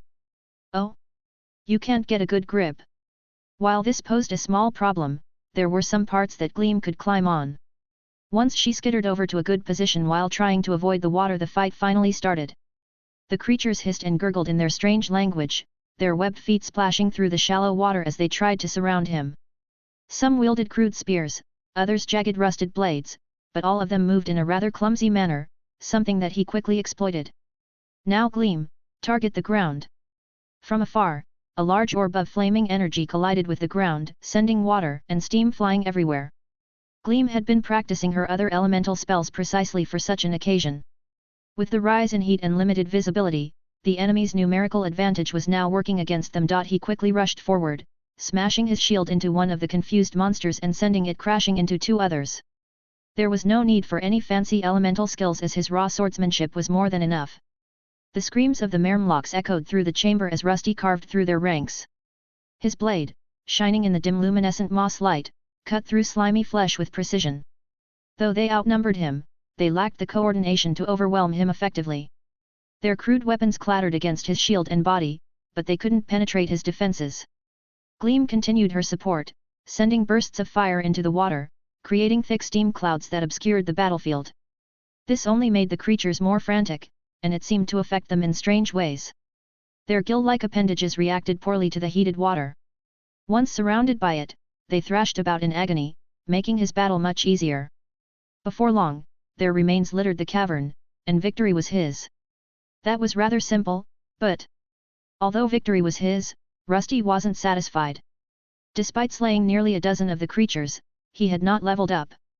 It was clear that his current evolutionary stage required stronger foes, monsters that were at least full E rank or even higher. Neither the kobolds or these beings could probably fulfill this role, unless he could defeat them in droves. "Do they at least have anything I could sell?" Once the monsters were defeated, he looked at their bodies and asked a burden for what was best to harvest. "These creatures? I suppose some produce aqua crystals, but it's a rare find that materializes within their bodies." In their bodies. If Rusty had a face, he would be frowning now. He had no desire to cut up the monsters in search of a rare drop, but he could likely speed up the process by using his SP and storing them in his inventory. Since he had already recovered all of his points, he decided to take all the monster corpses. They seemed far more valuable than the kobolds he had previously encountered. After processing them, to his surprise, one of them contained exactly what a burden had mentioned. Classification: Lesser Water Crystal. Type: Elemental Crystal. Description: a crystal containing a small amount of water energy. When held close to one's ear, the faint sound of running water can be heard. It was a nice bonus to his trip, but all he could think about now was leveling up. He had gained the ability to control mana, but another evolution was needed to truly master it. After cleaning up, he delved deeper into the dungeon, hunting the same type of monsters for hours until he finally reached level 4. At that point, one of his guides reminded him that perhaps it was time to return. "Rusty, why don't we go back?" "Oh? Why should we?" "Well, we've been in here for nearly 2 days. What if something happened to your lair?" "My lair?" Rusty asked while pulling his sword from a Mermlock's head. Before he could continue, a bird's cackling rang out. "Haha, you're bad at lying, hero. You're worried about those little thieves, aren't you? So what if I am? Besides, people might start wondering where Rusty is. He's pretending to be human, and humans usually need to eat and sleep." Alexander tried to convince Rusty to return, and for the time being, Rusty began to wonder if it might be for the best. He knew that leaving his home empty for too long could bring trouble. There was even a possibility that someone might have decided to invade the space he was trying to create. The battle with the kobolds had also made him think about the 4 children. Perhaps Alexander is right. Let's head back. Now that we have some monster parts, we'll be able to get better food for Gleam too. While he knew Gleam could sustain herself on water mixed with stones filled with mana, it would be best to get her higher quality crystals or mana-rich food. There were probably some options in the city, so returning now before heading deeper into the dungeon seemed wise. Soon, the group made their way back. Thanks to a burden, it only took a few hours to return to the entrance, and before long, they were climbing out and heading home. Perfect, just before sundown. Rusty made his way toward the city gate, gaining entry with ease thanks to his adventurer card. As he headed straight back to his lair, he wondered if the street urchins were still there and if they would be capable of eating monster meat if they were hungry. When he arrived, he immediately noticed something was off. The door had been tossed aside, despite the children's promise to fix it. "I knew we couldn't trust those little brats. They probably messed up the interior and cleaned nothing." A burden's voice echoed inside Rusty's head as he approached his home. He had allowed the children to stay in his lair on the condition that they would do their best to clean it up. Rollo was confident that he could repair the main door and other parts of the structure, but a doorless entrance stood before them. "No, something isn't right here. Look at those hinges and how the door is splintered. Someone was working on it. And look at that pile of rubble over there, they were clearly cleaning." Alexander, however, noticed that something was off. There were clear signs of work being done on his home. Rusty scanned his surroundings, his glowing eyes flickering as he took in the signs of disturbance. It was not just the missing door. The hinges bore fresh tool marks, and the splintering looked as if it had happened mid-repair. The pile of rubble nearby was neatly stacked, a clear indication that the children had indeed been working. However, the eerie silence and the presence of someone still inside his lair made the situation even more unsettling. "There is someone there. Some unwanted guests?" asked a burden while Alexander remained silent. "I am not sure. This one feels." There was no mistaking it.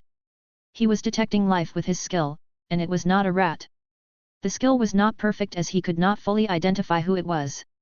Still, without hesitation, he moved forward. Inside, his metallic boots crunched against scattered debris as he stepped into the dimly lit space. He had expected dust and disorder, but surprisingly, the entire place had been swept clean. An old bucket, still filled with water, sat nearby with a damp cloth beside it. This was clear evidence that the children had been cleaning before something interrupted them. Following the life signal, he advanced toward the back wall, where a pile of collapsed rubble stood. Something was off. The way the rocks were stacked looked unnatural, as if someone had hastily placed them there. "It should be fine, Gleam, but get ready." Gleam skittered to the side, preparing for a fight while Rusty drew his sword. With one hard kick, he sent the rubble flying, exposing whoever was hiding beneath it. A piercing shriek echoed through the lair. And no. To his surprise, he recognized the figure. It was Naisha, the girl Gleam liked the most. "I do not know, but isn't she one of those children? What is she doing here alone, and where are the others?" Rusty looked down at the young girl curled up in a ball and trembling. It seemed as if someone had pushed her into a small hole and then hastily covered her with rubble. He crouched down, his metal-plated fingers hovering uncertainly before grabbing her by the arm. She shook violently, but he kept his grip steady and pulled her out. She squirmed as he hoisted her into the air to get a better look and to get some answers. Let me go. No. Rusty, stop. You're scaring her. That's not how you hold a child, put her down. Degree. Alexander's voice echoed inside his helmet. Rusty did not take orders from his guides, but since Gleam told him the same, he placed the child back on the ground. Something was coming out of her eyes and nose as she sobbed on the floor. He was unsure of what to do and stepped back, watching her cry. Luckily, Gleam was there. She skittered over to the child and gently touched her head with her antennae. Rusty watched in silence as Gleam comforted the sobbing girl. Naisha hiccuped, curling closer to the gentle ant that brushed against her hair, offering her warmth and security in a moment of terror.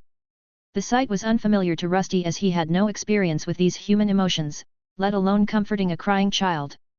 But even he could tell that something was wrong. What happened? He asked, his voice coming out colder than he intended. Naisha flinched at the question, but Gleam's presence steadied her. The girl wiped her tear-streaked face with the back of her sleeve, taking deep breaths between sobs. They took them. She finally whispered. Who? Scary adults. I don't know. Naisha was the youngest of the children he had met and clearly not someone who could competently relay information. However, it was obvious what had transpired. The children had likely been taken by someone connected to the men who had been chasing them earlier. Who took them did not really matter. What mattered was deciding what to do next.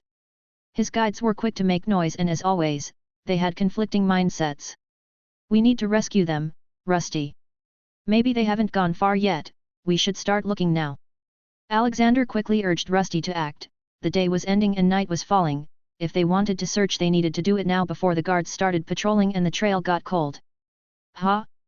Are you insane? Do you want to risk Rusty's life to save some brats? We are in no position to help anyone else. Rusty is not even a D-rank monster. He will get himself killed, and then we will all die together.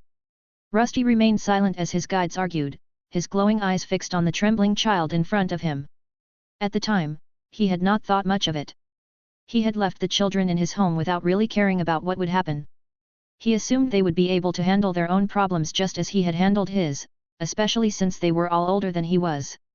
They were not his responsibility, but there was a strange feeling in his core when he looked at the crying child. He could not explain it well. His gaze shifted to his surroundings. While there were a few broken things, his lair looked much better than before. The floor had been swept, and it seemed that someone had nailed down the broken windows to some extent, which was a nice touch.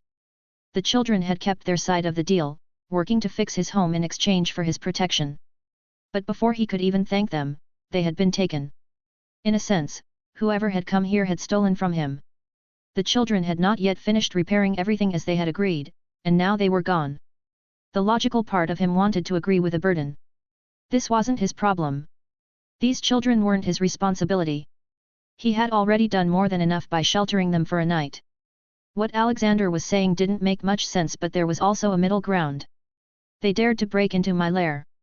They need to be punished, he said while crushing a piece of rock from a nearby broken wall. It had likely broken off during a struggle, as the damage wasn't there when he left for the dungeon. Rusty was a monster, and his lair was, in a sense, secret. Seeing that someone had entered without his permission filled him with anger. For the time the children had been here, they had been under his protection to some extent. The fact that someone had ignored the sanctity of his territory only made his fury grow. Hey!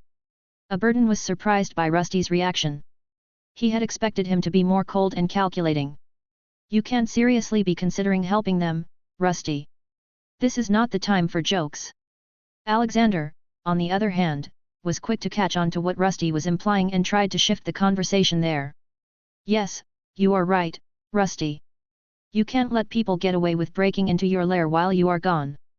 This is a good opportunity to show what happens to trespassers, even when you are not home. Don't listen to him, Rusty. We both know you are smarter than. Before Aberdan could finish his sentence, Rusty spoke up, making it clear that he was serious about this issue. Yeah, they need to pay for trespassing in my lair. Not you too, Lady Gleam. Aberdan clicked his non-existent tongue as it seemed everyone was against his idea of not getting involved. The demon lord held himself back from exploding and calling everyone a moron, knowing that Rusty would probably force him to be quiet. Before the conversation could continue, the small child looked up at Rusty and spoke. While she could not hear the two guides or Gleam, Rusty had been speaking out loud while using his concealed adventurer head. She stood there with tears in her eyes, and Rusty sensed that this would be more than just defending his lair. There was something in the humanoid's expression that made his metallic frame burn with anger. Do you know which way they went? Are you going to help? Yes. Rusty nodded, unwilling to beat around the bush. It would be much easier if this girl could help him, but she didn't seem likely to be much assistance. No. Rollo pushed me into the hole. I didn't see anything. She sniffled, her head lowering. Just as she was about to break down in tears again, Gleam tapped the girl's legs gently with her own, offering some reassurance. She says she will track them. Do you have anything that belongs to the others? Naisha sniffled again, her head hanging lower as she reached into the hole where she'd been hiding. At first, she pulled out what seemed like a torn towel, but after a closer look, it was clear it was a ripped shirt, one that probably one of the other children wore. Will this be enough? It's Rollo's. Gleam moved closer, using her antennae to pat down the shirt. She was the only one with tracking skills, so it was up to her to find the trail. How is it, can you track them? It seemed that Gleam was confident in fulfilling this task, but before they could leave, there still remained one problem. The little girl that was here was around 7 years old and she could not come with them. There was however no one to stay with her as Gleam was also needed for her tracking skill, which left them with only one option. Naisha, right? Why yes. I have to leave now, but don't worry, I will come back with your friends. Really? Yes, but you will have to stay here for now, hide for now, and don't come out until I return. But what if you don't come back like the others? I will come back, don't worry. But you need to be strong and stay here. Rusty tried to convince the child to trust him, but he wasn't very good at it. Instead, he had to rely on Gleam's reassuring pat. Once the child had calmed down, he handed her some of the dried food he still had and gave her instructions to hide in the basement if someone came for her. The door there was still intact, so she would probably be safe for a while. Why, you promise? The girl hesitated, gripping the edge of Gleam's carapace as if seeking comfort. Rusty wasn't sure what compelled him to say it, but the words came out without hesitation. I promise, now hide and don't come out until I return.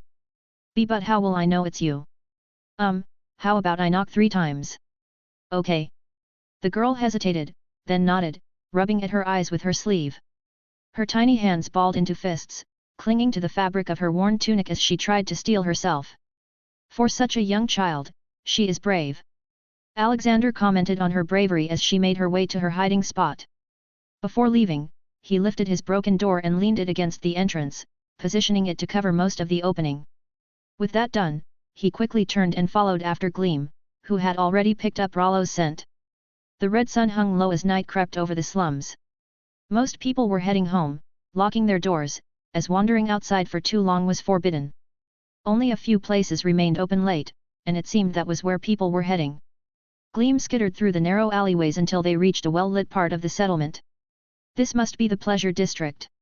I almost forgot how degenerate your people could be, hero. A burden mocked Alexander, but he ignored the comment and focused on the issue at hand. I expected as much. I bet it's those thugs from the Black Hound organization. Before heading into the dungeon, Rusty had been informed by Rollo about a criminal organization operating in this settlement, which lacked a thieves' guild. These former mercenaries turned cutthroats had established their base somewhere here, and it was likely they were the ones who had taken the young ones. Be careful, Rusty. I always am. Rusty responded to Alexander, who wasn't sure if waltzing into enemy territory without a plan was the best idea. Luckily, not many people knew who Rusty was or what he looked like. While his armored form was quite distinctive, he could easily wear a baggy robe over it and switch out his helmet to blend in. Even if the men he had beaten up recognized him, they wouldn't be the wiser. With his disguise on, he continued with the plan, which was quite simple. Stay under the radar and find out where the Black Hounds had taken the children. With Gleam scouting ahead and her keen tracking abilities guiding him, he moved silently through the shadows, careful not to draw any attention to his large, metallic frame. They were now within the Pleasure District. The air was thick with the smells of food, alcohol, and something more sinister. The sounds of laughter, shouting, and the clink of coin-filled purses echoed from the open taverns, brothels, and gambling dens. Rusty made sure to shield Gleam's body from prying eyes, and soon it seemed they had arrived at their destination. From the main road that led into all the establishments, they moved into a darkened alley. Gleam recoiled in disgust as a foul stench filled the air. Decomposing bodies? Could it be? They rushed toward a heap of trash, discovering the remains of people, some disfigured and others nothing more than severed limbs. However, they didn't seem to belong to the 3 children they were searching for, as the bodies were far too old. However, the trail ended here. The children had been taken somewhere within this area. Rusty's eyes flickered as his enhanced vision scanned the darkened alley. The unsettling stench of death lingered, but there was no time to dwell on it. The trail was close, and they needed to keep moving. Gleam's antennae twitched, and she moved cautiously toward a nearby building, her antennae sensitive to the lingering scent of the children. Here! Rusty murmured under his breath, nodding toward the building. It was a dilapidated structure, its windows dark and its door hanging loosely on its hinges. He could feel the presence of life inside, and multiple people were holders of classes. This would not be easy. Hold on, my dear Rusty. You're just going to waltz in there with no idea how many enemies are inside? You must be joking. A burden's voice was sharp with irritation. Rusty glanced at the darkened doorway of the decrepit structure. He stood before it, concealed in the shadows in case someone decided to step outside. Gleam was pressed against his back plate, out of sight, and his eyes glowed as his 2 guides argued. If he waits too long, the children could be. So what? Those brats are probably fine. Rusty's life is more important. Rusty remained still, eyes fixed on the building as his guides continued their argument. He understood both perspectives. Alexander was right, as they had to act before it was too late. He still wanted to save the children, as otherwise this whole little mission would be a waste of time. But a burden wasn't wrong either. Rushing in blindly could cost him his life, and then none of this would matter. Gleam shifted slightly on his back, her antennae twitching. She, too, knew that they needed a plan. Gleam. Rusty murmured, keeping his voice low. Can you slip inside and scout? The ant chirped softly, understanding the task. Her small form made her ideal for infiltration. Rusty's life detection skill was imperfect, so he needed Gleam to provide more precise information. It was even possible that the children were not here, or that they were already dead. If that were the case, he could only avenge them, but killing people in this unknown settlement was probably unwise. It would be best to resolve the issue another way, but he was not sure how. Be careful, Gleam. If there are any signs of trouble, just run. Gleam hesitated for only a moment before skittering toward the side of the building, her nimble legs making no sound against the cold ground. Rusty watched her disappear into the darkness, her small form blending seamlessly with the shadows. His glowing eyes flickered as he leaned against the rough brick wall, waiting. She'll be fine, right? Rusty was a bit worried because the people inside did not seem like the type to ignore a monster ant wandering around. While she could use a silencing spell, her body was still shiny and silvery. She did not have any stealth spells to conceal herself yet, but her small size allowed her to hide behind cover quite well. He gripped his sword tightly, preparing for the possibility that she might be captured or followed outside if she was seen.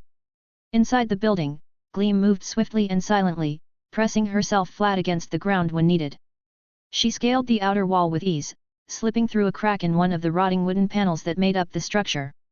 The interior was dimly lit by flickering lanterns, their glow barely penetrating the layers of dust and grime that covered every surface. She moved carefully along the edges of the room, her antennae twitching as she picked up various scents, sweat, alcohol, and something more distinct, like old blood. She paused behind a broken crate, taking in the scene before her. The room was large, a former warehouse or storage area, now repurposed into a hideout. Several rough-looking men sat around a table, drinking and laughing. They bore the marks of mercenaries, scarred faces, mismatched armor, and the casual posture of those accustomed to violence. They had weapons strapped to their sides, though none seemed particularly alert. Gleam moved closer, creeping along the underside of another crate. From this position, she could see most of the area, but there was no sign of the children. Her tracking skill revealed a trail leading further inside, but she would have to slip past a few loud mercenaries to reach the path leading into what seemed to be a basement. For a moment, she hesitated before following the scent deeper into the hideout. She kept to the shadows, scurrying under tables and behind discarded barrels. The men at the table continued their drinking, their conversation growing more animated. One of them slammed a fist against the wood, causing a tankard to spill over. "Damn, boss is late. He said he'd be back before sundown." One of them grumbled. "Relax." Another replied, leaning back. "He's probably just finalizing the deal." That merchant looked ready to pay top coin. "He better be, those girls don't come cheap." "Ha, do you think they will let you back into the pink rose after that thing you pulled?" The man laughed loudly as they discussed their next payment, but soon the conversation shifted. "But what do we do about those brats?" "What about them? We'll just set them straight, and if they're unwilling, there are always ways of getting rid of them. Just don't tell the boss and we'll handle that armored bastard ourselves, later." The men started laughing again. Gleam did not truly understand what they were talking about since her knowledge of human language was still somewhat limited, but she knew it was not anything good. One thing she did realize was that the man who was speaking was someone from before. He had previously tried to capture the 4 children who hid at their lair, and the smell of the children was still on him. Gleam was annoyed and wanted to instantly blast him with a well-placed mana bolt but held herself back. She needed to stay focused on the mission. The children were her priority, and attacking now would only expose her presence. After making sure the men weren't looking, she pressed forward, slipping further into the shadows. The basement entrance was guarded by a lone thug leaning lazily against the doorframe, arms crossed. He looked bored, his weapon, a chipped sword, was resting against the wall beside him. The smell of stale alcohol clung to his clothes and he seemed rather bored, even ready to sleep. Gleam hesitated. If she tried to sneak past him, there was a chance he would spot her. To make matters worse, the door seemed closed. A bunch of keys was attached to the man's hip, but getting to them without being caught would probably be difficult. Even if she had them, she was still an ant, so opening the door without Rusty's help would be difficult. She skittered around, searching for any openings to crawl through, but the only thing she found was an eye-sized hole. Peering through it, she saw the children, all alive but trapped in a rusty cage. Her antennae twitched as she analyzed the situation. The children were unharmed, which was good, but they were locked up, and the only visible way inside was through the locked door. There were no windows to crawl through from the outside. The basement was completely underground. The only entrance was the same door they would need to use to escape. Getting them out without alerting the mercenaries would be tricky. She skittered back to the crack she had entered through and slipped outside to report to Rusty. Reaching him, she tapped urgently on his leg, her antennae twitching in rapid succession. Rusty crouched down, allowing her to climb onto his shoulder. "You found them?" Gleam nodded vigorously, then tapped his helmet with her antennae before drawing a small pattern on his shoulder with her front leg. "They're locked up but alive? That's good. How does it look inside? Any guards?" Gleam continued to chirp as she relayed all the information. Both Alexander and Aberdan listened closely, understanding what the small ant monster was saying. Over 20 men inside, all armed mercenaries. This will be tricky. Alexander, who had been the most insistent on rescuing the children, whispered with worry. Even he understood the gravity of the situation and how dangerous it would be for Rusty if he attempted to rush in or got caught. "We still have time to turn back. From what Lady Gleam said, they aren't planning to kill them, yet. You want us to wait until they hurt them? Have you no heart?" "No, I don't, hero. You should already know that." Rusty was troubled. He wanted to save the children and make it clear to the people in this new settlement that anyone who intruded on his lair would be punished. But this situation was complicated. The mercenaries were all around the level of E-rank adventurers, which was not a problem individually, but their numbers made them a serious threat. Then there was their boss, who had not yet returned. When he did, he would likely bring even more men to stand in Rusty's way. If Rusty wanted to act, he needed to do it now. The odds were not in his favor. A direct assault would be suicide, and a stealthy approach was hindered by the locked door. He needed a way in that would not immediately raise the alarm. His mind raced for a solution, but just as he was trying to decide, the entrance to the building swung open wide and an armored man stepped out. It was one of the mercenaries stationed here, and he was clearly drunk. Rusty remained still in the shadows, his body blending into the darkness with ease. The man did not notice him at all. After glancing around and muttering profanities, the mercenary shut the door behind him and stumbled into the alleyway to relieve himself. "Wait, that is it." An idea struck Rusty. The mercenary's armor was heavy, and his helmet looked identical to one of the models Rusty had stored in his inventory. This was his opportunity. If he could knock the man out silently, he could disguise himself and enter undetected. He had done it before and knew that as long as he placed his helmet on the man's head, he could take over, even if the mercenary was still alive. The drunk mercenary staggered a few steps away from the door, fumbling with his belt as he leaned against the wall. His head swayed, unfocused, and he muttered something unintelligible to himself. Rusty moved quickly, the noise of his metallic boots muffled by the silence spell Gleam had cast. In a single, fluid motion, Rusty yanked the man's helmet away and clamped his metallic hand over the man's mouth to muffle any noise. The mercenary's eyes widened in shock, but before he could react, Rusty delivered a precise strike to the base of his skull. The man's body tensed for a moment before going limp, collapsing against Rusty's frame. Rusty quickly dragged the unconscious mercenary into the shadows, ensuring no one had witnessed the altercation.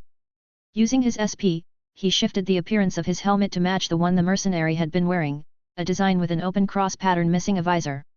Once the transformation was complete, he placed the helmet on the man's head and activated his possession skill to take control. The man's body started twitching as his skill activated and took hold of his nervous system. Rusty could now see through the mercenary's eyes, control his movements, and even mimic his voice if needed.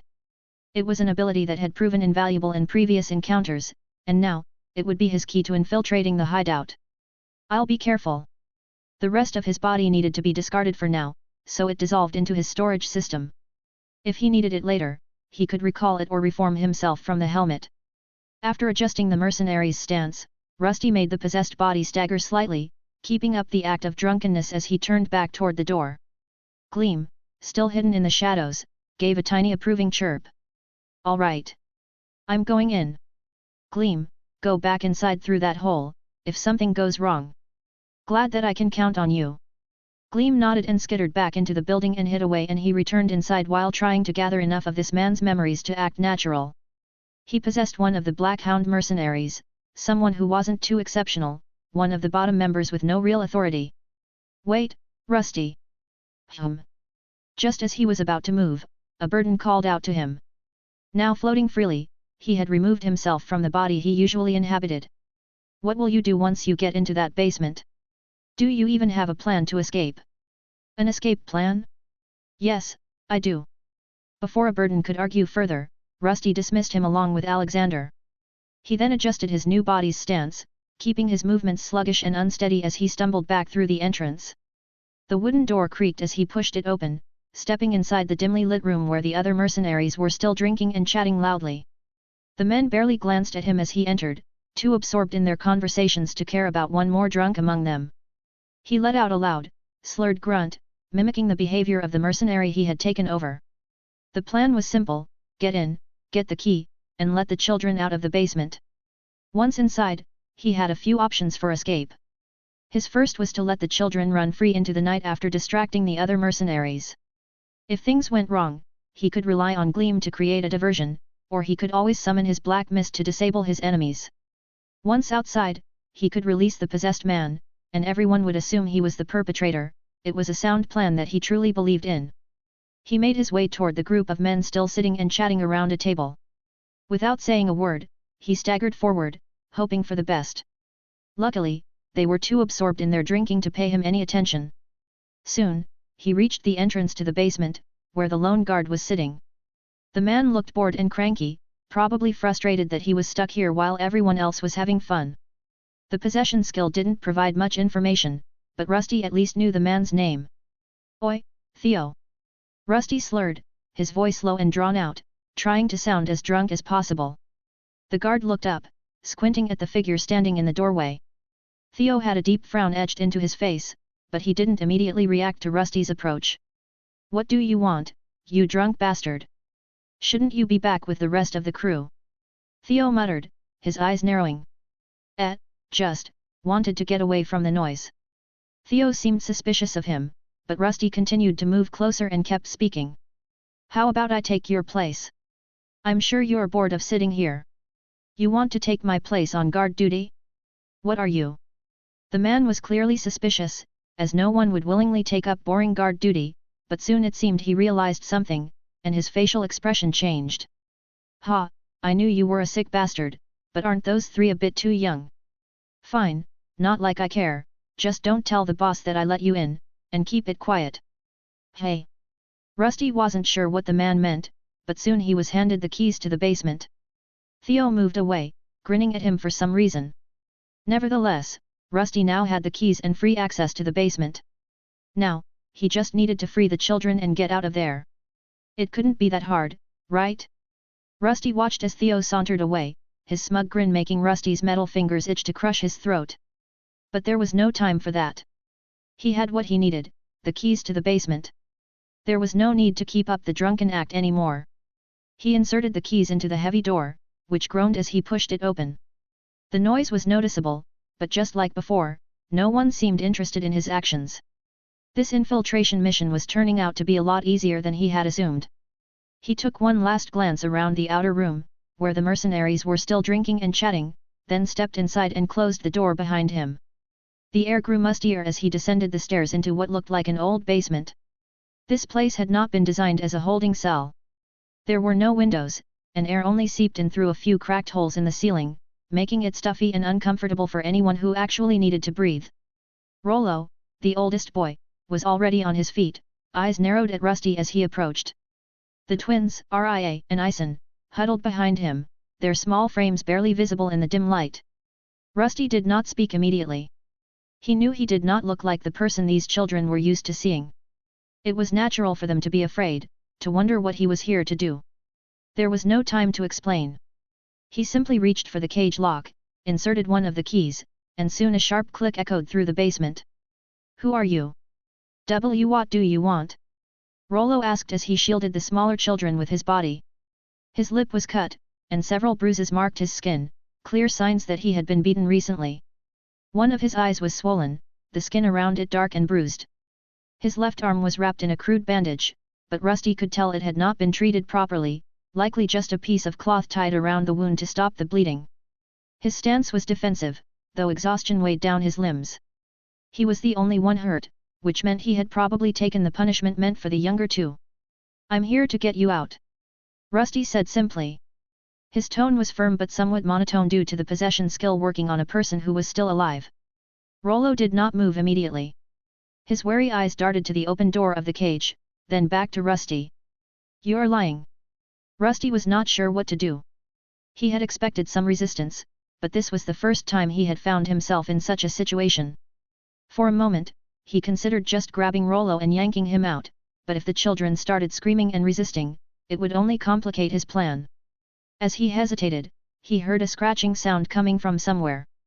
Omega! It was Gleam, struggling to squeeze through the same hole she had used to see the kids earlier. An idea struck him immediately. While he was possessing this body and had no way to explain that he was the person they had met at the decrepit house, the children still knew who Gleam was. They had seen her there before, and perhaps her presence would help defuse the situation. The hole was too small for her to squeeze through, but she was doing her best to widen the opening. A few small pebbles crumbled down, but there was no time for digging. He decided to help. Pulling out his sword, he startled the children, who trembled in fear and retreated. To their surprise, he did not use it on them. Instead, he pushed it into the narrow hole Gleam was trying to enlarge, using it to wedge some of the rocks out of the way.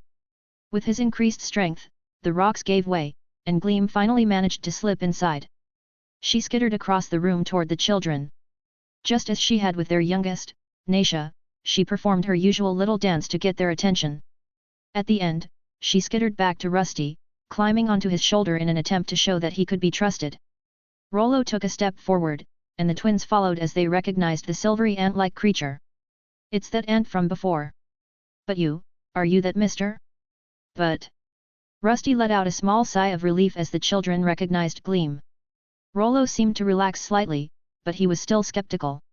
Rusty's current form was different from when they had first met, with his voice included. He couldn't reveal his true form, so he had to either come up with a lie or convince them to ignore it for now. "We need to move. While they're distracted, you can get out." It was time to put the plan into motion. The children still needed to escape through the main exit since they would not fit through the hole Gleam had used unless Rusty did something drastic. Instead, he motioned them toward the door. Even with Gleam there, they still did not fully trust him. Fear was evident in their eyes. Naisha is waiting for you. Do you not want to see her? And Naisha is? She is safe. Yes, she is at my law. I mean, she is at that home, waiting for you to go back. Now be quiet and come. At the mention of their youngest sibling's name, the three children seemed to respond positively. Rollo's hesitation wavered at the mention of Naisha, his bruised face tightening as emotions warred within him. The twins clutched at his sides, their wide eyes filled with hope and uncertainty. If you hurt her. Rollo started, his fists clenched and shaking. I didn't. Now stop talking. When I give you the signal, you will run. Just follow Gleam, she will guide you to the exit. On his way here, Rusty had made some preparations. He had replaced parts of the man's armor with his own twilight steel body. Without doing so, he would not have been able to use his skills and ensure the children's escape. His words seemed to be enough. Rollo and the others looked at Gleam and nodded. They quickly moved behind him as he stepped forward to open the door to the outside. Once there, he was ready to create a diversion with his darkness elemental skill. In a way, he was excited. He had come here not only to rescue these young humanoids but also to get revenge. These people had intruded on his lair, so he would do the same. He would destroy their lair and escape without them ever knowing it was him. All the blame would fall on the body he was possessing. However, just as he was about to put his plan into action, something unexpected happened. Wait, what's that? His life detection skill picked up 3 more signals approaching. One in particular stood out, far stronger than the others. Its presence was many times stronger than of these E-rank mercenaries. It was a life signal which was probably a D or C rank, something that he probably didn't stand a chance against. This was no ordinary thug. This was someone experienced, likely the leader of the Black Hound mercenaries. His plan had already been risky, but now it was downright dangerous. If this man had any skill or ability to see through disguises, Rusty's infiltration would fail instantly. He was also not alone. The 2 people with him were also relatively strong and nothing like the drunken mercenaries Rusty had judged to be weaker than him. His miscalculation could cost him dearly, and perhaps sticking to his original plan would be unwise. Change of plans, we'll have to do something more drastic. Gleam. Rusty backed away into the basement. There was one escape tactic he had been avoiding because it was volatile, but in this situation, he might not have another choice. He turned to Gleam and spoke. Gleam, you have been practicing your shielding spell, right? She nodded enthusiastically. She had been leveling up a lot lately, and her lesser shield of light spell had also improved. Now, it was crucial for this plan to work. Good. Here's what we're going to do. The children watched Rusty, who was still possessing the body of one of the drunken mercenaries. They still weren't sure if they could trust him, but the ant beside him reminded them of the strange armored man in the house where they had stayed for a few days before being captured. Rusty soon turned back to them, his mind seemingly made up. Go back into the cage for now. It will protect you from the blast. Be blast. Yes. Don't worry.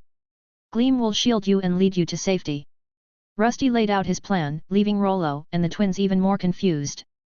But they had little choice. Hesitantly, they moved back into the cage, this time accompanied by the small silvery ant, who wiggled around as if trying to ease their nerves. Then, to make things even more bizarre, they watched Rusty push his gauntlet into the hole through which Gleam squeezed through earlier. Good. This should be fine. Once the path is open, just run and don't look back. Rollo was quite confused about what was happening. The gauntlet disappeared into the hole, and Rusty walked back toward the entrance. Then, suddenly, another gauntlet appeared on his hand. Rollo was stunned and had no idea how it got there, but it was just there. The boy wanted to ask about it, but Rusty silently left the room before a dome of light descended over the children, a shimmering shield created by none other than Gleam. She wiggled her antennae at the children, who were unsure of what was happening, and waited. Rusty had left the area, and soon the gauntlet that had been left behind began to glow. One side shone radiantly, while the other was pitch black. Slowly, the darkness and light crept toward each other. Gleam braced herself, knowing what was coming. Back at the entrance to the basement, Rusty focused. The range of his skill was limited, but he could control his limbs through his limb control ability. It had been leveling up gradually, but the real challenge was using it in combination with elemental charge. To make things worse, the mercenaries started to quiet down as who seemed to be their leader finally arrived. He entered through the main door, which was pushed open by two rather large-looking men. The two were truly bearish and their hulking frames barely fit through the entrance. They were heavily armed, their armor reinforced with thick plates, and their movements carried the confidence of experienced fighters. The moment they stepped in, the rowdy atmosphere in the room dimmed, as if a thick fog of authority had settled over the mercenaries. The weaker members instinctively straightened up, their drunken slurs replaced with nervous mutterings. A man of average height but overwhelming presence strode in between the two brutes. His dark coat, adorned with the insignia of a black hound, swayed slightly as he walked, revealing a set of pristine, well-maintained armor underneath. Unlike the others, he wasn't covered in grime or soaked in ale, instead, he radiated control. His piercing amber eyes swept across the room as if he was looking for something. I might have to thank this person later. At first, Rusty thought this situation would be bad, but the sudden appearance of the man had caused all the mercenaries to gather in one place. This was the perfect opportunity to execute his plan, and it would start with a bang. The leader of the mercenary group noticed something was off as he looked at Rusty, who was raising both hands. But it was already too late.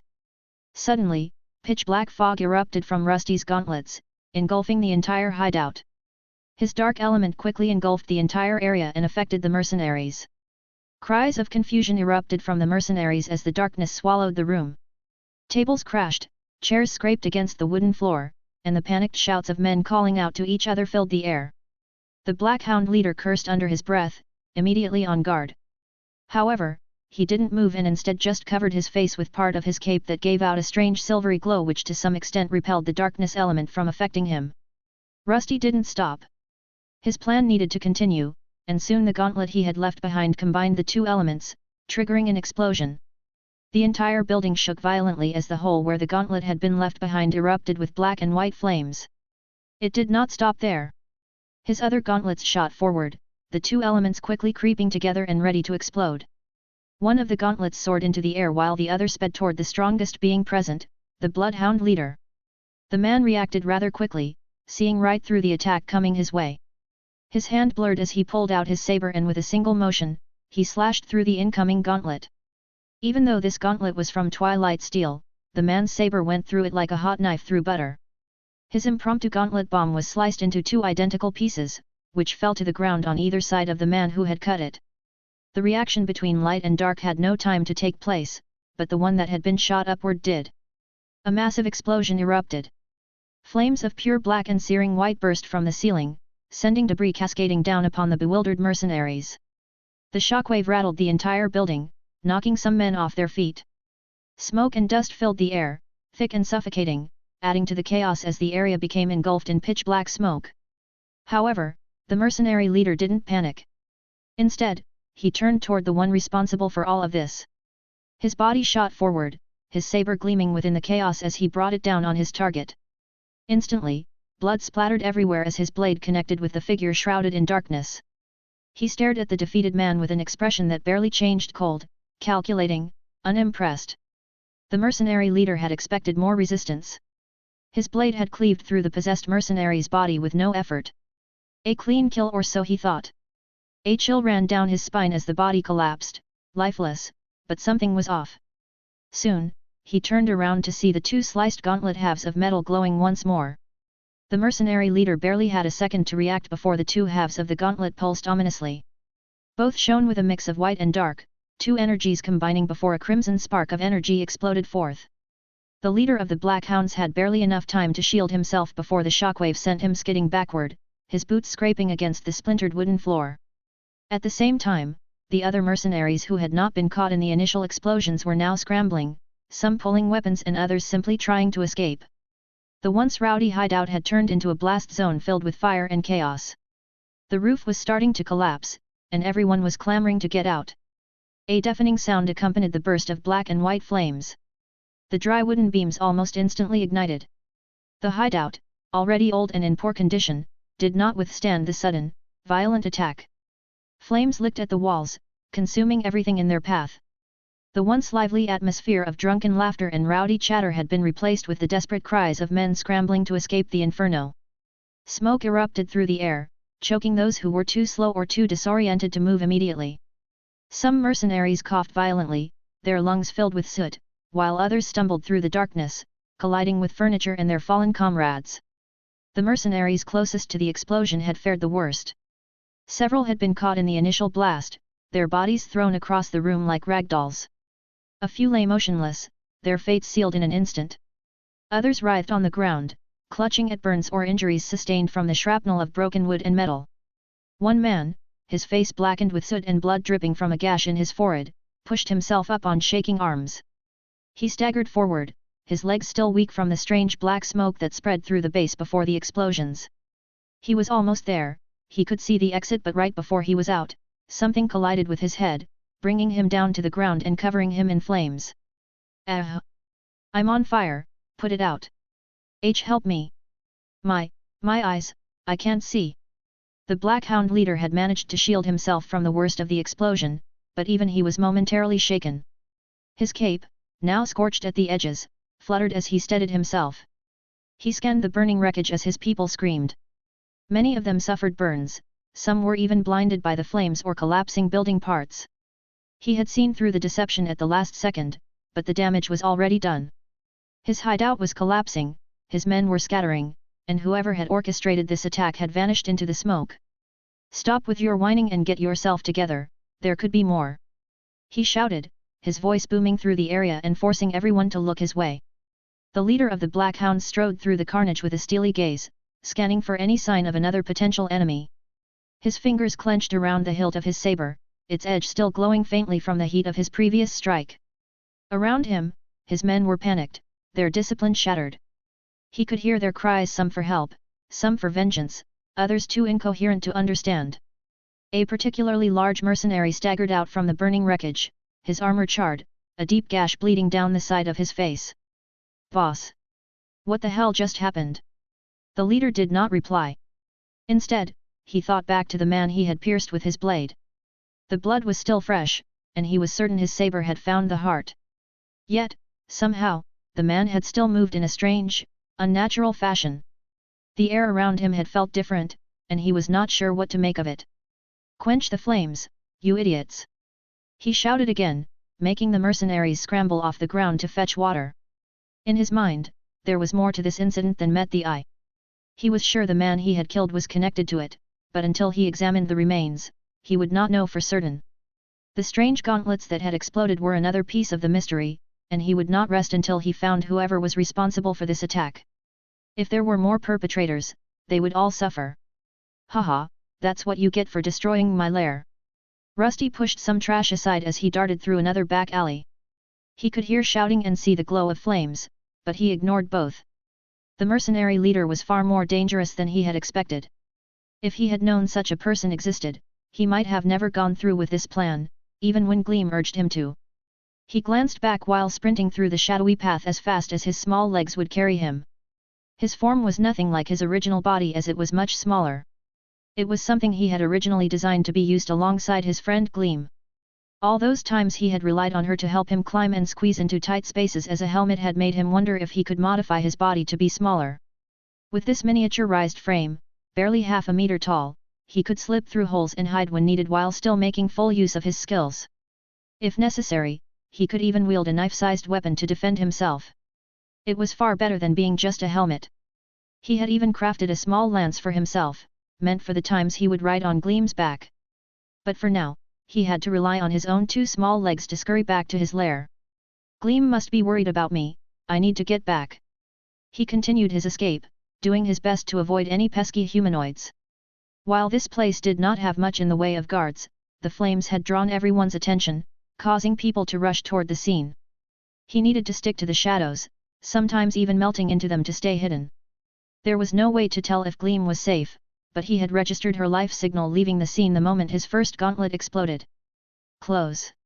It took him around 15 minutes to make his way back, carefully avoiding the gazes of people still out at night. When he arrived at his lair, his life detection skill informed him that exactly 5 living beings were around his decrepit estate.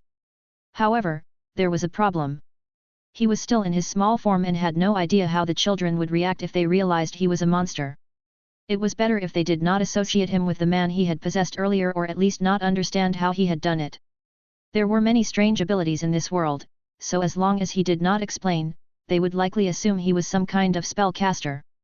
With that in mind, he moved toward one of the holes that had not yet been mended. After some squeezing, he slipped inside his lair. Only then did he shift back to his full form. His helmet was the first to expand, followed by the rest of his body as he activated his loadout.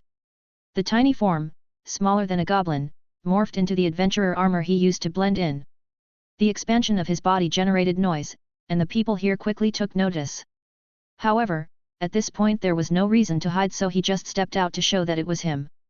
"It's the Mr." One of the twins pointed in his direction, and the other children turned to look at him. It was strange. The way they looked at him now was different from before. Instead of fear, there was something else in their eyes, something that looked like relief. Gleam was there as well. She quickly skittered to his side and climbed onto his shoulder. Rusty allowed himself a moment to take in the sight of the children and Gleam. Their relieved faces made him feel something he did not truly understand. There were a few reasons he had saved these three. One was because Gleam and Alexander had asked him to, and another was his anger at someone invading his home while he was away. In reality, he did not care for these young humanoids. There were no deep emotions tied to them, nor did he feel like he owed them anything. There was nothing they could offer him, yet for some reason, it felt like this had been the right choice to make. It's probably nothing. I can still use them. Rusty was not sure what it was, but it did not seem important. Instead, he focused on what these four could offer him in return. He knew they had nowhere else to go, and that made them useful. A group of indebted, desperate children could be shaped into something beneficial. However, he was not entirely sure how to make them useful. Rollo, the oldest, seemed competent, but the other three were not as much. If they had been caught once, they could easily fall into the same situation again, and he did not find it worthwhile to rescue them every time he was away. Nevertheless, if he was going to turn this place into a smithy, it might be useful to have them peddle his wares, which he intended to craft soon. Thanks to his magical ability, he expected to be able to create enchanted weaponry once he reached D rank, something he was already eager to train for. Money wasn't that hard to come by in this world, and hiring someone to protect his shop in the making was also possible. But for now, he still needed to understand what these children had in mind. Perhaps they would just decide to flee the settlement, something he would have no control over. Rusty took a slow step forward, his armored frame casting long shadows against the dimly lit interior of his lair. The children remained huddled together, uncertain but no longer trembling in fear. Rollo, the eldest, was the first to speak. "You saved us, right? And we owe you, don't we? But why?" Rusty wasn't sure why, nor did he have a logical explanation for it. His guides were unavailable at the moment, and calling them here would only expose them to these children, whom he couldn't trust. Instead, he decided to avoid the confrontation for now, as he knew these humanoids were close to passing out. "You don't need to know, but for now, you should try to get some sleep. Those mercenaries probably won't come here." Even though a burden wasn't there with him, Rusty could already hear his guide complaining about his plan to let these children stay. There was a possibility that the people who had taken Rollo and the others might show up. They could interpret the children's presence at his home as enough evidence to accuse him of torching their hideout. However, Rusty was more convinced that they would be focused on figuring out the exploding gauntlets and the identity of the man he had possessed. The captured children didn't seem too important, and if everything went as planned, they would think the children had burned away in the basement. Rusty watched as the children hesitated, exchanging uncertain glances. Despite their exhaustion, sleep did not come easily to those who had spent days fearing for their lives. The twins clung to each other while Rollo, the eldest, remained tense, his fingers curling into the tattered fabric of his clothes. The youngest Naisha rubbed her eyes, fighting the drowsiness overtaking her. Gleam wiggled her antennae and made a soft chittering noise before hopping down from Rusty's shoulder. She approached the children, nudging them lightly. "I think we can trust Mr. He helped me." Naisha was the one to speak up this time. She had spent some time hiding out in the basement, and her eyes were quite red. It seemed that she now trusted Rusty, and the little happy dance that Gleam liked to perform helped calm the children, who eventually all agreed. "If Nat thinks so." Ria, one of the twins, spoke up, and her brother also nodded. The three then looked to Rollo, their leader, for confirmation. Rollo's sharp eyes flicked between Rusty and his siblings. He was older, more experienced in hardship, and instinct told him to be cautious. But exhaustion weighed heavy on his limbs, and despite himself, he knew they had no other options. They had nowhere else to go. The streets would swallow them whole, and the mercenaries would find them eventually. If Rusty had truly meant them harm, he would have done so the previous time they were here. Thank you. It's fine. Just go to sleep. They won't find you. We'll talk in the morning. He lowered his head, and the other two children did as well. Nat, on the other hand, seemed too preoccupied with trying not to doze off. Soon, the four children went back to their previous sleeping spaces, which they had assembled from some spare blankets and rags. The quartet nodded, and to Rusty's surprise, they settled down without further argument. Exhaustion had taken its toll, and despite their worries, sleep claimed them quickly. Rollo, ever the cautious one, kept his body positioned protectively near the others, his breathing shallow at first but gradually slowing as sleep overtook him. Rusty stood there for a while, watching the rhythmic rise and fall of their chests.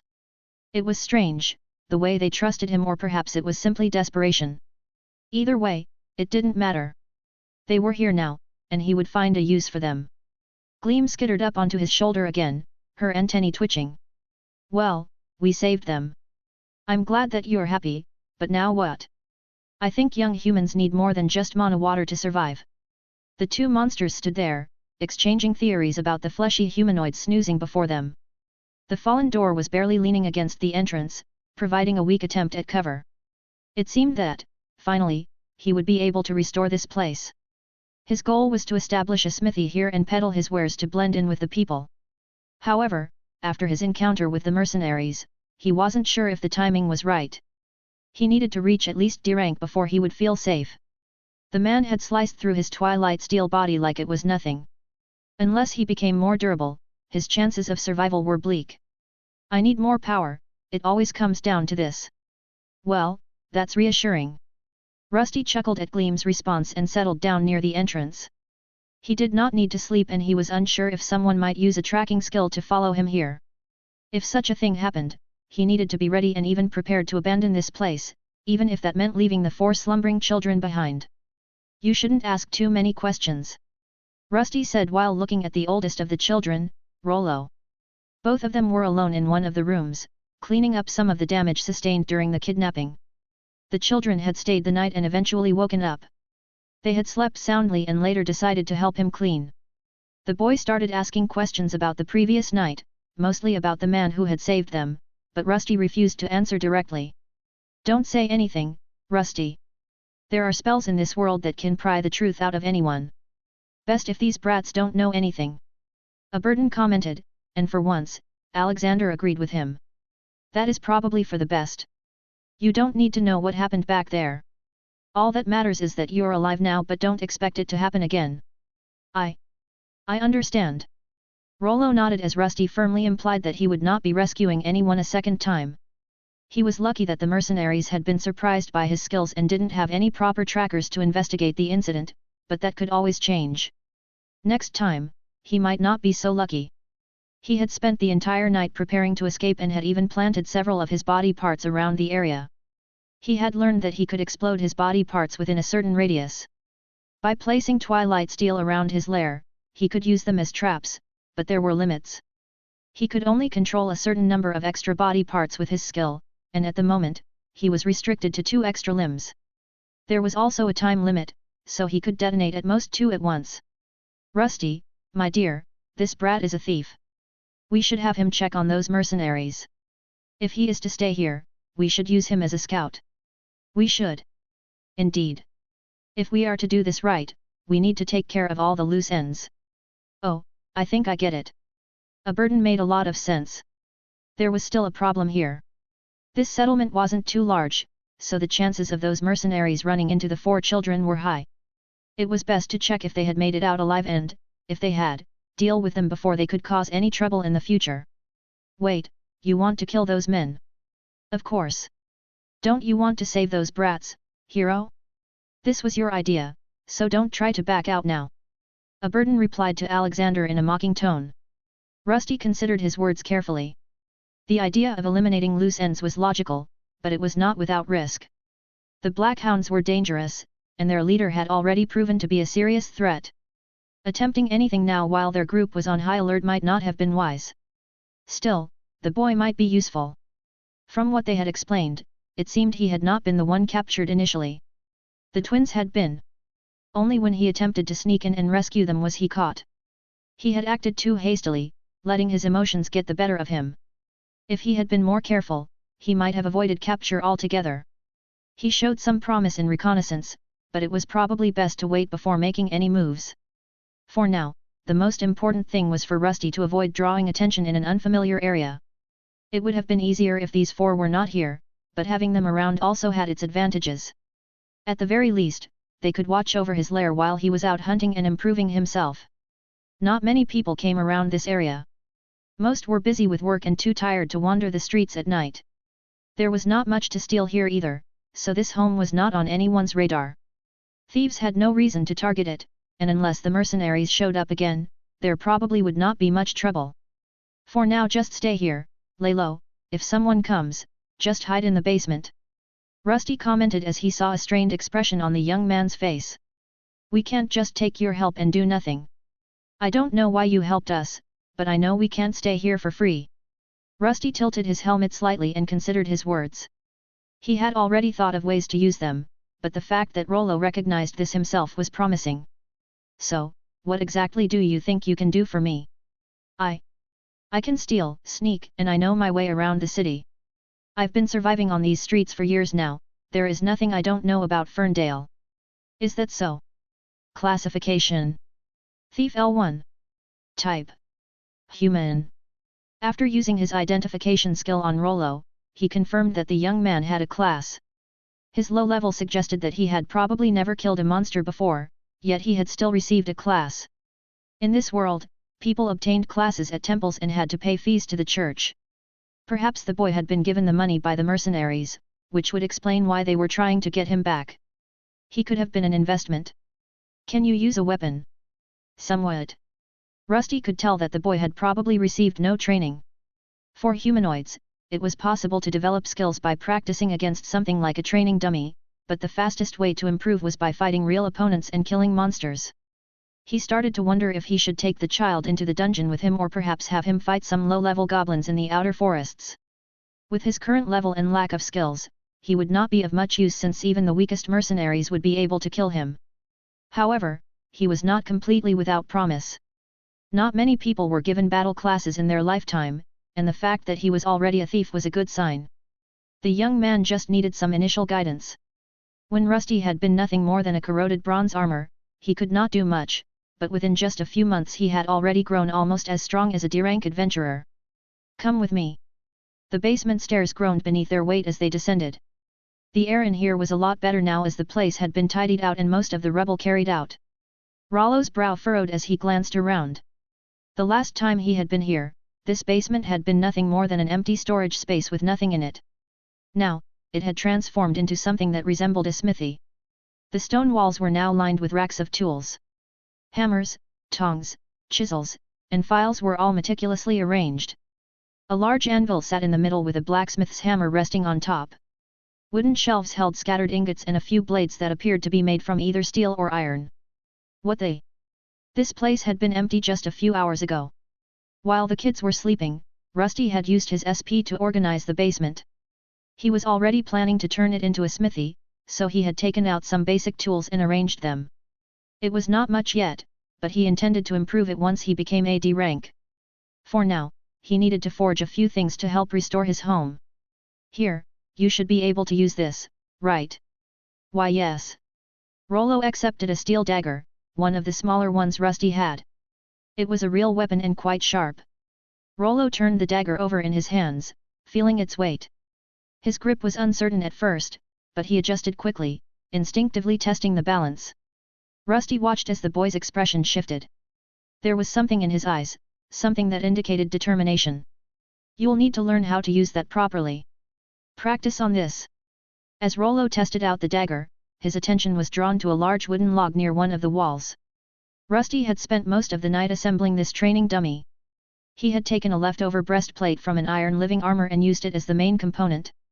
It was fixed over the log to serve as the primary target and, most importantly, was recognized as a dummy by the world's system. With it in place, Rollo would have something to strike with his dagger, allowing him to gain at least a few levels in his dagger proficiency. The youth stepped forward hesitantly, raising the dagger. His stance was rough, unrefined, and lacked proper footwork, but Rusty observed in silence. It was clear that while Rollo had held a weapon before, he had never received proper instruction nor did he use it on any proper opponents. Try stabbing it. Rollo swallowed hard and adjusted his grip on the dagger. His fingers tensed as he squared his shoulders and his eyes fixated on the breastplate affixed to the wooden dummy. He took a deep breath, stepped forward, and drove the dagger toward the target. Clang! The sound of steel meeting iron echoed through the basement. The dagger bounced off harmlessly, and in the same instant, Rollo's grip faltered. The weapon slipped from his fingers and clattered onto the stone floor. He took a stumbling step back, staring at his empty hands in disbelief. Rusty let out something similar to a sigh and stepped forward. He bent down and picked up the dagger with ease. The moment he held it, his fingers wrapped firmly around the hilt, as if it were an extension of himself. You didn't put enough strength into it, this is how you do it. He lifted the dagger and, with a smooth motion, plunged it straight into the iron breastplate. Unlike Rollo's attempt, the blade didn't bounce off. Instead, it punctured the worn metal, sinking in just enough to prove its effectiveness. A half-hearted stab won't do anything against armor, go try again, the blade shouldn't break if it does, take one of the other ones. Rusty pointed to several daggers on one of the wooden shelves before moving over to the anvil. There was work to be done and he wished to be done with it soon. He had put off assembling a replacement hinge for the entrance, along with reinforcing the old door frame. He wasn't a carpenter, but with his smithing skills, he could achieve a similar result. Gleam, I need your help. Gleam had been playing with the children upstairs, but after revealing himself, she quickly skittered down into the basement. The youngest of the children followed the little monster and was surprised to find the basement filled with various steel tools. I need you to heat something up. Do you think you can do that? While the forge wasn't ready, Gleam could use lower-level flame spells. He had gathered some wood to place it into the chimney space that would later become his true forge. Gleam wiggled her antennae excitedly before scampering over to the pile of wood stacked within the stone-lined fireplace. With a chittering noise, she focused, and a flickering flame burst forth from her mouth. A bright orange glow bathed the basement as fire licked hungrily at the dry logs. Soon, a steady heat filled the room, and the forge, albeit makeshift, roared to life. Rusty nodded in approval. While not as powerful as a full smithy forge, this would suffice for the time being. Normally, he would use his own steel hands to hold the plate of metal he needed for the hinge, but since he was being watched, he opted for the proper tongs instead. Before long, the other two children gathered near the entrance, all watching him work.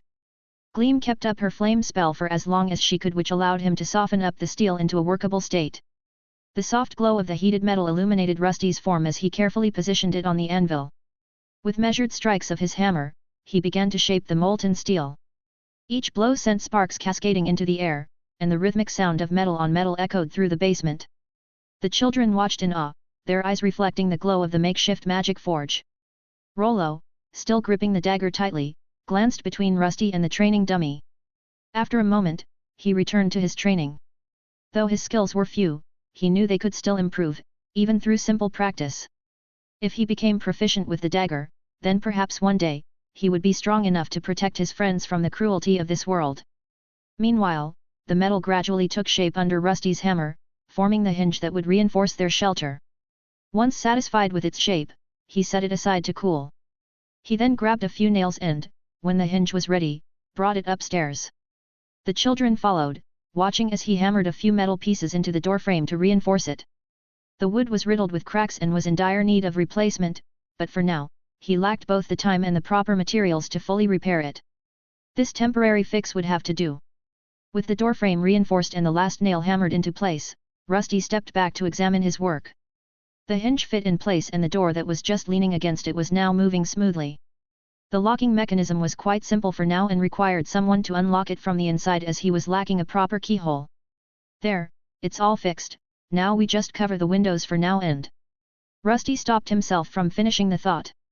Even if he reinforced everything in this lair, anyone with a heavy enough weapon could still break through. True security wouldn't come from fortifications alone as it would come from strength and resources. If he wanted to protect his home, he needed to grow stronger and acquire wealth. In this world, there were professions like guards and soldiers.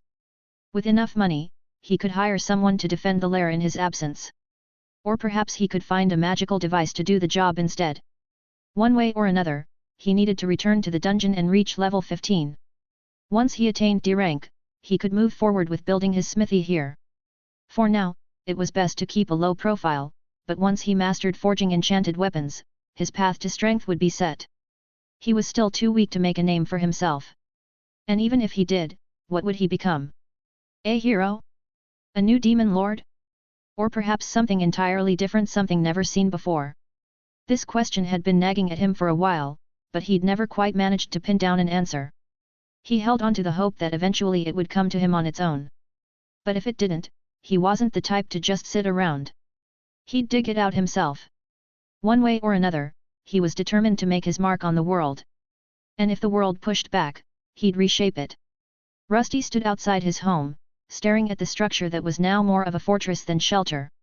Every window was nailed shut, thick wooden planks hammered across to prevent entry. The door had been reinforced with metal plates and secured with several heavy latches on the inside. It wasn't much to look at, but it would hold, at least, for now. The morning light cast sharp shadows across the street, and Rusty allowed himself a moment to take in his work. The fortifications were crude but effective. Anyone who tried to break in would have a hard time doing so quietly. And if they did make it inside, he had some surprises waiting for them. Even though there wasn't anything worthwhile to steal in his home yet, people might still attempt it. The house was recently acquired and in bad shape. He had spent the last day reinforcing what he could with the steel, bronze, and iron he had in storage. He was no stonemason or carpenter, though, so his repairs weren't exactly nice to look at. Rollo and the other kids had helped him in some places, and Alexander had guided him through some adjustments. A Burden wasn't too interested in the building and just complained that it was an unfit place for a demon lord. It seemed they had managed to get away with torching the mercenaries' base. Rollo had gone to investigate and reported that the entire place had burned to the ground. He also informed Rusty that one of the men who could recognize them had perished in the explosions, leaving only one survivor from the previous incident. While this didn't mean other mercenaries couldn't identify them, it lowered the chances of being caught. With the place burned down and charred bodies inside, it would take some time before anyone checked the basement. Even if they discovered the children had survived, it wouldn't necessarily mean they would figure out that they were responsible for the explosion. Those mercenaries had plenty of enemies and probably wouldn't suspect someone like Rusty, who had just arrived in the settlement, of attacking them for such a reason. Still, he had destroyed their base, and eventually, they could piece things together. He needed to get strong enough to face their leader. Reaching D rank was now his main goal. With his lair now secured, he could delve back into the dungeon to continue leveling. Battling those strange fish people had just been the beginning, as he intended to push much deeper into the sunken mine and uncover all its secrets. This should do it. How will I open it from this side? Quite easily, Gleam. Just watch. At the moment, Rusty and Gleam stood inside the building. The door before them had several latches that could be slid to lock it, along with a thick wooden plank for extra protection. The plan was for someone to always remain inside to open it when needed. However, Rusty had ensured he could still enter even if no one let him in. Above the door hung an iron gauntlet, one of his old body parts. He demonstrated to Gleam by using one of his skills. The gauntlet, resting on a shelf, floated down and moved one of the latches as he commanded. Even if no one opened the door for him, he had left enough of his body parts inside the building to help him get in one way or another, even without a key. Additionally, there was a hidden exit that he and Gleam could use if needed. The children could also squeeze through, though it was a tight fit for Rollo, the oldest. With all these precautions in place, he could now safely leave the city to train again. Are you leaving? Yes, I need to go to the dungeon, I might be gone for several days again. Gleam skittered over to Naisha, the youngest of the group, and tapped her leg with one of her antennae in a reassuring way. Rusty was not a babysitter, and he had done as much as he could for these children. He could not watch over them forever, nor did he intend to guarantee their safety. At most, he was willing to offer his lair as a temporary hiding place and provide some food since he didn't see money as much of a problem. However, they would need to learn to survive on their own. Rollo had promised to keep the lair protected in Rusty's absence and had begun using the basement to practice his dagger skills. We'll be fine. Rollo commented while placing his hand on Naisha to keep her from trying to hug Gleam. Rusty watched the exchange, still a bit confused by the moisture gathering in the child's eyes. Let's go, Gleam. She did not seem too pleased about leaving the children unsupervised but eventually relented. After skittering back to Rusty, she perched herself on his shoulder, pouting in an ant-like manner. It is best if you do not let anyone in. We will not. Rusty gave Rollo a final piece of advice before heading out. As soon as he stepped outside, he could hear the latches locking behind him as the children secured the door. Now that the issue with the mercenaries was over, he needed to keep moving forward. There was no time to dwell on others. At any moment, his life could change. He had already lost too much time and was not sure how he had let himself get convinced by Gleam and Alexander to go along with all of this in the first place. Now then. His current form was hidden under a long darkened robe. Even though he had Gleam's papers, it was better for her to hide underneath to not stand out. Soon he walked away from his home and glanced at their statuses to see how much more work they needed to do. As expected, Gleam had gained many more levels than him and would evolve faster than he who was just level 4 now. Name: Rusty. Classification: Twilight Steel Armor E++ L4. Type: Magical/Inorganic. Hit points HP: 373/373. Magic points MP: 290/290. Special points SP: 70/70ths. Strength: 150 E+++, 16. Agility: 134 E+. Dexterity: 135 E+. Constitution: 150 E++, 23. Intelligence: 139 E+. Wisdom: 140 E+. Willpower: 139 E+. Durability: D. Name: Gleam. Classification: Small silvery magical gleaming ant E, L8. Type: Insectoid. Hit points HP: 116/116. Magic points MP: 173/173. Stamina points SP: 123/123. Strength: 9E. Agility: 25E. Dexterity: 15E. Constitution: 13E. Intelligence: 38E. Wisdom: 33E. Willpower: 25E. Durability: E. This, of course, made some sense since they shared experience points, but she was 2 smaller ranks below him. Even after she reached full E rank, he probably would not be level 15. He could see that both his HP and MP were higher than hers, but he knew that even with more mana, he could not use spells the way she could. All her skills related to mana control were at a higher level, and spells could also be leveled up. With each level, they became easier to cast, and with enough levels, they consumed less MP. She had also gained a new skill along with some fire spells. Lesser Flames. Spell: a simple fire spell. Fire Bolt. Spell: a bolt of concentrated fire energy. She had learned a few fire spells and begun adding them to her repertoire. Flames were much better for attacking than the light spells she had been using, but they also consumed much more of her magical energy. She had also recently gained a new skill, one that was likely responsible for the human children's affection toward her. Harmony Aura. Skill: emits a soothing magical effect that calms hostile creatures and provides a morale boost to allies. Spells are not like skills. They can be learned without leveling up if you understand them. I need to evolve.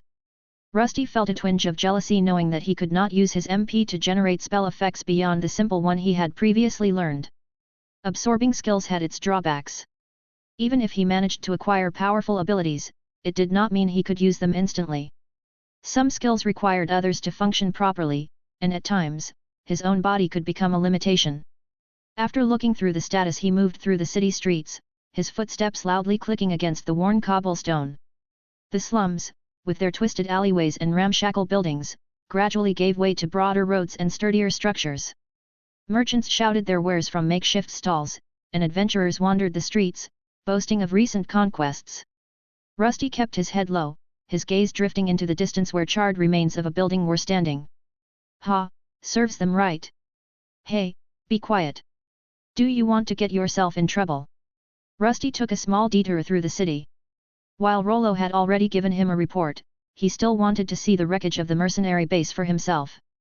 It seemed that the people in the city did not like the mercenaries either, as many whispered praises for whoever was responsible for their downfall. "What did you say? Tell it to my face. Did I say something? You think I'm stupid?" Some mercenaries were roaming the area, and a few had caught on to the murmurs. It seemed Rusty had caused far more damage than he had initially anticipated. They were getting into fights with the local thugs and even bothering the merchants, which in turn caused the guards to react. "Those fools have no idea what happened." A Burden chuckled, clearly enjoying the chaos their enemies were experiencing. However, they still needed to be careful. If the mercenaries ever discovered that Rusty was the one responsible for their misfortune, escape would be his only option. Rusty walked past the scorched remains of the mercenary base, the scent of charred wood and burnt flesh still hanging in the air. Blackened beams jutted from the rubble like skeletal fingers reaching toward the sky. He scanned the ruins for any sign of the mercenary leader but saw only ash and broken metal. The mercenary leader was gone, and no one seemed to care. Rusty had even stationed himself near their old lair, watching for any reaction to his presence. There was nothing more to find here. Training in the dungeon needed to continue, so he turned on his heel and started back toward the gate. Before he could take more than 2 steps, a loud gong echoed through the city. Rusty froze, turning toward the sound as more bells rang out in quick succession. "That's the Lord's bell, he's making a speech. This can't be good. Hurry, if we miss it, they might withhold food again. Wonder what this is about, he never rings it unless something big's happened." The city's settlement lord was a name Rusty had only heard in whispers. Nobility was something he didn't truly understand. They were people who held power over others, elevated above the rest of the population, but that didn't necessarily make them strong or even competent. Their positions seemed to come from something called bloodline status, passed down simply through association with someone who was once held in high regard. Rusty had never seen the noble who ruled this city, but he'd heard the man wasn't well respected. Still, people feared him, just as they feared all nobles. The lord might not have been strong himself, but he commanded the city guards and had his own army. They were heavily fortified within the noble district and rarely left it, which meant that whatever was happening now had to be serious. "It's better if we go too, best not stand out." While Rusty wished to go train in the dungeon, he could see some of the guards looking at him. Alexander urged him to follow after them and go to the place they were assembling, which seemed to be the settlement square. Rusty adjusted the hood over his metal-clad form, obscuring his face further as he joined the slow-moving crowd funneling toward the central square. The sound of the bell had died down, replaced by the muttered speculation of hundreds of people. Gleam skittered beneath his collar, her antennae twitching in agitation. Even she could tell that something was off. The further they went, the more tense the air became. Guards lined the streets in greater numbers than usual, standing shoulder to shoulder in gleaming armor that caught the sun rays. Most bore halberds or crossbows, their expressions stern. What this could be about? Could it be about me burning down the mercenary lair? He asked his guides as he was unsure why such a large gathering would be taking place, but the possibility of this being about him was minimal. "Probably not, this is probably about something else," Alexander replied and was about to continue when, suddenly, horns resounded and a group of people began walking onto the large stage. One of them stood out immediately. He wore strange clothing and a cap, likely to hide his balding head. But what truly drew attention was his sheer size. His roundness was unmatched, broader even than most orcs. He could barely walk forward without wheezing, each step sounding like a strained effort against gravity itself. His clothes were rich with golden embroidery and thick velvet, yet they clung unflatteringly to his immense body. His cheeks were round and flushed, jiggling slightly as he turned to settle on the ornate, throne-like chair placed at the center of the platform. The chair groaned under his weight but held. "That's the Lord." The crowd fell into uneasy silence as the man sat, a handkerchief already pressed to his glistening forehead. He didn't speak. Instead, a thinner man dressed in dark purple robes stepped forward to address the crowd. His voice, magically amplified, rang across the square. "Citizens of Ferndale." The announcer began, his arm swept in a theatrical manner. "You have gathered here today at the request of His Excellency, Lord Boran Vexen IV, steward of this grand settlement and guardian of our survival." There was a pause and silence filled the area. Only after the thinner man looked at some of the citizens with a raised brow did they begin clapping in an awkward manner. The clapping died down quickly, replaced once more by the anxious stillness that had settled over the crowd like a damp fog. The announcer cleared his throat and continued, his voice taking on a more serious tone. We are gathered here because of grave news. Word has come from the outer watchtowers, news that threatens the very existence of our settlement. A ripple of unease surged through the gathered people. Rusty could hear whispers behind him. Frantic, hushed words were exchanged between merchants, laborers, and adventurers alike. It seemed that the time had come quicker than he had expected, the settlement was being attacked. The announcer raised a hand for silence and then stepped aside. Lord Boren shifted on his throne, grunting as he pushed himself forward. With one pudgy hand gripping the armrest and the other wiping sweat from his face, he began to speak. His voice, though deep and slurred by indulgence, carried a weight that forced the square into absolute silence. My loyal people. Dark tidings have reached us. A warband of orcs is marching upon Ferndale. Gasps erupted across the crowd, but their protests were quickly silenced by sharp glares from the many soldiers stationed around them. Rusty knew barbarians and monsters periodically attacked this settlement, but he hadn't expected it to happen so soon. He had hoped to gain a few more levels in the dungeon before it came to this, but it wasn't necessarily a bad turn of events. After all, experience and rewards could still be earned on the battlefield. Lord Boren paused to cough wetly into his silk handkerchief, his jowls trembling with each breath. A few awkward seconds passed before he gestured feebly to the man in purple beside him. With a slight bow, the thin man stepped forward again, taking over with a voice that now sounded a lot more urgent. You have heard His Excellency, the Orc warband is no rumor. Our scouts have confirmed it on 3 separate sightings. They are less than a day's march from our gates. A hush fell over the square. Even the wind seemed to pause. No one is to leave the city. The man continued, his tone harsher now. From this moment onward, the gates are sealed. Anyone attempting to flee will be treated as a deserter. That sent a new wave of murmurs through the crowd. Panic. Despair. Anger. But no one dared raise their voice. Another one so soon. How could this be? I barely survived the last one. Rusty could hear them mumbling nearby. It seemed the people here were well aware of the dangers. What concerned them wasn't so much the orcs themselves, but the frequency of the attacks, which appeared to be increasing over time. I won't be able to go to the dungeon like this, but those orcs should give me good experience too, so this might not be so bad. He had been apprehensive about leaving Ferndale and the children in his lair behind. It was possible they would get into more trouble while he was gone, but this situation could help alleviate his current problem.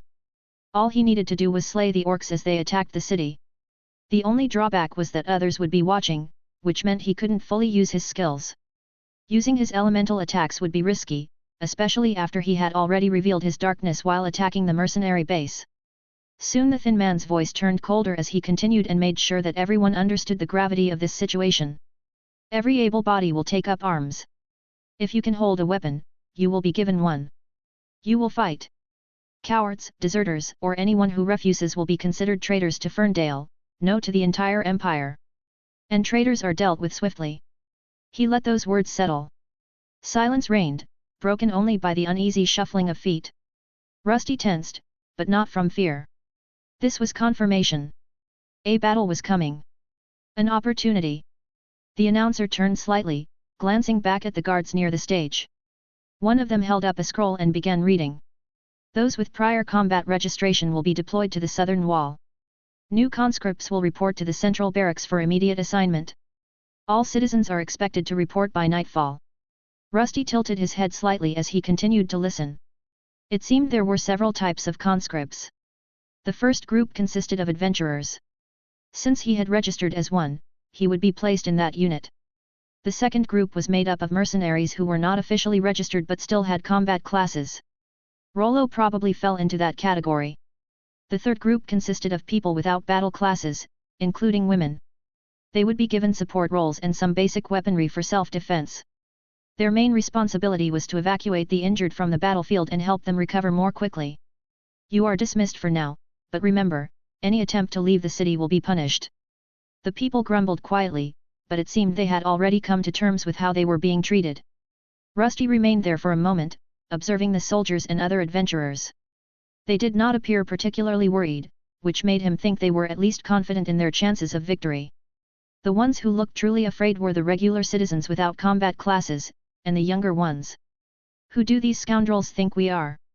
Do they think they can order us around? Rusty, let's just hide out for the duration of the battle. There's no reason to risk our lives for these peasants. A burden complained as usual, and for some reason, there was no response from Alexander, who would typically rebuke him at this point. Instead, Rusty found him floating in his chest cavity, seemingly deep in thought. Then, without warning, strange images began flooding his mind. They showed things he had never seen or experienced before. What they? Rusty staggered slightly, his metallic limbs clanking as a flood of unfamiliar memories surged through him. Blurry at first, the images quickly began to sharpen. He was seeing through someone else's eyes. In his right hand, he held a long, gleaming sword, its tip pointed at a person on the ground. The man looked familiar. Younger, thinner, and visibly afraid, but it was unmistakably Lord Boren. Boren wore a simple tunic, more fitting for a merchant than a noble.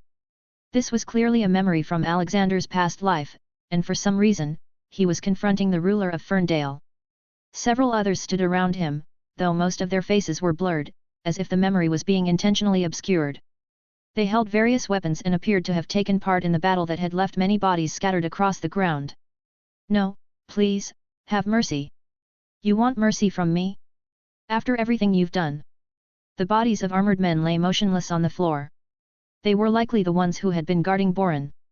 Off to the sides, Rusty could see what looked like prison bars or something resembling them, with numerous people held behind them. Many appeared malnourished. Some were already dead. All of them wore collars, the unmistakable sign of slavery. As the memory continued to unfold in Rusty's mind, the emotions running through Alexander began to seep into his own thoughts. He could feel his rage but also betrayal and grief. The point of the sword trembled slightly as Alexander held it to the throat of the younger Boren, who lay sprawled on the blood-slick stone floor, his luxurious tunic torn and stained with ash and gore. You sold them. You sold them like livestock. Alexander's voice echoed, thick with fury. The man had nowhere to run, so he just continued pleading. I just did what was asked of me, it's just business. Business. Boren shrieked, crawling backward until his shoulders pressed against the wall. The blade remained at his neck, and a single drop of blood slid down its edge. The atmosphere within the memory grew heavier, the silence thick and suffocating. Alexander. A voice called out to him. It was gentle, yet carried a noble weight. It came from one of the figures with a blurred face, someone who seemed to be one of Alexander's old allies. His presence felt strangely familiar to Rusty, even though he had no memory of ever meeting him. Leander. Alexander replied, his voice still laced with rage. The man named Leander stepped closer and placed a hand on Alexander's shoulder with surprising gentleness. Alexander, you are the hero, the hope for the people.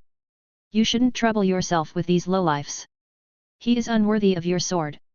Leave it to me. Rusty could feel the fury beginning to fade in Alexander's heart. He had known him long enough to understand that the hero disliked taking lives, even those of villains. Leander seemed to know this too. His offer to carry out the punishment himself showed he understood Alexander's nature and perhaps even manipulated it.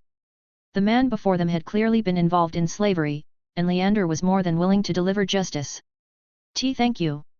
The blade Alexander was holding trembled once before slowly being lowered.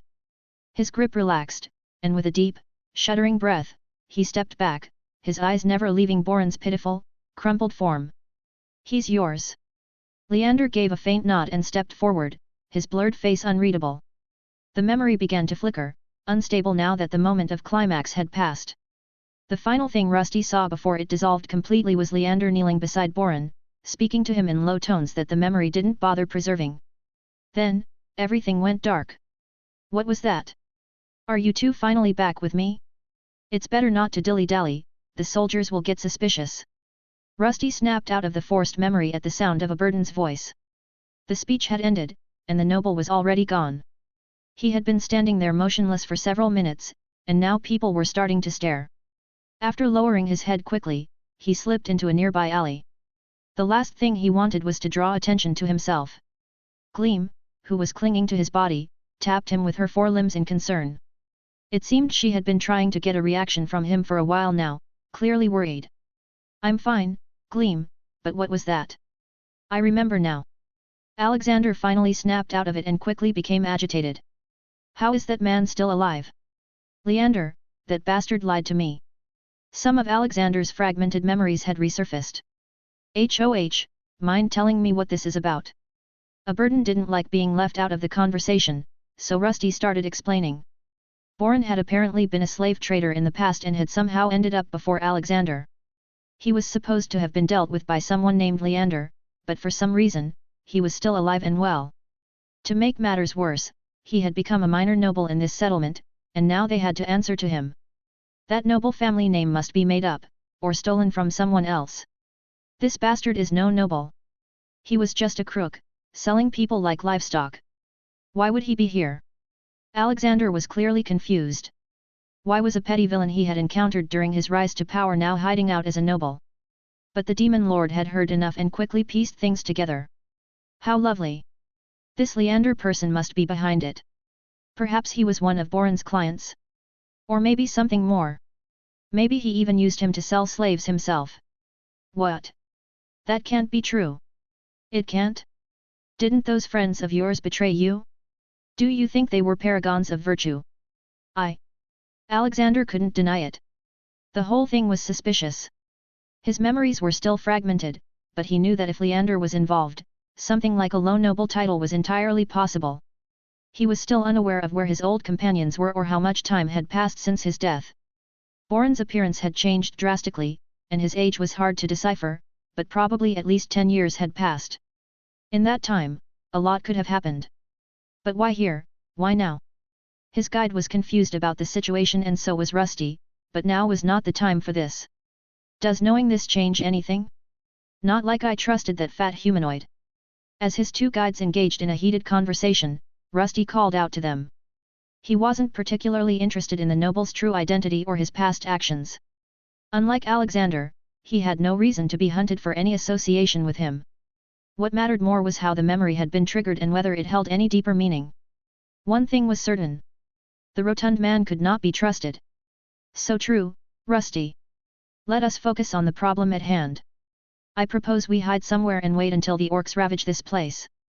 A burden quickly changed the subject. After a brief pause, Alexander replied as if the memory had never resurfaced. Are you crazy? Didn't you hear them?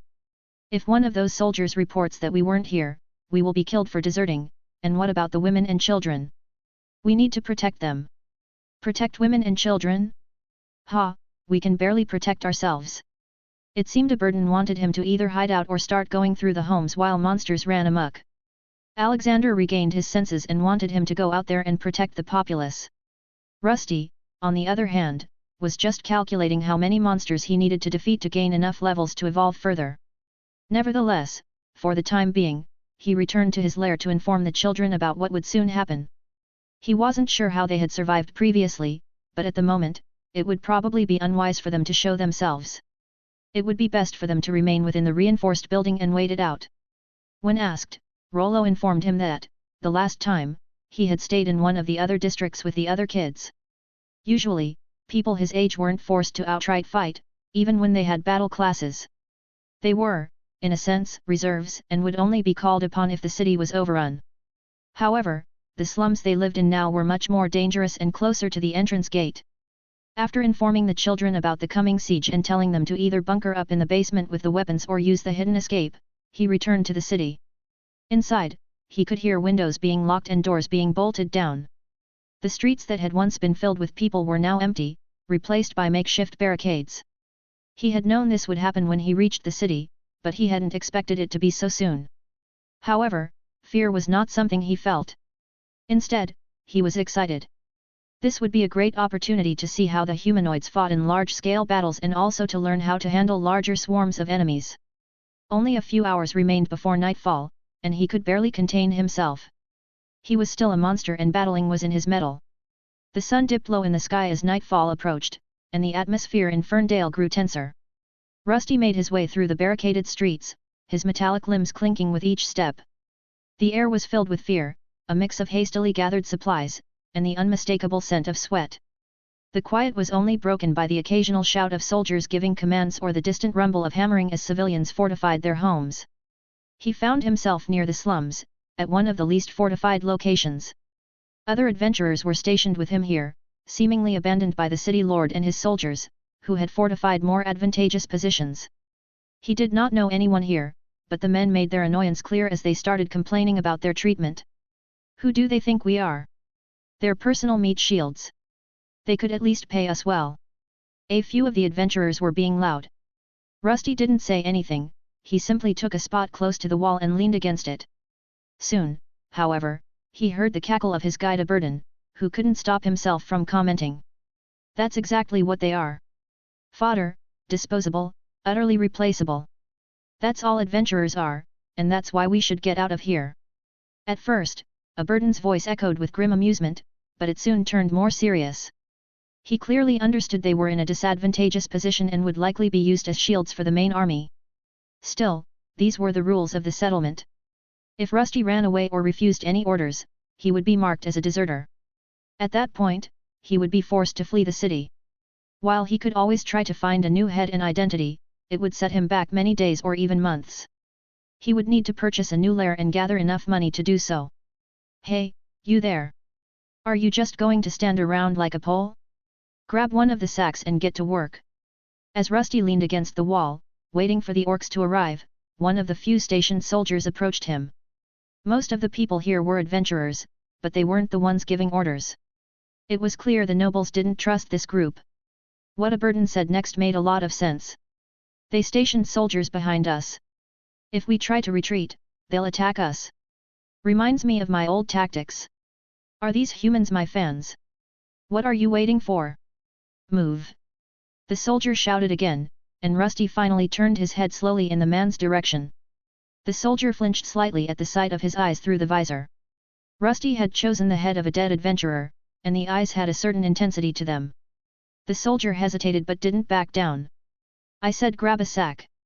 The soldier repeated, gesturing to the pile of crude sandbags stacked near the alley's edge. The man flinched slightly as Rusty finally moved without saying a word. He bent down, grabbed one of the coarse sacks filled with sand, and hoisted it over his shoulder as if it weighed nothing. His body was stronger than most here and his weight had also slightly increased ever since he achieved his latest form. As he worked, stacking the bags with mechanical efficiency, he glanced at the others. Most of the adventurers around him were well past their prime. A few younger ones looked lean and anxious, clearly fresh from some low-level dungeon, still clinging to the fantasy of glory and coin. But the rest? Rusty's eyes lingered on the hunched backs and weathered faces. Balding men with potbellies. Women with old scars and dulled weapons. Their armor was mismatched and battered. One even wore pieces of two different sets, chainmail over a leather vest like some poor knight. Ferndale had multiple lines of defense. The first was a ring of wooden palisades on the city's outer edge. These rudimentary barriers offered minimal protection and appeared to serve more as a deterrent than a true fortification. They had been assembled quickly, likely to buy time for constructing the more sturdy defenses deeper within. Further inside stood walls of stone. This was where the defenders had taken their positions, and where the real battle would be fought. Are these people I'm supposed to fight with? The bags they were using served more than one purpose. Some were being piled up to form a makeshift wall behind the main gate. It was a straight path leading out, designed to funnel any incoming enemies into a narrow line. At the end of that corridor, adventurers would probably be stationed to eliminate any invaders. The other use was to fill the gaps in the damaged outer walls. Rusty wondered why this had not been done sooner, but he did not complain. He was curious about the method used to repair them, and Gleam, who was hiding beneath his cloak, was also interested, especially because of the magic involved. It was a rather simple-looking process. The sack filled with dirt was opened, and the earth was either dumped into a hole or placed on the damaged area and punctured in several spots, allowing the dirt to spill out. Then, someone wearing a robe and holding a staff with a magical orb at the end would move closer. They would use something that could only be described as earth magic to mend the damage. Ha, what a low-level mage, no skill at all. Aberdan made fun of this process but Rusty was entranced by it.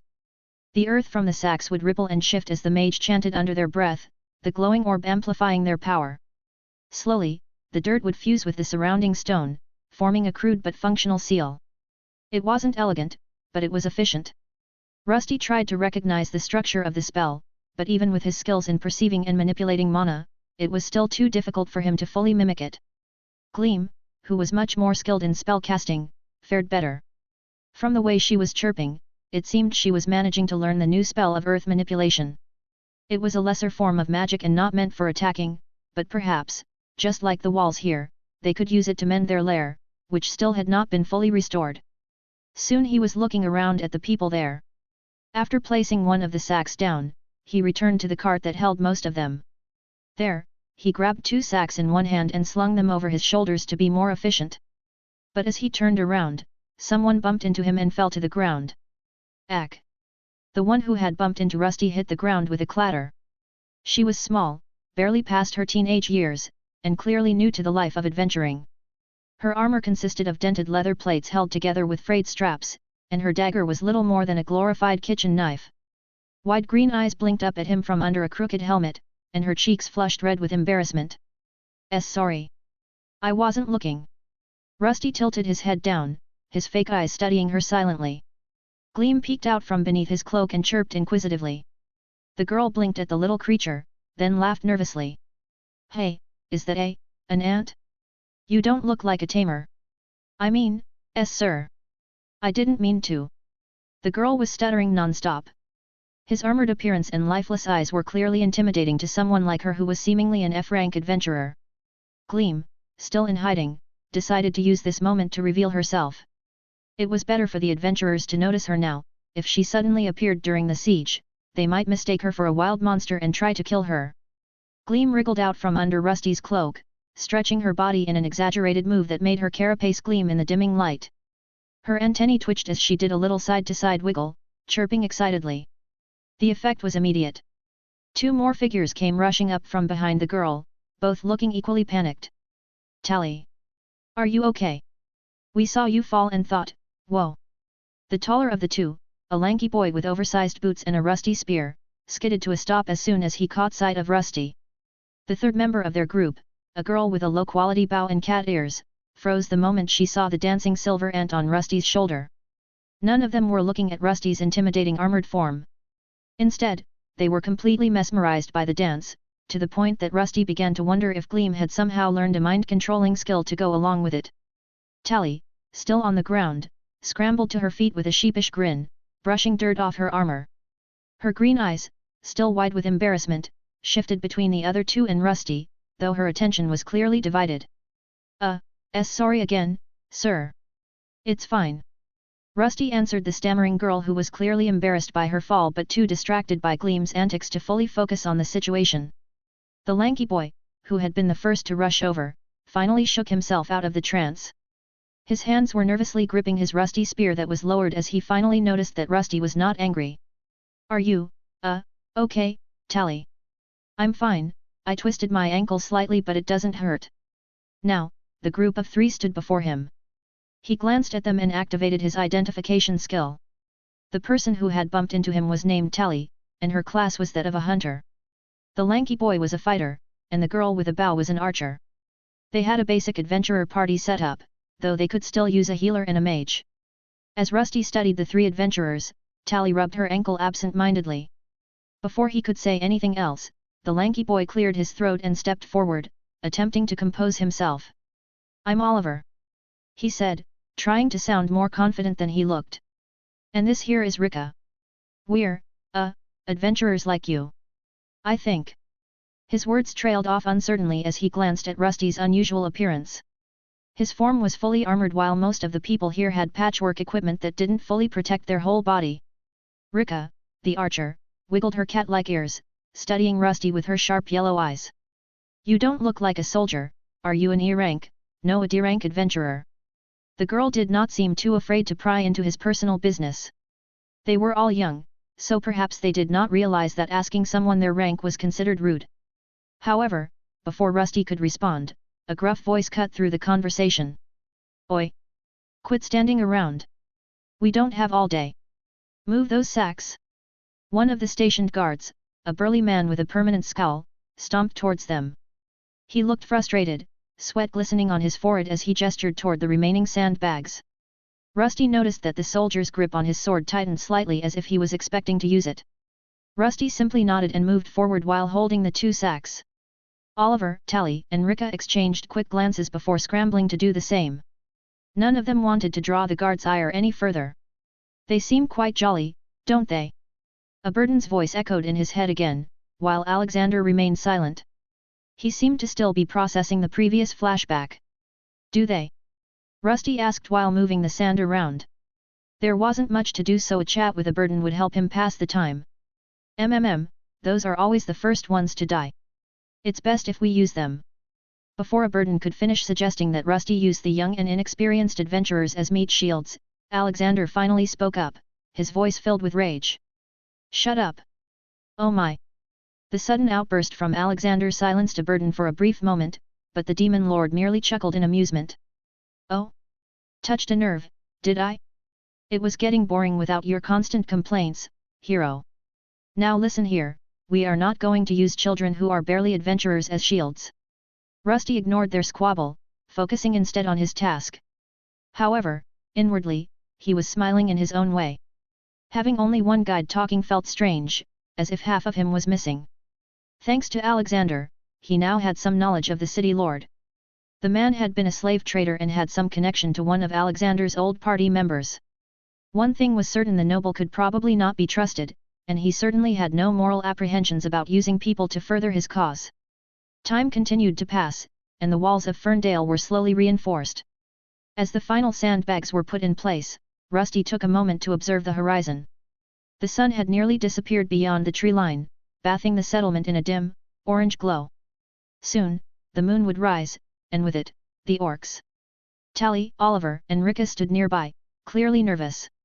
Though they were inexperienced, Rusty had to admit that their determination to stay and fight rather than flee was admirable, but perhaps they didn't really have a choice. The stationed guards, however, were less inspiring. Many looked weary, some resigned. It was clear that few of them expected to survive the night. Okay, listen up, adventurers. We will be dividing you into groups of 5 and 4. Before any enemies appeared on the horizon, the leader of the soldiers stepped forward and began barking out orders. It seemed Rusty's plans of roaming the battlefield alone would not be happening. Instead, he was assigned to a group of 3 adventurers, the same ones who had bumped into him earlier. As the soldiers' leader continued barking orders, Rusty glanced at his new companions. Tally, Oliver, and Rika seemed both relieved and anxious to be grouped together. While they weren't strong, at least they had a semblance of teamwork. That was more than could be said for many of the mismatched groups being hastily assembled around them. Although many of the adventurers weren't proficient with a bow, they were all stationed on the upper wall. The settlement was surrounded by crumbling battlements, some reinforced with wood but still prone to collapse. Rusty could hear Tally nervously fidgeting with the straps of her gauntlets, while Oliver adjusted his grip on his spear. Rika, the most composed of the 3, had nocked an arrow and scanned the area for any movement. Rusty did the same, having come prepared with a variety of weapons, the bow included. Soon the night came upon them and the wait started. The stillness of the night wrapped itself tightly around Ferndale. Crickets chirped softly beyond the ruined battlements, unaware or perhaps uncaring of the coming bloodshed. Moonlight spilled like silver onto the cracked stone walls, casting long shadows that danced with every flicker of the torches. Somewhere in the distance, a wolf howled but soon was silenced by the sound of heavy footsteps. The orcs were coming. Rusty stood atop the wall, the chill air brushing against his armor like ghostly fingers. Gleam remained perched on his shoulder as they both stared into the distance. The other adventurers were too preoccupied to notice that one of the monsters they feared was already among them. Their attention focused on the darkness in the distance. Maybe it was a false alarm. I bet those orcs turned tail. They saw us and thought we were better prepared, that has to be it. That'd be just like those brutes, I bet they saw our torches and ran off scared. Whispers started spreading through the battlements, but Rusty didn't join in. He kept still, unmoving save for the subtle twitch of Gleam's antennae. He didn't like the tone of the whispers, as a false sense of safety was dangerous. The orcs that he saw in dungeons and outs in forests could not be ignored. While they weren't the smartest, one thing was true: they were not cowards. They had already attacked this settlement multiple times, so why would they run now? Maybe we'll get to sleep in our own beds after all. From below, someone laughed, but then, the wind shifted. And with it, something changed in the air. It started as a flicker. Rusty's visor shifted, focusing on the darkness beyond the trees, where the horizon bled into the void. At first, it looked like the stars had come down to earth as tiny pinpricks of orange light danced in the distance. Then the flickers multiplied. More lights joined them, dozens, then hundreds. A wave of torches, like fireflies rising into the sky. They moved at a steady pace and they were getting closer. Soon someone on the battlements exhaled sharply as they too noticed the approaching danger. What is that? Quiet. A gruff voice came from one of the older guards. He raised a looking glass to his eye, hand trembling slightly as he focused on the glowing trail. The man didn't speak at first, frozen in place. Then he lowered the glass slowly. It's them. The words dropped like a stone into the uneasy silence. Orcs. Dozens. Maybe more. He lifted the glass again, squinting into the dark. No, not dozens. He turned toward the soldier captain. Hundreds. They're carrying torches.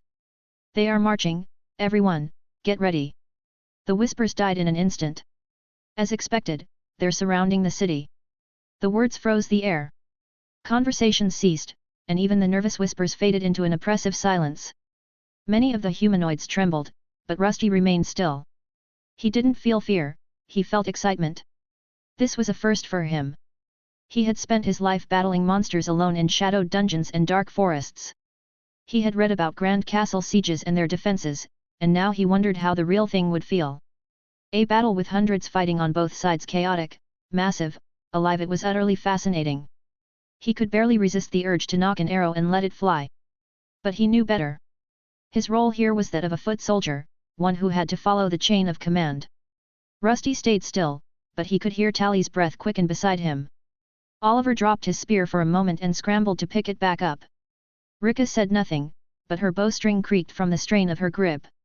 The eastern gate, the one they were guarding, remained oddly quiet. No torches came their way. No distant war drums. Just the chirping of crickets and the breeze rustling through the tall grass. Why aren't they coming here? Tally asked softly, her voice a whisper. Rusty was also interested in this strange phenomenon. The torches were visible to them and they continued moving, yet only a small amount remained near their gate while a lot more moved towards the other sides of the settlement. The settlement had 3 main gates. The southern gate was the primary entrance and the one Rusty had first passed through. It was used mostly by commoners and merchants. The western gate, which he hadn't seen yet, was intended for the wealthier citizens. Unlike the others, it was fully reinforced with stone. In contrast, the eastern and southern gates still relied on wooden palisades in certain sections, compensating for unfinished stonework. These wooden defenses appeared to serve as temporary obstacles, meant to slow down advancing monsters and provide defenders with a better chance to take aim before the enemy reached their position. No forces were stationed directly near those gates, instead, everyone had fallen back to the more secure side of the wall. Then there was the northern side of the settlement, which housed Ferndale's central district. It was completely walled off, with no access from the outside except through a single central gate. This area served as the final bastion of defense and was fully fortified and secure. In contrast, the lower districts remained unfinished. The constant monster attacks seemed to have delayed construction, leaving the outer areas more vulnerable. Orcs are driven by bloodlust and the thrill of facing strong opponents. They form tribes and follow their own code of honor. Alexander began, speaking as Rusty and the other adventurers noticed the orcs moving in different directions. Most of the distant torches had broken off, heading toward the southern and western gates. The group approaching the eastern gate was smaller and appeared weaker by comparison. They have honor. He had seen orcs before and found the idea hard to believe. In his experience, they killed without hesitation and had no issue attacking those who couldn't fight back. Some do. Alexander replied. It depends on their leader. High orcs are more intelligent and often command their troops to challenge stronger enemies. That's why we're likely facing a weaker detachment here. High orcs? Are they strong? The moment Rusty heard the name, he wondered how strong this evolved species would be. His desire for battle was growing with every passing second. The idea of facing something new, something stronger, stirred something primal in him. Even Gleam, usually calm and chirpy, had gone still on his shoulder. Her antennae twitched as if she too sensed the tension hanging in the air like a blade. Yeah, I can't wait. Though they were excited, Alexander quickly continued and warned. High orcs can rival elite human knights.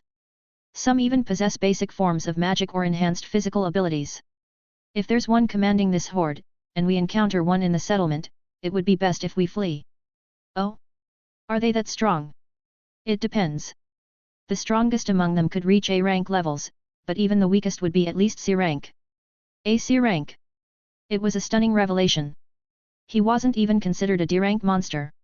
While he had some overpoints that pushed him close to it, there was no way he could take on a creature that far above his level, at least not on his own.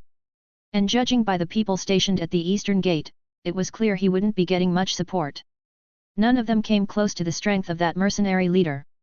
All the real power had been sent to the southern and western gates. They are coming. Tally called out from the side as the torches got brighter and the small army of orcs emerged before them. Their heavy footsteps echoed in unison while their animal-like growls became noticeable. The group heading toward the eastern gate was smaller, yes, but still formidable. Around 50 orcs, all bearing primitive weapons of bone and iron, shuffled through the darkened landscape. A few of them bore war paint across their chests and faces, glowing faintly with some crude enchantment. There were no drums, no horns, only the sound of boots, and clawed feet crunching over dead grass and rocky ground. At their front walked a larger orc, almost a head taller than the others. His skin was an ashen green, and jagged scars ran across his arms and chest. He wielded a massive cleaver forged from mismatched scrap metals, its surface edged with strange occult symbols that shimmered when caught in the moonlight. "That's no ordinary orc," Alexander murmured. "That's a warkif, at least it's not a high orc." Rusty's fingers tightened around his bow. His mind wasn't filled with fear, but with anticipation. 50 orcs. One warkif. His allies were inexperienced and barely capable, yet they held the advantage in numbers. They also had barricades set up enough to slow the monsters down, at least for a while. "Bowman, get ready!" Their temporary leader, one of the soldiers from the city, shouted. Rusty didn't even flinch as he reached for an arrow and smoothly drew it from his quiver. Some of the other adventurers fumbled and were quickly reprimanded by some of the soldiers there. "What are you doing? Are you trying to get us killed?" I am sorry. This was hardly a force prepared for battle, and certainly not on this scale. Only half of them could handle a bow, while the rest had been instructed to take up shields in preparation for a counterattack. The strategy was simple: use the shield bearers to protect the archers from incoming projectiles, allowing them to keep firing without interruption. Rusty wasn't worried. His body was reinforced with thick layers of steel, and his core wouldn't shatter from something as flimsy as an iron arrow. The monsters spread out evenly across the field, but they didn't charge. Instead, they held their positions, as if waiting for something. A heavy silence fell once more as the orcs stood motionless, just out of bow range. The adventurers atop the wall shifted nervously. The torches in the field crackled and flickered in the night wind, but the monsters made no sound, no war cries, no roars, not even the clang of weapons. Just stood there as if waiting for something. "What are they doing?" Oliver whispered, his voice almost inaudible over the wind. Then, from somewhere deep in the distance, a sound resounded. Whoom! A deep war horn resonated through the night. It seemed to echo from the southern side of Ferndale. The stones beneath their feet and even his steel body vibrated slightly. It was the signal, the command for them to attack. The monsters growled loudly and finally surged forward in a maddened frenzy. "Fire!" The captain shouted before the monsters were even in range, his voice edged with fear. As the orcs charged forward in a wild frenzy, the night air grew tense with the sound of their howls and the clattering of weapons. The adventurers, perched atop the crumbling walls of Ferndale, released their arrows in a panicked barrage. Many shots flew wide or buried themselves in the dirt, their weak fletching unable to reach the monstrous horde. The arrows that did strike met with little resistance, glancing off thick hides or embedding themselves uselessly in the hardened flesh of the orcs. Rusty's own arrow, backed with his power shot skill, flew true, cutting through the air with a quiet whistle before slamming into an orc's broad shoulder. The creature staggered but didn't falter, its furious charge continuing unabated. "I've never aimed from this far away, this is some good training." He quickly knocked another arrow, his stance steady despite the chaos. His gaze flicked to the others, Tally, Oliver, and Rika, still at his side. Rika's bow trembled slightly in her hands, but she let loose another shot. It flew high, missing its target completely and instead getting swallowed by the night. She bit her lip, eyes darting nervously between the incoming orcs and the futile line of defense they were attempting to establish. Oliver, meanwhile, had raised his shield and was waiting. His task was to block any incoming arrows, and Rika had the same responsibility. The boy, clearly nervous, was charged with defending the intimidating Rusty, who remained silent, firing arrow after arrow without a word. Eventually, the monsters managed to get closer. A few had been defeated, but the majority pushed past the first line of defenses. The wooden palisades groaned under pressure as the first wave of orcs slammed into them while snarling and swinging their crude weapons. The hastily built walls cracked and buckled, offering little resistance to creatures that thrived on brute strength. Rusty watched as one of the larger orcs, a mountain of muscle and scars, drove a rusted axe straight into the timbers. Wood splintered. Another orc climbed the palisade with frightening ease, using claws and sheer power to pull itself upward like a spider scaling its web. "They're climbing! Shields up!" shouted the soldier captain. Oliver gritted his teeth and stepped forward, raising his shield just in time to catch a rock hurled from afar. The impact rattled through his arms, nearly knocking him backward. A spear followed, whistling through the air. It pierced the shoulder of a soldier behind Rusty, sending him tumbling from the wall with a scream. The spears were crudely made, but heavy and fast, and they kept coming. Another slammed into the wood inches from Tally's foot. She stumbled back and fumbled once more while her friends found it difficult to keep their shields up. So this is a siege. How exciting! He could see the fear in the young adventurer's eyes. The others were sweating profusely as they struggled to defend themselves, staying in place only because of the soldiers stationed behind them. Yet to Rusty, a monster born with a natural instinct for battle, this was truly thrilling. He notched another arrow to his bow and took aim at the orc that had just scaled one of the palisades. His arrow glowed red, charged by his power shot skill, and flew forward, embedding itself right between the monster's eyes. "I need more. Give me more of your experience points." The orc's body dropped from the wall with a heavy thud, crumpling into the grass like a broken doll. Rusty's visor glowed within the night along with the dead man's eyes behind it. Gleam let out a sharp chirp as she jumped down from his shoulder. She skittered towards the previously hit man to aid him with her healing magic. Around him, chaos bloomed. The eastern gate, once silent and calm, now roared with battle cries and the screech of weapons scraping against wood and steel. More orcs were scaling the walls, some wielding jagged blades, others using their bare hands, their claws tearing into the palisades. The defenses were overwhelmed, and soon a hole appeared as the wooden walls were torn apart by the muscular creatures. Now they charged forward, heading straight for the hastily assembled rocky barrier where everyone was stationed, their eyes blazing with bloodlust. Rusty launched another series of arrows, but the monsters had begun using tactics similar to theirs. They held large shields, some made of thick wood and others of iron, easily deflecting his shots. Then his eyes caught something peculiar behind the shield-bearing creatures. 4 of them were carrying a massive log with a metallic skull fixed to the tip. He had heard of such things, a battering ram meant to force a gate down, and their aim was clear. "Don't let them through. Use the oil." The order rang out like a thunderclap across the battered battlements. Several adventurers sprang into action, dragging barrels toward the edge of the wall. Thick, dark liquid sloshed violently as they pried the lids open. The sharp scent of tar and pitch filled the air. Rusty was caught off guard by the strange, viscous substance. Unfamiliar with city defense tactics, he had no idea what to expect. But he was about to learn that there was more to city defense than he could have imagined.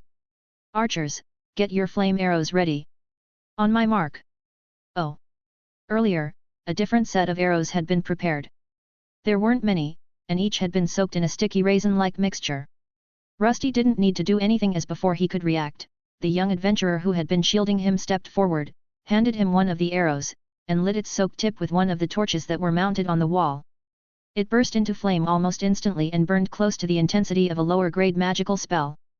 Below, the orcs charged forward, screaming as they brought the battering ram closer to the eastern gate. The metallic skull at the front gleamed wickedly in the firelight, clearly created to intimidate its foes. The wooden palisades around the gate were now weakened and the monsters were able to surge through. If the monsters managed to get their ram in place, the gate would not last for long. Finally, when the moment came, the defenders tipped the barrels. Thick globs of boiling oil spilled from the walls, cascading down like a waterfall of sizzling darkness. The liquid splashed over the orcs at the front, hissing as it met their flesh. Screams tore through the air, terrible and raw. The creatures writhed in pain, flailing wildly as they caught fire or were scalded by the heat. Now, flaming arrows were launched into the sky. Rusty knocked his on the string and let it fly. It soared in a graceful arc before landing true. The instant it struck the oil-soaked grass, flames erupted. A wall of fire roared to life with a violent whoosh, turning the battlefield into a raging inferno. More arrows followed, sparking fires along the winding trail of oil that had spread unpredictably across the uneven slope. The orcs closest to the gate screamed as they burned, their flesh blackening. Some tried to stop, but momentum pushed others forward. Those carrying the battering ram stumbled, one tripping into the fire and dragging the rest with him. The ram crashed to the earth, half in the flames, catching fire as the wood hissed and cracked under the heat. Yes. That's it, keep the fire going. Their leader shouted as they watched the monsters burn. Panic had given way to hope, but the fight was far from over. These weren't humans. They were monsters, and their thick, leathery hides could withstand more punishment than any soldier could expect. Some of the frontline orcs had fallen, their bodies mangled and charred, turned into grotesque pincushions filled with arrows. Yet more kept coming. For every one that died, another stepped forward to take its place.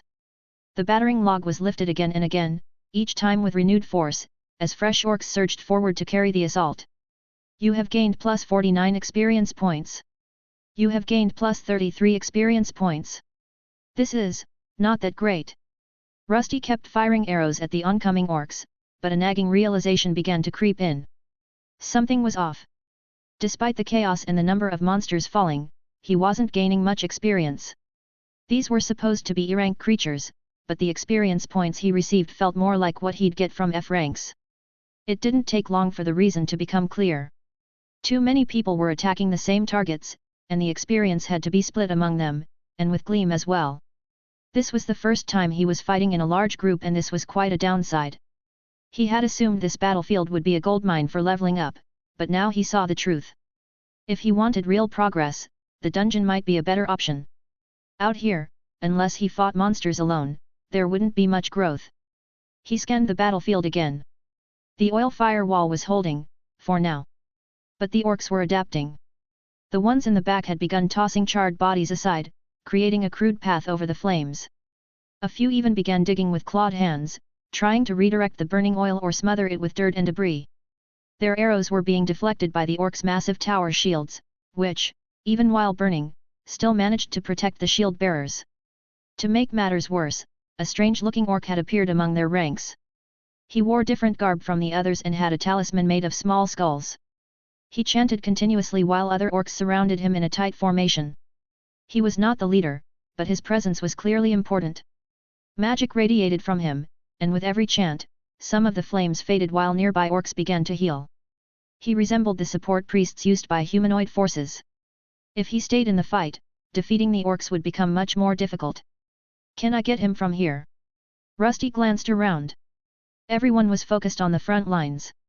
No one would notice if he pulled an arrow made of twilight steel, and they certainly would not see him wrapping it in darkness. With a few ordinary arrows in hand to hide his movements, he activated his storage and retrieved the special arrow. Calmly, he nocked it and aimed toward the orc who was likely a shaman. The creature was still chanting, completely unaware. Once Rusty was certain no one was watching, he let the arrow fly.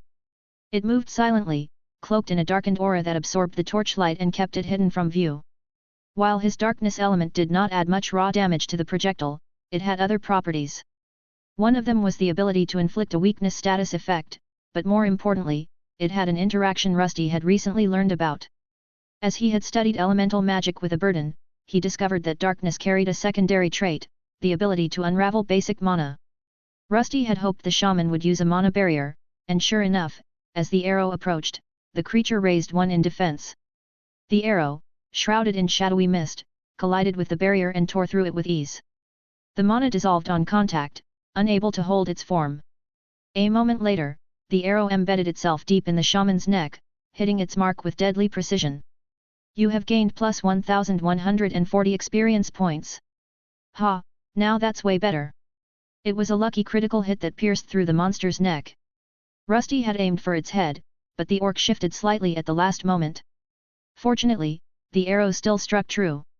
Boosted by his power shot skill, the attack was enough to instantly take down the only support monster among the orcs. With the shaman gone, the enemy no longer had any meaningful healing. However, that did not mean the battle was over. The oil reserves were limited, and their side of the barricade was understaffed and running low on supplies. The fires began to fade as the orcs threw dirt over the flames, smothering them bit by bit. The battering ram finally started its relentless advance until its metal tip slammed into the wooden gates. With each impact, the doors shook as the orcs bashed their way forward. At the same time, others had begun climbing the city walls. Rusty had no choice but to grab one of the pikes that had been left nearby.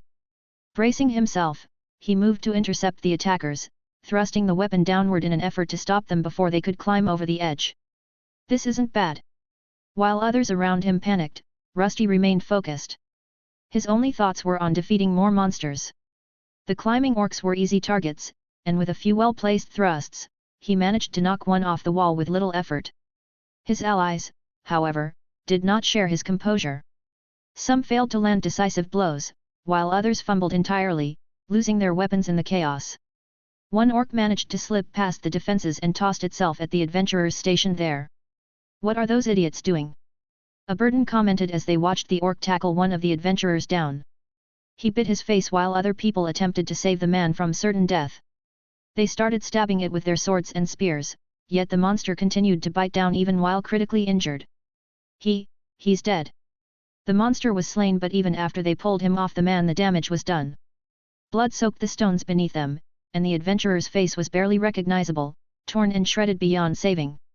Gleam darted forward, trying to cast a healing spell, but her magic could only take care of shallow wounds. "He's gone, and we could be next." The 3 F-rank adventurers stationed with Rusty were momentarily frozen. It was clear they had not witnessed much death before. Their hesitation proved costly as another orc managed to climb the wall a short distance away, right where Oliver was supposed to be holding the line with his spear. Watch out!" The orc lunged forward, charging straight at the girl with feline ears. She turned, eyes wide, and screamed as the creature's muscular hands reached for her head.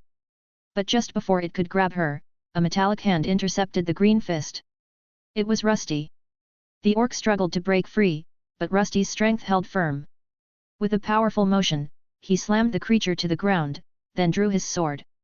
He quickly delivered a series of sharp, brutal slashes to the orc's head and torso. The monster thrashed and tried to fight back, but it was quickly overwhelmed.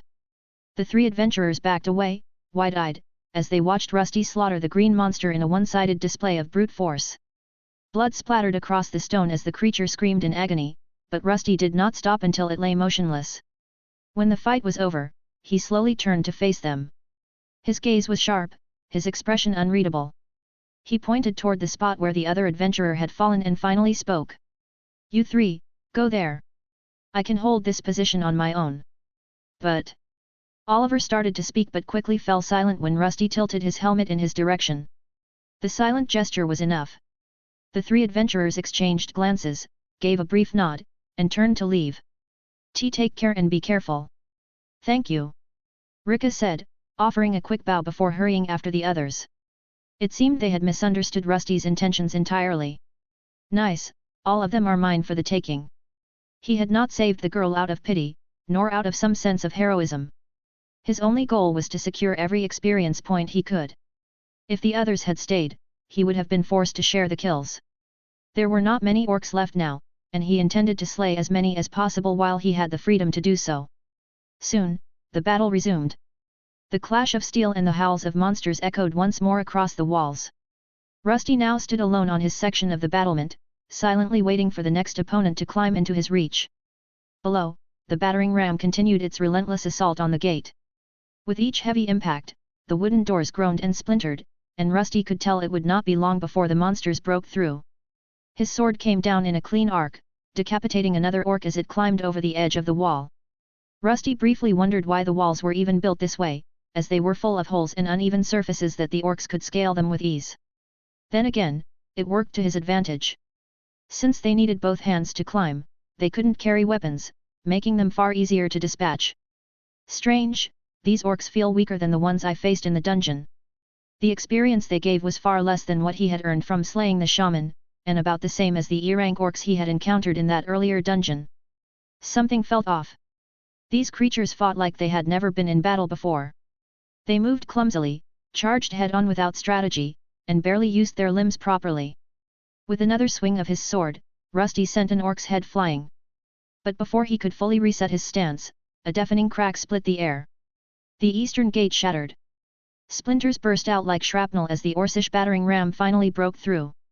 The defenders atop the wall staggered, some gasping in horror, as the monsters forced their way in. One orc shoved its face through the opening, snarling as it scrambled to squeeze inside. Finally, while the other adventurers froze in fear or disbelief, Rusty felt only excitement. The orcs scaling the walls came too slowly, one at a time. But if they poured in through the gate, he could cut them down freely. Without hesitation, he bolted toward the breach. Ignoring the shouted orders of his commander, he leapt from the wall. His feet hit the ground with a solid thud, his sword already drawn and ready. The monster locked eyes with Rusty through the narrow slit of his visor as it forced its way through the broken gate. From where he stood, he could sense there were at least a dozen more waiting behind it, likely even more beyond view. With the gate breached, all of them would have to funnel through the narrow opening. The side walls still held, preventing a full invasion for now. Rusty took a step forward, ready to meet them head-on. But just then, something unexpected happened. A horn sounded. Its deep tone echoed like thunder across the battlefield. Every orc froze.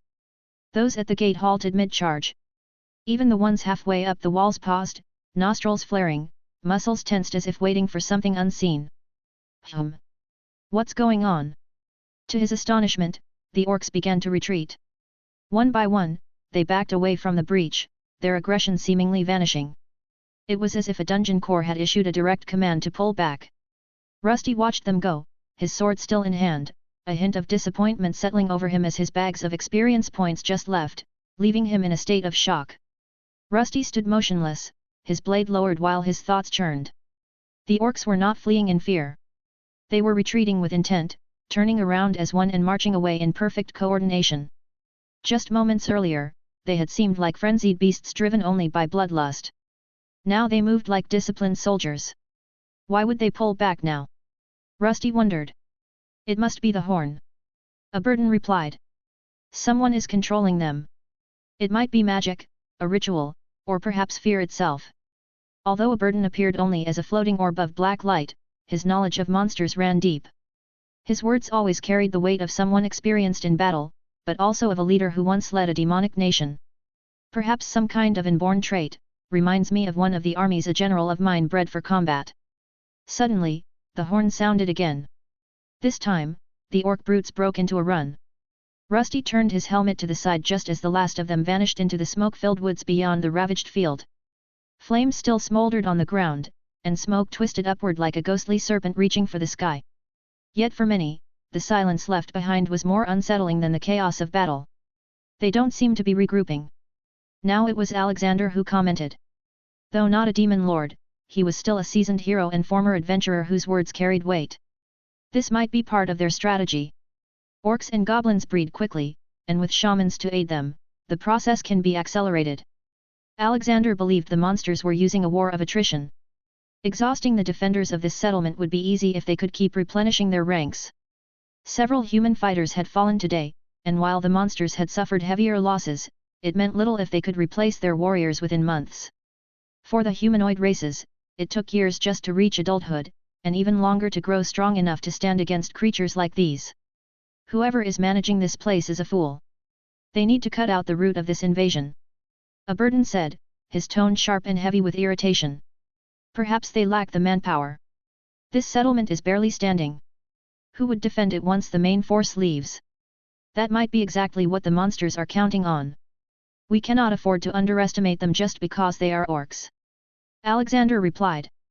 In his view, the issue was not just incompetence but also a lack of options. Even if the leaders wanted to strike at the enemy's source, doing so would leave the settlement exposed. If most of their defenders marched out, the remaining townsfolk would be easy prey. It was entirely possible that the orc leader was waiting for that exact moment, holding back now only to strike when the gates were unguarded and the walls were quiet. Sometimes you do make a little sense, hero, but this might be an opportunity for our dear Rusty. A burden said with an amused cackle. A chance for me? Rusty asked, uncertain what the demon lord was suggesting. A burden continued without missing a beat. It's simple, Rusty. We follow this small horde and pick off a few of them while they are weak. You want him to chase after them? Are you insane? Alexander interjected as he was not fond of this idea. Am I, hero? Rusty stood in silence, thinking over it. Was it really such a bad idea? The orcs were likely injured, possibly fatigued from the march and battle. Unlike them, he did not tire or grow hungry. He did not require rest. As a living armor creature, he could follow their trail for hours without slowing. He might even catch them while they were vulnerable, resting or unguarded. And if it turned out they were still too strong, he could always retreat after gathering information about their numbers in camp. It was risky, but it might also be the best chance he had to gain more quick experience. We did it. As his guides continued to debate, a sudden cheer erupted from one of the adventurers nearby. While Rusty felt a hint of disappointment at the lost opportunity for more experience points, the humans around him were simply overjoyed to still be breathing. Weapons were raised into the smoke-laced sky, voices lifted in strange, celebratory noises that grated on his non-existent ears. Below, the battlefield still smoldered. The thick scent of scorched flesh, blood, and burnt oil clung to the air like a curse. The cheering was not one of victory, but of survival. Some leaned over the parapets, retching as the stress and stench overtook them. Others slumped against the stone barricades, their energy spent, their adrenaline drained. One young fighter dropped to his knees and collapsed outright, his shield falling from his hand as unconsciousness claimed him. A few hugged each other, their eyes wide with disbelief. Tears mixed with blood and soot. Rika, the feline-eared girl Rusty had saved, sat down with her knees to her chest, hands shaking. Her companions joined her in silence, too tired to speak. Through it all, Rusty remained motionless near the shattered gate, his blade still drawn. Blood dried along its edge, flakes of it clinging to the sharp metal like rust. His visor pulsed faintly, flickering with mixed hues of dim light and lingering shadow as he considered what came next. If he wanted to follow the retreating orcs, he would need to leave soon, but simply walking off would raise suspicions. Then, out of nowhere, an opportunity presented itself. "You there?" A voice barked from behind him. "Go outside and check the corpses. Finish them off if any are alive." It was the guard captain, their temporary leader. He had noticed Rusty still standing at attention while the others had either collapsed or wandered off. It seemed natural to assign the task to the silent armored figure. It was a perfect chance. Rusty turned his helmet toward the man and gave a slow nod. He said nothing as he rarely needed to and then stepped through the broken gate, sword still in hand. Even if he wandered farther away, no one would question his departure now. He was still seen as an expendable adventurer, someone outside the regular army, not bound to strictly follow orders. Still, it was worth checking the Orcish corpses. If even one of them was still alive, it would be an easy way to gain experience. He picked up one of the spears lying on the ground and stepped forward. Gleam, who had paused to use her magic on some injured adventurers, eventually returned to his shoulder. Together, they eventually slipped through the shattered gate. "Good job, Gleam." Outside the ruined gate, the battlefield stretched like a graveyard of scorched earth and twisted corpses. Smoke drifted lazily through the fading light, and the ground was stained with blood and ash. Most of the orcs lay riddled with arrows or soaked in oil. Without hesitation, he got to work, driving his spear into the monster's weak points with practiced thrusts. Spear in hand, he moved from body to body. Some were charred beyond recognition, their bones jutting through blackened flesh. Others had met a cleaner death, while a few lingered on the edge of it. "You have gained plus 540 experience points. Ah! This one's still alive." Though only 1 in 10 of the bodies yielded any experience points, it gave him enough motivation to continue. The adventurers and soldiers still stationed on the wall watched in amazement as he scurried across the battlefield, poking through the heavy orc corpses like a madman. He pushed further and further from the entrance, which was already being repaired. As some others ventured out to peer beyond the walls, he seized the opportunity to slip away, unnoticed. As Rusty moved deeper into the battlefield, his armored figure slowly disappeared into the night. He glanced back once at the settlement behind him, where the last few adventurers sat or limped about, catching their breath. No one was calling out to him, just as he expected. What about those kids? Will they be all right? We should worry about ourselves first, hero. Those brats will be fine. The city is still full of soldiers. It's going to be fine, Gleam. We will not be gone long. Gleam had grown attached to one of the children and was clearly worried. But Rusty was not planning to follow the monsters for long. The night was still young. The attack had started at nightfall and lasted less than an hour. If a burden was right, the monsters would not have gone far. They probably had a resting place nearby and were not expecting any pursuit, especially with how few forces the city had left. Rusty and Gleam moved like shadows through the moonlit forest, the light from his visor casting faint reflections across the bark of trees and the jagged roots below. Fortunately, there were no monster spiders to slow their progress this time, and the forest here was much less dense. Nevertheless, it was still vast and clearly part of the orcs' territory. Strange drawings and symbols marked the trees, carved with either claws or crude tools. The forest didn't have an official name, but most people simply called it the Orcish Woodlands. It was home to numerous Orcish tribes who relied on the dense trees for natural protection. Scattered throughout the region were small, hidden villages, and the orcs could retreat swiftly through the thick undergrowth. This was one of the main reasons the humanoid army had never launched a full-scale assault. Navigating the area with a large force was slow and difficult. The forest was also filled with traps, and Orcish scouts were quick to detect intruders and warn their villages. As a result, only small groups of adventurers dared to enter, but none had succeeded in eliminating the elusive orc leader. They aren't even trying to hide their tracks, Alexander muttered, eyeing the broken branches and scattered footprints. The signs were everywhere. These creatures were so confident in their methods that they hadn't even bothered to leave lookouts behind. They're overconfident. A burden chimed in. They've probably been doing this for months, maybe even years. It's the perfect opportunity for us. To him, the orcs were foolish beasts, reckless, bold, and unaware they were being hunted. Let us not be overconfident either, Rusty. Don't worry, I won't. Rusty crouched behind a gnarled tree trunk, Gleam perched quietly on his shoulder as they peered through a break in the woods. The moonlight filtered through the branches above, casting long shadows across the forest floor. It had been nearly 5 hours since they'd left the battlefield, and at last, their pursuit bore fruit. Ahead, nestled in a shallow valley, the orcs had made camp or were resting in one of their villages. Smoke drifted up from several small fires, barely visible from above thanks to the thick canopy. Crude tents made of animal hides dotted the clearing, and the orcs had stacked logs and rocks into a loose perimeter that was more symbolic than truly defensive. They weren't expecting trouble. Not yet. Most of them were already asleep. A few guards remained awake, lazily leaning on their spears or mumbling in their monster tongue. Several injured orcs lay moaning near the center of the camp, attended by a lone shaman who whispered chants over their wounds. There were perhaps 30 of them, give or take. This looks like the group that attacked our side of the wall. The rest must have scattered toward the other villages. I don't see their chief anywhere. Alexander's glow flashed inside of his visor as Rusty switched his loadouts. This mission would require stealth, not brute force, so he shifted into his lightweight wraith form. His body transformed smoothly, becoming more agile and silent, perfectly suited for slipping through the shadows and cutting throats without a sound. This reminds me of that kobold encampment. Maybe I should do this more often. A few Orcish sentries were stationed in the treetops, but none of them were paying close attention. They were still drained from the earlier battle.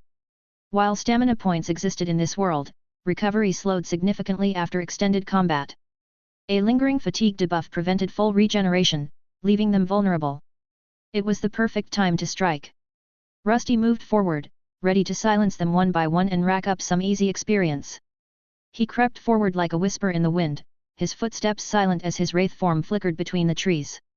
In this shape, he could scale the towering trunks with ease, clinging to the bark with his claws as he closed in on his unsuspecting targets.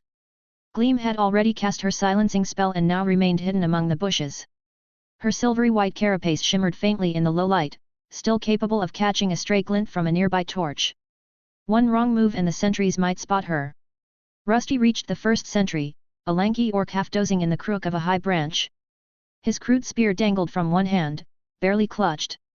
Without hesitation, Rusty wrapped a clawed gauntlet around the orc's mouth and drove a dagger through the soft flesh just below the jaw. A wet, muffled gurgle escaped as the orc went limp. Rusty eased the corpse down, lodging it between branches to avoid it tumbling with a noisy crash. "Congratulations, you have gained a level. Easy pickings," Rusty muttered as he received a level up window. He was now closer to getting to level 15 and finally reaching his next rank, but he wasn't finished just yet. He moved to the next tree. This sentry was more alert, rubbing his eyes and grumbling under his breath. Rusty didn't wait. He launched upward like a shadow, wrapping his arm around the orc's neck from behind, pushing his claws into it. There was a sickening crack, followed by stillness. Below, the camp remained unaware of the silent deaths unfolding in the branches above. Fires crackled softly. Orcs stirred in their sleep. The shaman's low chants carried on, weaving healing spells over the wounded. One by one, the sentries in the trees fell without a sound, until not a single one remained. The night held its breath, still and silent. Soon, he would descend on the rest and they had no idea that he was coming. Rusty dropped from the final treetop like a falling leaf, his landing silent and fluid. The cool soil yielded beneath his feet as he moved along the edge of the orc camp. His hands had claws on the ends of his fingertips, but that didn't stop him from gripping a weapon. He drew a short sword from his inventory, its blade forged from twilight steel. Moonlight shimmered along its surface as he advanced, soundless under the effect of Gleam's silencing spell. "Let's go, Gleam. Stay hidden inside my armor." With the sentries down, it was time to clear the camp before anyone stirred. The monsters were exhausted, but they were not helpless. Gleam slipped into his elongated frame, and with her nestled inside, the silencing spell would remain steady around him. Rusty entered the camp like a ghost floating through a thick fog. His visor pulsed with a low, dim light, casting a faint glow on the dirt beneath his metal feet. The first sleeping orc lay stretched beside a fire pit, snoring with his arms flung wide, a crude axe resting just centimeters away. Rusty didn't hesitate. His blade sank deep into the creature's chest, silencing the breath before it could even shift. No scream. No sound. Only the faint crackle of fire and the whisper of steel on flesh. "You have gained plus 580 experience points." The system instantly notified him when the monster died. At first, the experience points he received didn't seem like much, as he remembered earning similar amounts from far weaker creatures. However, his guides had explained that more experience is awarded for defeating monsters above one's rank. When fighting enemies ranked and leveled below him, the experience gain would be severely reduced. In some cases, especially against F-rank or G-rank monsters, he would earn only a single point. He dragged the corpse into the shadows behind a pile of discarded shields and broken spears, stacking it carefully so it wouldn't be seen at a glance. Then he moved again. Another orc. Then another. He slipped between tents like a phantom, cutting through throats and hearts in a shadowy rhythm. Some of them twitched. Some gurgled faintly, their eyes flashing open in fear just a heartbeat before death claimed them. But none could scream. The silencing field followed Rusty like a cloak in the night. "You're getting better at this, maybe you should switch from a warrior into an assassin." As Rusty continued to kill the orcs, a burden started talking. The demon lord seemed to be bored with his slow approach as he was commenting in a sarcastic tone. "Why can't I be all of them together? Oh my, you are quite greedy, aren't you, Rusty?" While most people in this world fit into a few predetermined molds like warrior, mage, thief, or archer, Rusty didn't quite belong to any of them. He had the ability to absorb the skills of other creatures to some extent, and he could also modify his body to suit each role. If he wanted to become a heavy warrior, all he had to do was adjust his body and equip the right weapon. His imagination was his only real limit. But being a jack of all trades came with its own drawbacks. There simply wasn't enough time to master every skill. And the higher his rank climbed, the more true this became. Unless he found ways to bend the system, like he had back in the dungeon, he would eventually have to focus his style if he wanted to become a truly proficient fighter. A lot depended on his next evolution and if he could truly master magic. "Don't distract him, a burden. Just be quiet." "Ha, you're all so boring." Alexander urged a burden to remain quiet as they were still in an enemy encampment where anything could go wrong. Rusty had just dragged his eighth corpse into the shadows when he froze. A shiver rippled through his armored frame. Gleam, still nestled inside, flickered a quiet warning through their link. The mana in the air shifted just slightly, like a ripple in water disturbed by an unseen hand. Something was wrong. Near the center of the camp, the orc shaman paused mid-chant. His fingers hovered over the wounded brute he was healing, brow furrowing as if he'd caught a scent or felt a disturbance through the mana around him. Soon, a faint green glow around his staff appeared, along with some green sigils materializing as if to warn him of something. Then, without warning, the shaman's eyes snapped open, wide, bloodshot, and alert. "He knows." The orc sprang to his feet with surprising speed, snarling in their Orcish tongue. His staff, made of gnarled bone and metal spikes, pulsed with dark energy as he raised it toward the sky. A deep roar erupted from his throat. Though muffled within the area where Rusty moved, the sound still echoed across the camp, slipping past the edges of Gleam's silencing field. It didn't take long for the rest of the orcs to wake. One by one, they rose to attention, roused by the shaman's cry. He appeared to be the leader of the encampment and the highest level among them. Though Rusty had already taken down the sentries and several sleeping orcs, he was still heavily outnumbered. Even so, he remained calm. He had planned for this. Without hesitation, he hurled the blade in his right hand at a wounded orc. It struck true, burying itself deep in the creature's chest. The orc couldn't even scream, impaled before he had the chance to stand. As the other monsters saw their comrade's blood spill, their green eyes began to glow red. One by one, they turned their gaze toward the strange, elongated armor. "Ha, catch me if you can." Rusty had no human head inside his helmet to form those words aloud, but it didn't matter. The monsters charged. His body vanished into the darkened forest, slipping away from the torchlight and the shaman's magical attack range. With the sentries in the trees already taken out, tracking him now would be quite difficult. The orcs thundered after Rusty, roaring with rage, their weapons raised and bloodlust rising. He didn't need to be faster than all of them, just fast enough to lead them where he wanted. The dark forest loomed ahead, twisted and confusing, a natural labyrinth. These monsters had just returned from a battlefield, and this encampment was only temporary. Rusty knew they weren't familiar enough with the surrounding terrain to pursue him effectively. While he didn't know the area well either, he had someone who did, his demon lord guide, whose memory was nothing short of flawless. "Just hide between that fallen tree and wait. To think I'd be used as some common tracker." A burden grumbled as Rusty crouched in silence. There hadn't been much time, but Rusty had still managed to leave a few surprises behind for the orcs. Two of them were now closing in on one of them, a discarded piece of his own body that he hadn't even bothered to bury. The orcs paused as they reached it, confused by its presence. That hesitation was all he needed. A moment later, an explosion erupted. The forest lit up with a flash of shadowy flame as the first of Rusty's hidden body parts detonated. The orcs nearest the blast were shredded instantly, limbs torn away, metal fragments piercing their thick hides. Shrapnel cut through bark and bone alike. Screams of confusion and pain echoed through the trees, drowning the once silent night in chaos. "This skill, isn't it too strong?" This time, it was Alexander who spoke. He had just watched two large orcs fall, taken out by a single steel gauntlet. The remote detonation range was short, but by combining light and darkness, the resulting explosion was devastating. According to their calculations, it was at least on par with a D-rank spell, possibly stronger. "Is it?" Rusty asked as he moved toward his next destination. The skill was powerful, but it came with serious drawbacks. Each explosion drained nearly a quarter of his mana.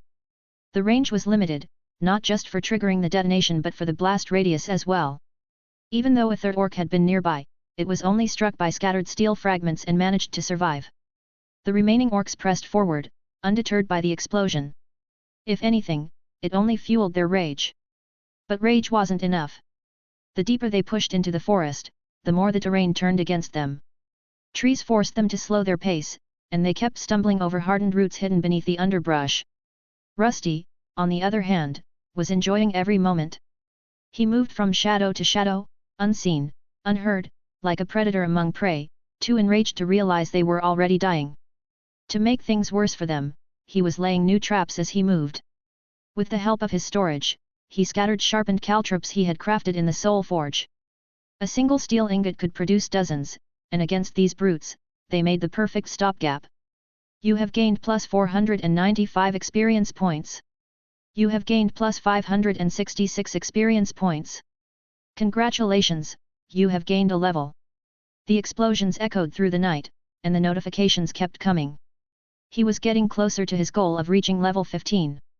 Inside his chest, Gleam maintained the silencing magic. She was leveling even faster and already nearing her maximum potential. Once they were done with this encampment, it would probably be time for her to take on a new form. Another 5, no 6 down, not that many left to go. The forest became a maze of ambushes and silent death. The orcs split into smaller groups to track him, but that only made them easier to isolate. Their screams were silenced, and one by one, they became the experience points that Rusty craved. Back at the monster encampment, the orc shaman growled, eyes blazing. He felt every death like a needle in his mind, the loss of his tribesmen was gnawing at his gut. But the worst part wasn't just the loss, it was the silence. No clash of weapons, no battle cries. Only bursts of mana, distant roars cut short, and then, nothing. He raised his staff high again, sending out a piercing pulse of dark energy. Green sigils flared in a circle, activating a wide area detection spell. For a moment, he could see the rough positions of his warriors, scattered and blinking like dying stars, and one by one, they went out. Then he saw him. A menacing figure made of strange, tinted steel. Its form had changed from before. This time, it resembled an armored human, solid and imposing. The figure stood at the very center of the detection spell's radius. Not hiding. Not running. Just standing there. Then it turned its head and looked directly at him. Looking for me. Rusty's visor locked onto the lingering mana from the spell. In the next instant, he surged forward. He had switched loadouts, trading his wraith form for a more balanced one. A heater shield now covered his left arm, while a thick, long sword rested in his right hand. The fight was nearly over. There were no orcs left. The shaman, foolish enough to send every last warrior after him, now stood alone, and Rusty was coming for him. The shaman snarled and slammed the butt of his staff into the ground. The green sigils around him flared violently, drawing in ambient mana from the forest. Leaves twisted in unnatural winds. Sparks of emerald lightning flickered along the edges of his torn robe. His lips moved in a language that was incomprehensible and filled with malice. Rusty didn't care. He kept charging forward. The shaman's eyes widened at the speed. The figure rushing toward him was no longer the silent predator from before. This was a proper warrior. His armored feet tore across the dirt. Shield raised. Sword poised to strike. And then he crossed into the shaman's casting range. Gaz Torvik grew. The shaman finished his chant just as Rusty burst from the trees. A green fireball shot from his staff, trailing ghostly wisps as it spiraled through the air. It was no ordinary projectile. The spell twisted mid-flight, alive with malice and drawn to Rusty's very soul.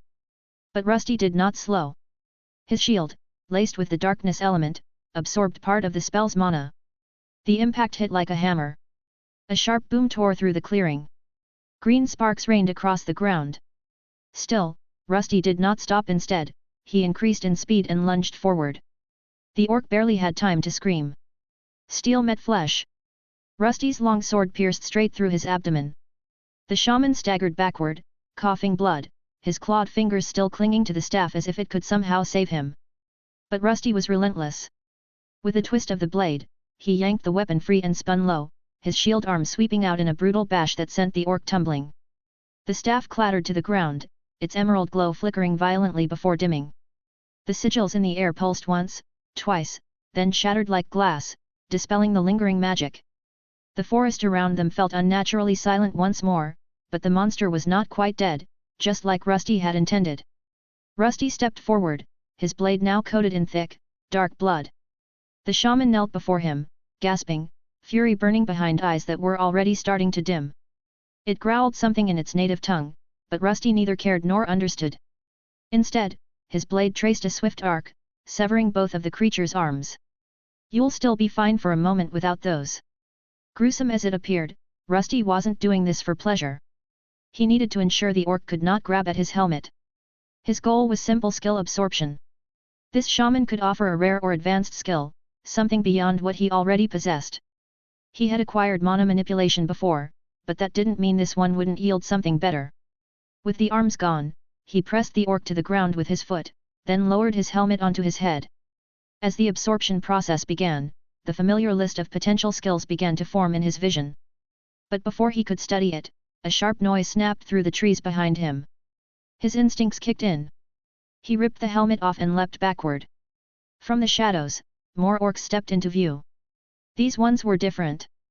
They didn't belong to the camp he had just wiped out. 4 figures emerged from the shadows.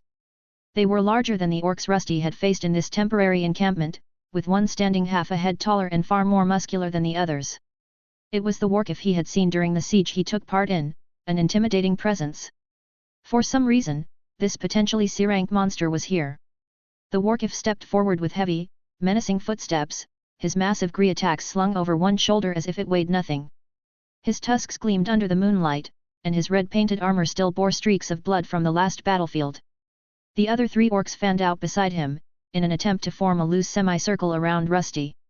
Each one held a different weapon, a flail, a hammer, and a blade. Rusty took a step back and looked at the classification of the orcs that were before him. Classification: Orc Warkif C&L. Type: Humanoid. Description: Warkifs possess advanced combat instincts and battle sense. Their most characteristic traits are their larger bodies and large tusks. They command lesser orcs with psychic roars, capable of rallying nearby allies or inducing fear in lower-ranked opponents. Classification: Orc Warrior DL4. Type: Humanoid. Description: Bred for war and hardened by countless raids and battles, the Orc Warrior is the foot soldier backbone of Orc warbands. They are strong enough to lead smaller groups in combat and fulfill leadership roles in lesser Orcish settlements. This isn't good. 3 D ranks and 1 C rank. Rusty stood before a group of 4 enemies, all of them holding higher ranks than he did. 3 Orc Warriors and 1 Orc Warkif. Any one of them alone could likely defeat him with ease. He had been so focused on wiping out the lesser orc encampment that he forgot to use his life detection skill to check for reinforcements. It was a costly mistake, and now he had to deal with the consequences. As much as he wanted to test his mettle against the Orc Warriors, there was no chance he could win against the towering Orc Warkif. Rusty, we need to run. For once, I agree with the hero, we must escape. Both of his guides called out to him as he slowly backed away. The monsters ahead had clearly recognized him as a serious threat. Their weapons were drawn, yet they still continued scanning the rest of the encampment, probably confused about the damage one living armor had caused. I know. Gleam, do that thing we talked about. In a flash, Gleam sprang from Rusty's chest compartment, slipping through the neck opening as if it were second nature. Her silvery, ant-like form shimmered under the dim torchlight, instantly drawing the attention of the orcs. They gripped their weapons more tightly, expecting an attack. But she wasn't there to fight, she was there to blind. Without warning, a brilliant beam of light burst from her antennae, radiating outward like a miniature sun. The sudden flash was intense, forcing the orcs to cry out in pain and recoil. They screamed together, caught completely off guard. While Rusty had once hoped to use this tactic for a surprise assault, he knew he had no chance of winning now. Without hesitation, he turned, grabbed his helmet, and sprinted away. Gleam leapt onto his back, clinging tightly for the ride. Rusty barreled through the undergrowth, crashing through branches and brush like a silent thunderstorm. Behind him, the blinded orcs shouted, cursing in Orcish roars as they stumbled after him, eyes watering and vision seared by Gleam's light spell. The forest stretched out endlessly, seemingly the perfect place to lose his pursuers, except for one looming problem. The night was almost over. Should I hide? Or will that orc find me anyway? He still had his shadow melding skill. As long as darkness remained, he could probably use it to hide. But once his mana ran out, they would hunt him down again. He didn't know how skilled these orcs were at tracking, but the Warkif was clearly no ordinary enemy. Worse still, he could call for reinforcements. If that happened, Rusty wouldn't stand a chance. I tried that once before. There aren't any clouds. If I find a clearing, it might work, but still. Concealment wasn't his only option. He had another skill that could help him escape, one with more risk, but also more promise. The problem was, he couldn't use it while Gleam was with him, not even if she retreated back inside his body. Still, it gave him a chance. If he could get the orcs to keep chasing him, Gleam could slip away to safety, and he could meet up with her later. A burden, is there a clearing nearby with no trees? A clearing? I believe there's one toward the north side, but it'll probably take some time to reach. That's good enough. Gleam, we need to split up here. Don't worry, I'll be fine. I'm going to use the shiny. You want to do that? But you can't really control it. If you have a better idea, say it now. Alexander questioned Rusty's plan, his voice clearly doubtful. But silence followed. Neither of his guides had a better suggestion. They likely knew that hiding wouldn't work, not with daylight fast approaching. After several more minutes of running, Rusty finally came to a halt beneath a towering tree. He waited as Gleam climbed up its trunk and spoke up to her once she was on top. Stick to the branches. Let's regroup near Ferndale. Don't worry, I'll be back safely. Gleam was clearly unhappy, but she understood. The plan would not work if she stayed with him, and they both knew it. If something went wrong, she could still use her tracking skills to find his next location. With that unspoken agreement, they separated. Rusty ran in a different direction, crashing loudly through the forest to draw the orcs away from her. I don't have much mana left. While sprinting, he dropped one of his body parts behind him. A moment later, it exploded with a sharp burst of twilight energy. In the distance, the sounds of pursuit grew louder. The orcs were crashing through the underbrush, their low-pitched voices filled with rage, their heavy steps shaking the ground. His stamina was unlimited, but his speed was no match for theirs. They were closing in fast. Still, if the plan worked, all he needed was to reach the clearing. If he made it in time, the morning sun would flood over his meta-body, and that would be enough to complete his goal. He weaved through the forest in a zigzag pattern, trying to throw off his pursuers. Without Gleam's silencing spell, his metal footsteps rang out clearly through the trees. But that too was intentional. The noise was meant to draw the orcs farther away, giving his partner the best chance to escape unnoticed. At last, he burst through the thick brush and into the clearing. Branches scraped against his armor as he emerged into the open space, the dull gleam of his plating catching the first light of dawn. The forest opened around him, quiet for a moment as the world shifted from night to day. The sun had begun to rise, spilling soft golden light across the grass, but it was still too early. His skill required more sunlight to activate fully. The sun is shining, it might take a few minutes to charge. He stood motionless, positioning himself to let the morning rays strike his metallic frame. Every second under the sun mattered now. His body needed time to absorb the light, to gather enough energy for the skill that might save him. But the moment of calm was cut short by a sound in the trees. The rustling of leaves and the thud of heavy footsteps grew louder. From the shadows of the forest, an orc stepped into view. Rusty tensed.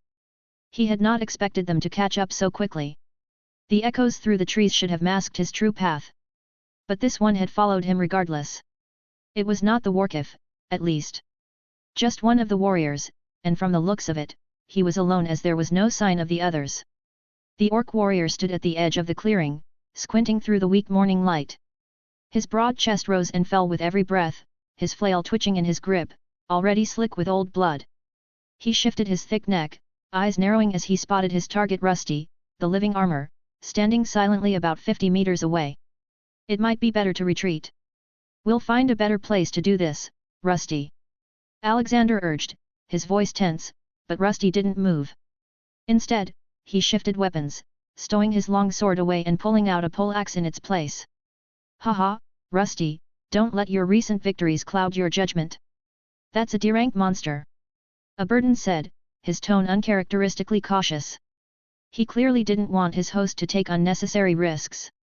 Maybe he was worried about what would happen to them if Rusty fell, when their bodiless forms were left without a host. Rusty wasn't listening as his visor locked onto the orc. That one is only level 2. He was the weakest of those orc warriors. While Rusty was still classified as an E+ rank monster, his level had nearly reached its peak. He had been granted overpoints, a rare boon that pushed his capabilities far beyond what was typical for his rank. He was an elite among his kind, stronger, faster, and more durable than most others at his level. To him, this orc was not just a threat but an opportunity. A chance to prove himself against a foe stronger than the mindless weaklings he had crushed so easily before. This was the kind of opponent worthy of his attention. The two combatants stared at one another, the golden light of dawn slowly creeping over the clearing, glinting off Rusty's armor. He didn't move, didn't flinch, just stood like a statue forged for war. His poleaxe gleamed in his hands, the steel of the curved blade shimmering as it caught the sunlight. A gentle breeze stirred the treetops. Leaves shifted before the moment of truth, which started with the monster's roar. This shout was not normal. It was a battle cry that enhanced the monster's abilities while also trying to intimidate its opponent.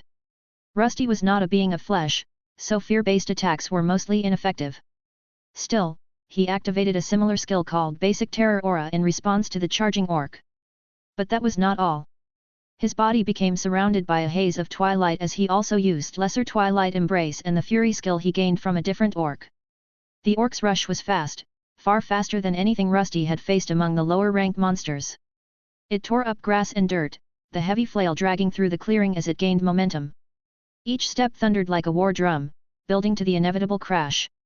But Rusty didn't wait.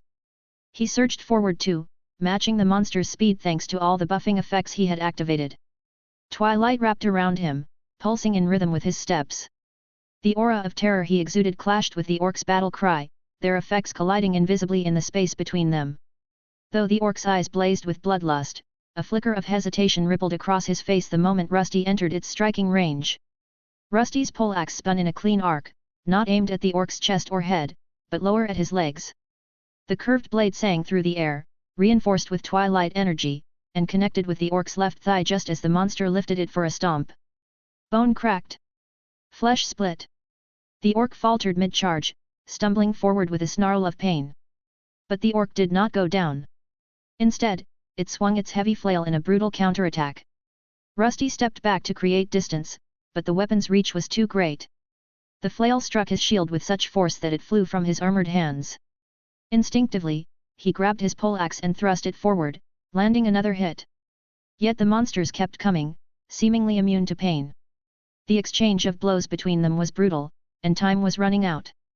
Rusty could barely hold his own against the berserk monsters, relying heavily on his self-buffing skills. But the longer the fight dragged on, the closer he edged toward defeat. He had only one way to restore his mana. Quickly, he stepped back and summoned a blue potion into his hand. Without hesitation, he smashed the glass bottle against his metallic chest, allowing the mana-restoring liquid to soak into his frame. It was not as effective as a mana crystal, but it was enough to recover some energy and keep fighting. His poleaxe reversed, the blunt hammer on the opposite end now smashing upward, catching the orc beneath the jaw. The flail the monster carried went flying, its wielder dazed and wobbling. Rusty didn't let up.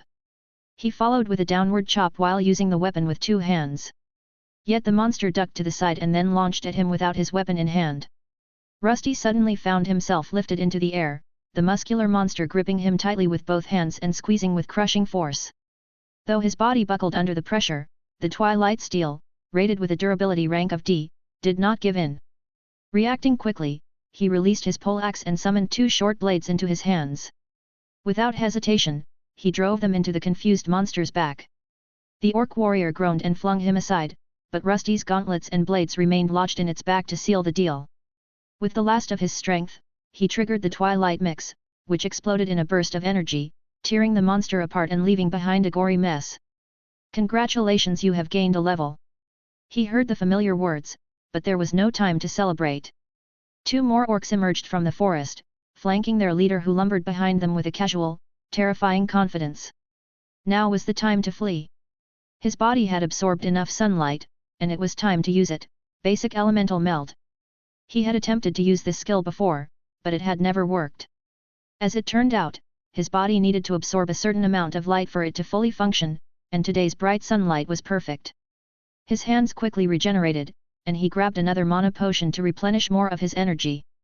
But as the orcs noticed this, the two warriors began to charge. "Hey, which direction is the city in?" "It should be, to the southeast from here." Once a burden responded, Rusty began activating his skill. His twilight-forged body started to glow, radiating an intense light that slowly turned into shimmering particles. He pivoted to face the direction he needed to go and braced himself for the skill's activation. But just as he was about to vanish, something unexpected happened. The Warkif hurled his massive axe straight at him. Rusty stumbled to dodge, thrown off balance right before the skill could fully engage. Then, in a flash of light, his body dissolved into a beam and shot into the distance. The monsters halted, staring in stunned silence. Nothing remained where Rusty had stood, except a few fading wisps of white light drifting through the air. Somewhere far away, a beam of light streaked across the morning sky like a falling star. Rusty felt weightless, formless. He could see nothing and feel nothing, yet he was still something pure energy, or as his guides once explained, particles of light. Traveling in this form took almost no time, though the distance covered was immense.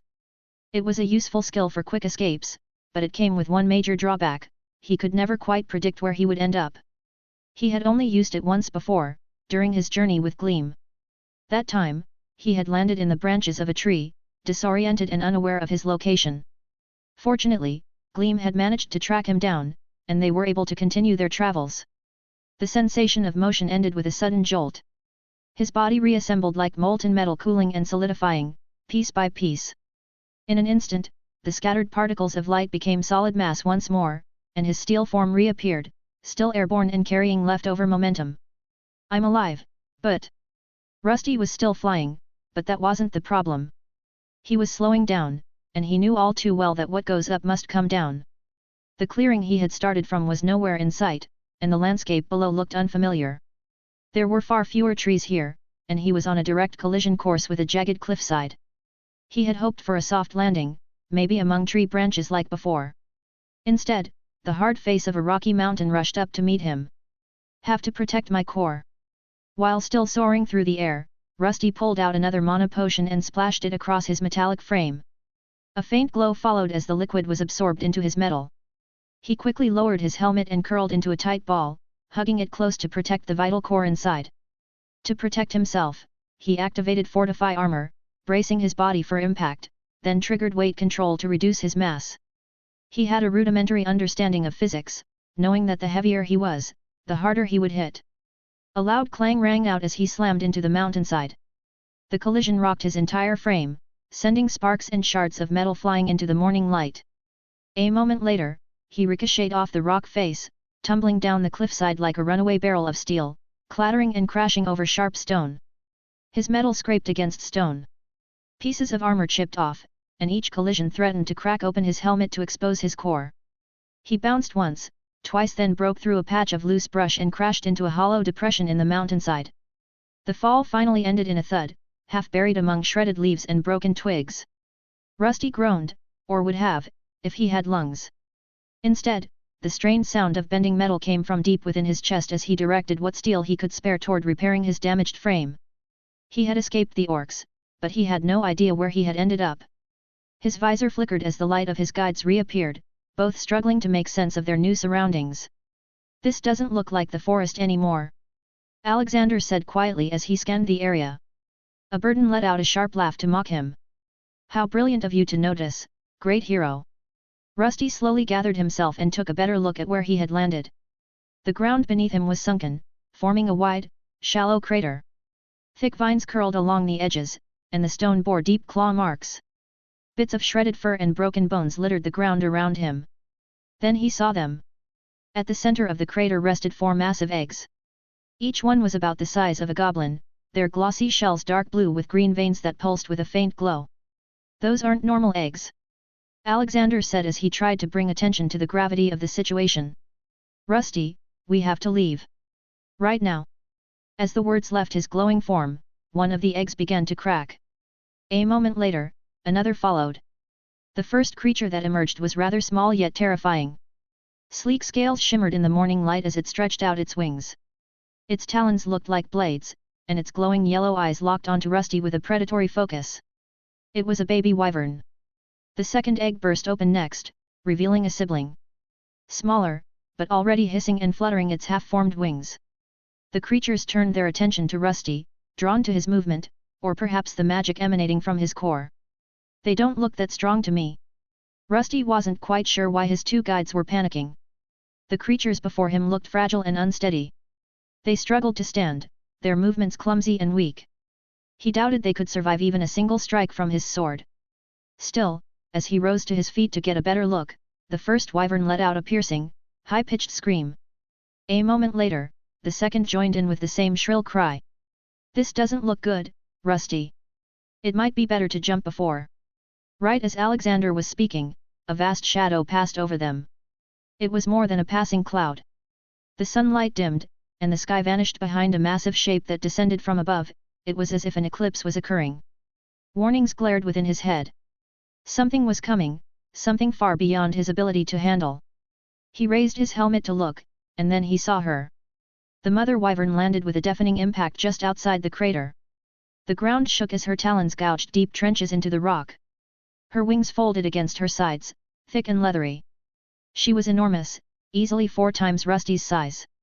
Her entire body was covered in thick emerald scales that shimmered faintly with lingering magic. Her head, unmistakably draconic, turned toward him. Her glowing eyes first checked on the 2 shrieking hatchlings, then locked onto the intruder standing near them. Her gaze burned with pure, unmistakable rage. I don't suppose we could talk this out. Madam, this is just a big mistake. He addressed the towering creature, but it was clear she could not, or would not, communicate with a suit of living armor. The mother wyvern let out a thunderous roar, the force of it so powerful that it sent nearby rocks tumbling and leaves spiraling into the air. Her chest expanded, gathering breath, and Rusty could already detect faint traces of elemental magic buildup, probably fire, and most definitely fatal. Without a word, Rusty turned on his heel and ran. I vote jump! Alexander shouted. I second that motion. Aberton agreed. He sprinted toward the edge of the monster's nest, his metal frame clanking with every frantic step. Behind him, the shrill cries of the wyvern hatchlings grew louder as their mother's wing beats began again, kicking up blasts of wind that nearly knocked him off his feet. Just as he reached the edge of the crater, she roared again and then, she breathed. A jet of boiling green flame roared past him, melting through the stone like candle wax. Rusty didn't look back. He launched himself over the edge and plummeted into the unknown once more. The wind howled against his frame as he fell, the world blurring around him. Before he could even begin to grasp how far he had traveled, a new sound reached his ears. It was the rush of flowing water, a river. He struck it like a cannonball, and the impact was explosive. Water erupted in all directions, shooting skyward in a towering spray as if a geyser had burst from below. Splash! His metal body began to take in water and sink rapidly. For a terrifying moment, everything went dark and cold as he spiraled downward, his limbs flailing helplessly. He could not die from a lack of air, but the idea of being trapped beneath the surface, stuck in this heavy water-filled body, was a real and growing threat. He thrashed blindly, reaching for anything that might help. Then, by sheer luck, a log drifted into reach. It had plunged in from somewhere above and was rising back toward the surface. Rusty grabbed it with all his strength, wrapping both arms around it. He even hooked his legs beneath it, clinging as tightly as he could. The log bobbed violently in the current, dragging Rusty along like a piece of luggage lashed to the back of a runaway wagon. His armor groaned with every twist of the river, but he clung to the makeshift flotation device like a barnacle. Well, at least we are alive. Don't jinx it, hero. Just as Alexander was trying to lighten the mood, disaster struck yet again. The river narrowed ahead, the terrain sloping steeply downward. Trees on either side began to blur, and the speed of the current increased dramatically. Wait! Rusty muttered, his grip on the log tightening. What's that sound? In the distance, sounds of roaring water grew louder with every passing second. Birds scattered from the treetops. Mist curled above the rushing current ahead and soon a strange phenomenon was revealed, something Rusty had never seen before. Oh no! Alexander shouted in panic. I told you not to jinx it. Aberton growled, implying that this was all the hero's fault. Before them was a large drop and foaming water before a steep giant waterfall. Rusty had never seen one before, but he knew that he needed to cling to the log with all his might. I hate rivers. As the current picked up speed, he was helpless to resist. The log bounced off rocks, spun in the rapids, and then suddenly, the entire world seemed to fall out from under him. There was a half-second of silence, a brief and oddly serene pause where Rusty almost felt at peace. The sun broke through the clouds above. A bird chirped cheerfully in the distance. Maybe this won't be so bad. Hoosh! And then he was falling again. The wind screamed around him as the log twisted violently, fighting his grip like a wild animal. Together, he and the log dropped like a stone, the sound of the river replaced by the high-pitched screech of air rushing past. Time seemed to slow for a split second. Rusty's mind raced with thoughts of survival, of where he would land, and whether Gleam was safe. Then came the impact. With a loud crack, the log struck the pool below. It split in two, but its bulk shielded Rusty just enough. Nevertheless, the force of the landing still tore through his frame. His arms and legs were flung outward in different directions, leaving him without a full body. I'm alive. He was now little more than a torso in a helmet, somehow still clinging to the log. One of its branches had pierced through his metal frame during the fall, anchoring him in place like a skewer. The speed of his descent had finally slowed. The roaring current was gone, replaced by a gentle drift. The river had widened and emptied into a body of still water that resembled a lake. The chaos was over, at least for the moment. I think we are floating towards shore, we might be able to figure out where we are. Alexander pointed out that the log that they were on was slowly moving towards what looked to be a quiet lake shore bordered by reeds and willow trees. The water glistened with sunlight, rippling gently as Rusty drifted toward land, still impaled and half covered in water. Birds chirped overhead, and for once, there were no orcs, no screaming hatchlings, no flaming wyverns breathing death from the sky. Just the rhythmic lap of water against wood and metal. I hope we never do that again. Best you train that ability of yours first, or learn to use a flotation spell first. A burden muttered under his breath, clearly displeased with their near-death experience. Rusty couldn't blame him, he only used that skill as a last resort, but it had worked. For now, they were safe from the orcs, at least, it seemed that way. Rusty had no idea where he was, but the skill had a limited range. He couldn't have traveled too far from Ferndale. Still, that wasn't what worried him now. It was Gleam. Had she made it out alive? His status screen flickered to life, showing her status, still alive, but out of range. It was the same as the last time they'd been separated. A gentle bump signaled that the log had touched shore. The shallows sloshed around Rusty's dented torso and helmet as he floated in, scraping lightly over river stones and reeds until he came to a halt against the muddy bank. Willow branches swayed overhead, their leaves brushing the water's surface in lazy arcs. The sun filtered through the canopy, painting golden patterns across the lake. It seemed that finally, it was over.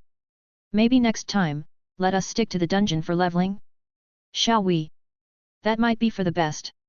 Rusty could still remember the surge of greed that overtook him when he saw the orcs retreating. He had gained several levels, but it came at a high price. He lost Gleam and was nearly melted by a much stronger wyvern. Now he was stranded in an unfamiliar place with most of his SP and MP depleted. He did not have enough left to fully restore himself, and to make matters worse, his arms and legs were too far away for him to summon them back. Rusty, lacking limbs and mobility, simply stared up at the sky through his visor, letting the sun warm the water that clung to his broken form. He had to regather himself, locate his limbs, or regrow them, but before he could even begin a repair protocol, a distant sound caught his attention. Footsteps. Squish. Crunch. Murmurs. Multiple voices, boots tramping through mud and gravel, drawing nearer. He barely had time to process what was happening when a voice called out. There's something by the water. Rusty's eye slits dimmed instantly. He froze. Play dead. Play very, very dead. Through his visor, he caught the faint outlines of figures emerging from the forest. There were nearly a dozen of them, all wearing light leather armor with wolf and bear pelts draped over their shoulders. Many had tattoos across their arms and faces, symbols that marked clan lineage, rites of passage, or victories in battle. It became immediately clear where he had ended up. He was somewhere within the barbarian-controlled mountain range. The barbarians fanned out along the shore, some cautiously approaching the water's edge, others scanning the surrounding trees for threats. They were a rugged group, tall, broad-shouldered and built like granite statues, with weathered faces and hardened expressions that told stories of survival in the harsh mountain wilderness. One of the younger warriors, with his beard barely grown in, pointed at a strange armor stuck to a log. Looks like something got chewed up and spat out again, he said, kicking the remnants of a log with a strange-looking armor stuck to it. An older man with a grey beard and a heavy axe slung over his back knelt beside the strange armor's frame. He prodded it with a thick, calloused finger and then started talking. Enchanted steel. Can use it, but it's mostly wrecked. They don't seem to have noticed yet. As an ugly face leaned in to inspect his head, he tried to appear like nothing more than an ordinary helmet. He did have a monster core, but he had planned for that back in the Soul Forge. A layer of armor separated the core from the rest of the helmet, concealing it in case of close inspection. Unless a skilled craftsman took a closer look, it was unlikely anyone would notice something unusual. Fortunately, these barbarians did not seem particularly clever as they did not notice that they were holding a living armor. The older barbarian grunted and stood, satisfied that the armor held no traps or lingering curses.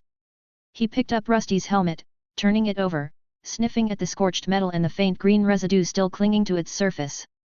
Burn marks. Wyvern fire. This thing's seen some trouble. Rusty remained perfectly still. His guides were not with him, as their light or mana could easily alert even these brutes. It was deeply uncomfortable to feel the man's hands moving over his helmet. His fingers pressed against the hidden core compartment, and for a moment, Rusty considered activating one of his skills. He could summon a burst of darkness to try to disable them, or detonate his nearby chest plate. But from what he could see, neither option was ideal. These people appeared to outlevel him, and the moment he revealed his true nature, he would likely be dead within seconds. Just toss it. Another voice said from behind him. The log's worth more than that scrap. That's mountain heartwood, we don't get many of those floatin' downstream. The warrior with the helmet glanced at the shattered log. A large, splintered piece of it had pierced through Rusty's torso like a spear. The wood shimmered faintly, threaded with veins of metallic bark and bits of glowing moss. This stuff'll punch through steel if you shave it right, that pathetic armor stood no chance. Rusty wanted to protest at being called pathetic, or even worse, compared to a shattered piece of wood. He had come a long way, and his durability was on par with a D-rank item. But to these barbarians, he seemed unremarkable. They wore little armor themselves, so perhaps to them, a piece of wood that could be carved into arrows was more valuable than a chunk of bent steel. Armor's hollow. No bones. No blood. This wasn't worn by a man. His non-existent metallic heart skipped a beat. The barbarian was not as ignorant as he had hoped. He had correctly identified Rusty's body as one belonging to a monster. Rusty had been using his standard form, not the one that closely resembled human armor. Without internal organs, the inside of his body was completely bare, no skin, no blood, not even stray hairs that would normally get caught inside over time. Magic junk, then. Maybe a golem or a cursed suit. Either way, it's dead now. Fortunately, they still believed he was just the remains of some monster, which was exactly what he had hoped for. As far as they were concerned, dead meant harmless. That also meant they would stop trying to pry him open.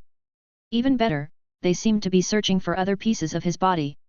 I think I saw a gauntlet float over there. The rest might have drifted farther down. The older barbarian gave the helmet one last sniff, then tucked it under his arm like a foraged mushroom. This was one of the moments that Rusty was glad that he did not have a nose or sense of smell. Keep it for scrap. Maybe the witch doctor can melt it down or something. Rusty resisted the urge to sigh. Melt? Scrap? He was a powerful living armor monster that would put his mark on the world soon, and these brutes thought that he was worth less than some tree bark. He wanted to activate his shadow magic at this very moment but needed to wait for a better opportunity to arise. Fan out, search the banks. If the rest of it's out there, we'll find it. The group dispersed, feet crunching over sand and roots. The one carrying Rusty trudged up the shore, muttering to himself. From this new angle, Rusty could see more, a crude camp nestled just beyond the treeline, with hide tents, drying racks strung with fish, and a fire pit still smoldering from the night before. Suddenly, he sensed one of his body parts nearby. The barbarians were unknowingly doing him a favor by gathering them together without him lifting a finger. His SP was slowly recharging, but it was always more efficient to repair or make use of parts that were already deployed. With them close, he also had more potential explosives to trigger if he needed to cover his escape. However, just as he was beginning to enjoy the progress, his head was abruptly shoved into a canvas sack. The barbarian slung the sack over his back and continued walking. From time to time, another of Rusty's body parts was tossed into the sack. Things seemed to be going his way for the moment, so he decided to wait. Once his full body was recovered, he could reassemble and possibly make a run for it. He still could transform into light and escape, just as he had done before, but the sun energy he needed would not stay while he was sealed inside the sack. Like during his encounter with the orcs, he would need a few minutes of exposure to gather enough energy. For now, he had no choice but to bide his time and wait. The canvas sack wasn't empty. It was filled with old scraps of leather and various bits of junk the barbarian had scavenged from the river. Rusty was being hauled around like trash, and he couldn't protest. His scattered body parts knocked against each other with every step, but at least they were being returned to him. Eventually, the roar of the waterfall faded, replaced by the sound of voices. He could hear cheerful chatter, even the laughter of children playing nearby. It was not the behavior he expected from people often described as savages. While their size was noticeably greater than that of regular humans, their actions felt surprisingly ordinary. Rusty began to wonder if there had been some mistake. These people didn't seem like the bloodthirsty monsters he had been told about. As he was trying to listen to these people, the sack he was in was dropped down on the ground in a rather violent way. The jolt rattled Rusty's helmet, and the rest of his collected pieces shifted loudly inside the sack. He remained still. He had gotten this far by being patient, and he wasn't about to break cover now. A moment later, the sack was dragged again, but this time across rough ground and then opened abruptly, flooding his helmet's visor with daylight. He saw firelight flickering inside a wide tent and caught the smell of meat cooking over a nearby hearth. His collector grunted and dumped the entire sack onto a hide-strewn floor. "Got more junk for the bone woman?" the barbarian called out as he turned to leave. Footsteps shuffled closer, and a new voice spoke, one that sounded older and female. "Let me see it." A woman appeared, draped in layers of dyed fur and adorned with necklaces made from bones and feathers. Her long, silvery hair was braided with bits of stone and wood, giving her an almost ritualistic presence. Her eyes narrowed as she inspected Rusty's helmet, and it quickly became clear that she was not as blind to magic as the others. There was something in her gaze, as if she could sense the presence of the monster hiding within the metal. Just as she seemed ready to cast some kind of detection spell, someone abruptly barged into her tent. "Witch Doctor!" The entrance flap burst open as a young girl stumbled into the tent, breathless and flushed, her voice trembling. "What is it?" "The warriors are back, 3 of them injured. One's not breathing right, they need help now." The witch doctor's expression shifted instantly, her hand lowering from Rusty's helmet. Whatever spell she had been preparing was abandoned mid-cast. She spun without a word and rushed toward the exit, grabbing a bundle of herbs and vials from a low shelf as she passed. Rusty lay motionless as he was dropped to the ground. He rolled briefly and came to a stop in the corner of the witch doctor's tent. He could sense his body parts scattered throughout the space, but before he had a chance to reassemble himself, the barbarians burst back inside. They were carrying an injured man covered in deep slashing wounds, with 3 arrows still lodged in his body. The witch doctor returned with haste, her arms full of salves and leaves. The injured warrior was gently lowered onto a woven mat near the fire pit, where she immediately began her examination. It was a striking scene, a completely different approach to healing. Instead of using holy magic or recovery potions, she applied strange and unfamiliar concoctions. The witch doctor smeared salve over the man's wounds, which began to smoke and slowly mend before their eyes. Although effective, the process was noticeably slower than the methods Rusty had seen before. Blood trickled from the injuries, and the warrior groaned in pain as they tried to remove the arrows. "Hold him!" the old woman shouted, and the barbarians obeyed without hesitation, pinning the man's limbs to keep him from thrashing. The treatment continued. The witch doctor ground fresh herbs between 2 stones, then packed a moss-like plant into the arrow wounds. She muttered strange chants in a language Rusty did not understand, completely unlike the magical incantations he had witnessed in the past. After about 15 minutes, the warrior's condition stabilized. It seemed he would survive. What happened? Why were the warriors attacked? Once the treatment was over, the witch doctor finally asked. The expressions of the barbarians gave it away, they looked like young children caught after doing something a parent forbade them to do. They were trying to free the captives. One of the younger warriors said at last, his voice low with shame. From the puny armored ones. The air in the tent grew heavy. Even the fire seemed to crackle more softly, as if it too sensed the shift. The witch doctor slowly straightened, wiping blood and crushed herbs from her hands onto a cloth. Her voice was calm, but her eyes were cold. "How many?" "We found 7, alive." The young warrior hesitated. 3 more didn't make it. They had them in chains. Branded like livestock. Captives. What is this about? Rusty was puzzled by the conversation. From everything he knew, the barbarians were supposed to be the villains raiding cities and attacking merchant caravans transporting goods. But the way they spoke now suggested something else entirely. It seemed their true targets were slavers. Ones that seemed to be capturing their kin. The barbarians weren't just wild marauders, they were fighting for their people, rescuing the captured, and retaliating against oppression. It seemed that Ferndale, a place he once considered civilized, was using slave labor, and not just any slaves. Barbarian captives. Humanoids are strange. He wasn't sure how to feel about this revelation. As a monster once bound to the will of the dungeon heart, he knew all too well what it meant to be stripped of choice. He wouldn't wish that kind of fate on anyone. Now that he was free, able to act on his own terms, he valued that freedom deeply. Still, he understood the harsh truth of this world as it operated on a hierarchy of power. Until he or anyone else reached a certain level of strength, true freedom would remain out of reach. The witch doctor stood silently for a moment after the young warrior's confession. The firelight danced in her eyes, but her face remained unreadable.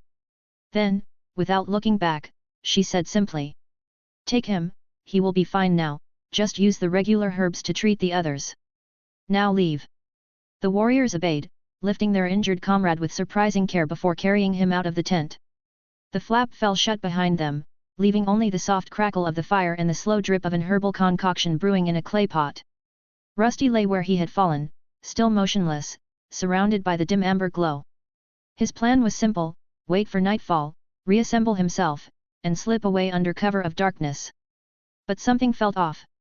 The old woman turned and fixed her sharp gaze on his helmet. Her fingers moved with haste as she lifted his head from the ground and placed it on a strange stone slab, edged with sigils painted in animal blood. Whatever she was planning, it felt dangerous, something that could threaten his core. If that were the case, he would have no choice but to activate one of his detached limbs, even if it meant injuring the barbarians and the witch doctor in the process. But just as he prepared to act, something unexpected happened. The old woman spoke directly to him. "A spirit of light and dark. Can you speak, O spirit? Tell me, do you occupy this vessel of steel?" "She wants me to speak." The spirit speaks. Her eyes glowed faintly with magic as he answered, not expecting anyone to hear him. He had no vocal cords, no breath, just the hollow space of his helmet, yet somehow the old woman heard him. She knew he was alive. But how? And more importantly, what did she want from him? A strange scene unfolded inside a tent thick with the scent of herbs, dried blood, and smoke. An old woman, the village witch doctor, knelt before a steel helmet, her hands hovering over it as she muttered unintelligible words. Her eyes shimmered with an eerie light, and the piece of metal beneath her seemed to respond. "You can hear me? Understand me? The spirit is trying to speak. So, you can't actually understand me." Rusty was the so-called spirit. He had been pulled from a nearby lake after plunging down a waterfall while fleeing a wyvern's fiery breath. Now, he found himself in a barbarian village that looked nothing like the stories told by humanoids, and to make matters worse, this old woman had mistaken him for some kind of ghost. "She can't really understand me, but she hears me." He was not sure why she could not grasp what he was trying to say. Maybe the inner voice he used to communicate with his guides and with Gleam did not work the same way as speech when channeled through a possessed body. Or perhaps there was something flawed in whatever magic she used to hear him. Either way, one thing was certain: he had been discovered, and he was in serious danger. The witch doctor leaned closer, eyes narrowed in reverence, or was it suspicion? Rusty could not tell from her expression, even though her face was directly in front of him. Her breath drifted over his helmet as she whispered again. "Not bound. Not cursed. And yet, alive. You are no spirit born of these lands." She reached for a thin dagger carved from bone and pricked her finger, letting a drop of blood fall onto one of the sigils surrounding Rusty's head. It hissed against the stone, steam curling into the air. Rusty tensed. That was not normal. Some kind of magic was trying to seep into him, and he did not like the feeling it gave him. A pale blue aura rippled through the tent. She was trying to do something to him, something that he felt that he needed to resist. "Oh spirit, accept this offering of blood." He had no idea what was happening, but the strange magic was trying to take hold of him. It crept toward him like mist beneath a door, probing and pressing into the edges of his mind and core. He felt it slither along the barriers of his being, searching for an opening.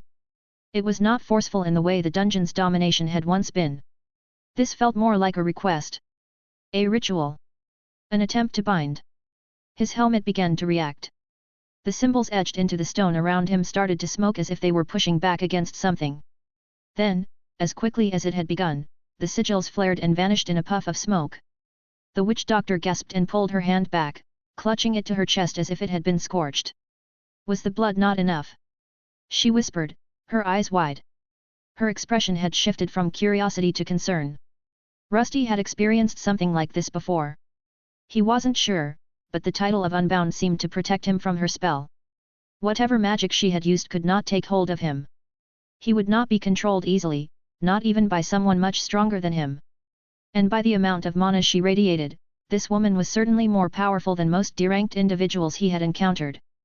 The witch doctor stared at the fading sigils, her lips pressed into a thin line. Her gaze shifted back to his helmet, and this time her look carried real annoyance. She rose slowly, the pain in her pricked finger forgotten, and began rummaging through a bundle of leather-wrapped pouches hanging from a wooden rack. The sound of clinking glass and the faint chime of bone talismans filled the tent. Rusty knew this was bad. She was not giving up. That ritual had not just been to speak with a spirit, it had been an attempt to take control of him. He did not know exactly how it worked, but one thing was certain, the longer he remained here, the more his life was at risk. If the witch doctor realized he was not a spirit but a monster, she would either destroy him or bind him completely. It was possible she had used the wrong spell for the bonding, and once she uncovered his true nature, he would become a slave again. This spirit must be special. I need to prepare a better offering. She turned back to him, now holding 3 objects, a bone flute, a vial of thick black liquid, and a jagged piece of obsidian wrapped in something he could not identify. Rusty had no idea what these items were for, but the woman clearly believed they would help her forge some kind of contract with him. I must prepare. Fortunately, the process would take time. Instead of staying in the room with him, she disappeared into one of the side compartments of the tent or hut they were in. He could see her moving in the shadows, tinkering with the items, likely preparing them for her next attempt to bind him. Now, for the first time, he was alone. He had to use this opportunity to escape. His original plan had been to wait until sunset and leave under the cover of darkness using his physical body. But now that plan was no longer an option. He needed to get out of here immediately. Using my full body won't be an option, but I can use it as a distraction. His SP had recharged enough for him to restore his body and switch to a different loadout. At this point, there was only one viable option, and that was his smallest form. Any of his regular forms would be too easily detected if he stepped outside the witch doctor's tent.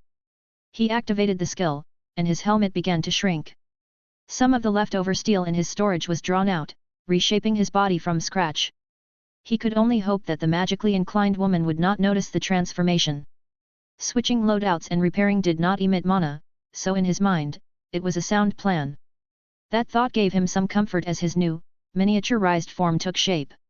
In seconds, he had become a miniaturist bobblehead suit of armor, the size of a goblin child. It was time to move. I need to go, but first. As he prepared to leave, he decided it was best to buy himself a bit more time. From his inventory, he pulled out a helmet identical to the one the witch doctor had seen him as and placed it carefully on the spot where he previously occupied. He knew the deception would not hold for long. The woman could sense mana in objects, and the illusion would likely break within a minute or two. Still, that brief delay might be all he needed to get away.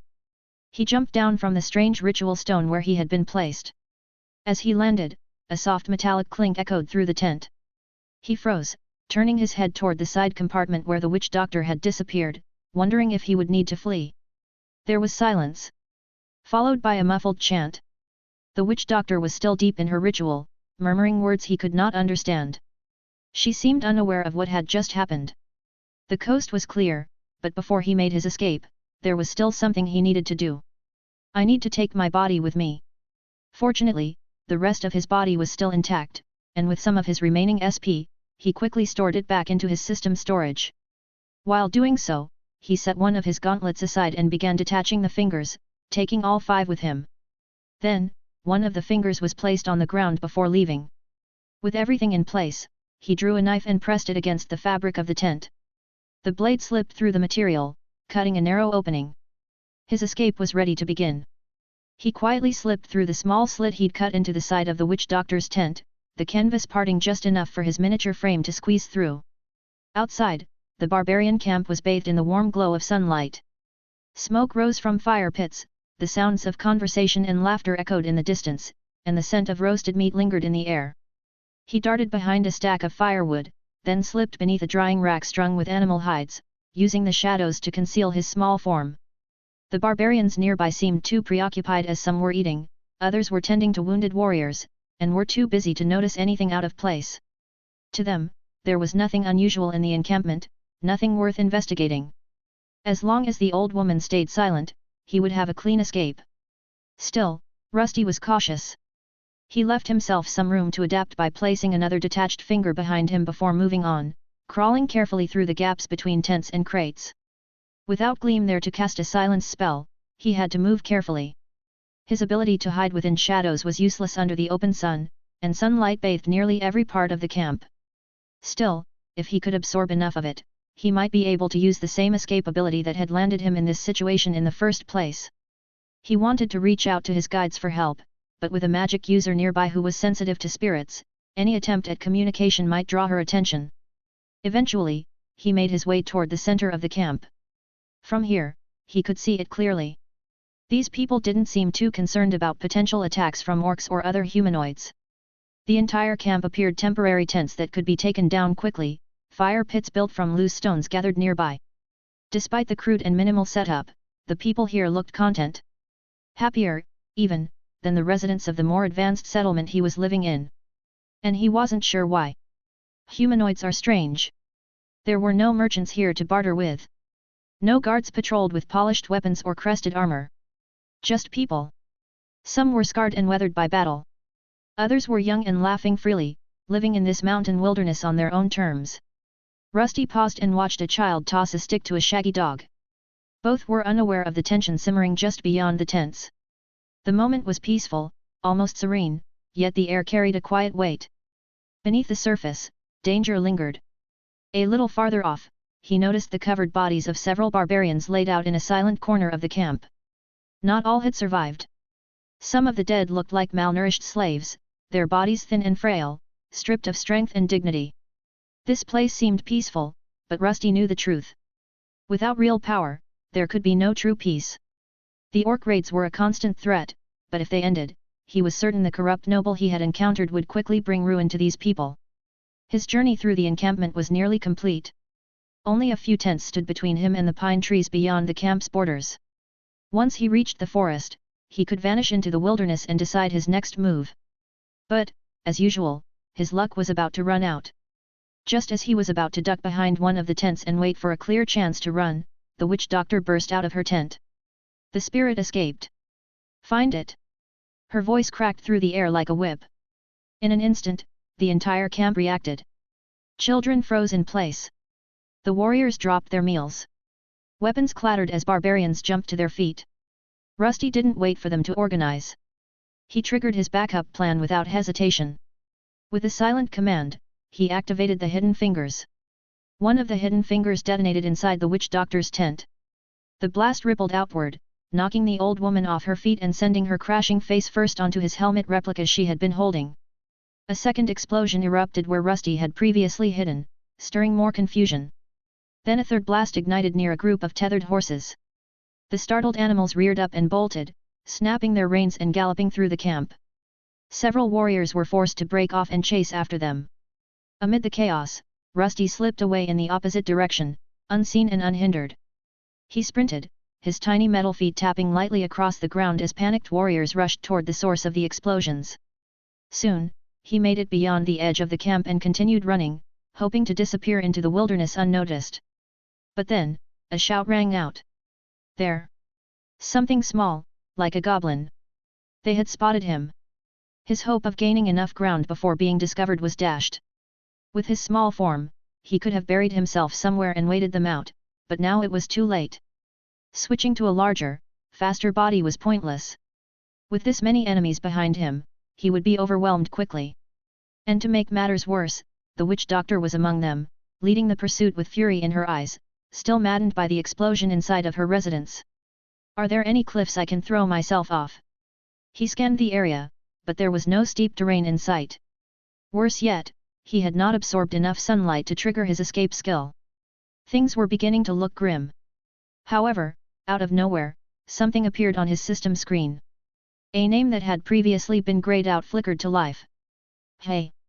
He kept running, heart pounding, if he had won, until something shot toward him from the front. It moved faster than a horse, faster even than the highest-ranking barbarians in pursuit. It was Gleam and she was flying. Gleam! He called out. Came the reply. Her silvery form shimmered in the sunlight, brighter than ever. But something about her had changed. 4 semi-transparent appendages extended from her sides, fluttering rapidly in the air. They looked like insect wings. She had evolved and had come to save him. Gleam zipped past the treetops like a streak of lightning dipped in moonlight, her new wings cutting the air like a razor. She looped once overhead, then dove toward Rusty, her antennae twitching as she locked onto his position. Shouts from the barbarians echoed behind him, but their voices were meaningless to her. Her only mission was to save her friend. You want me to get on? Rusty called out, hearing her familiar chirp in the distance. Though she was still far away, he understood her intent immediately. In his current form, he was smaller than her and small enough to ride on her back like a jockey on a racehorse. He hesitated for a heartbeat. Then the angry cries of the approaching humanoid snapped him into motion. With a leap, he landed squarely on her armored thorax, a faint clank marking his arrival.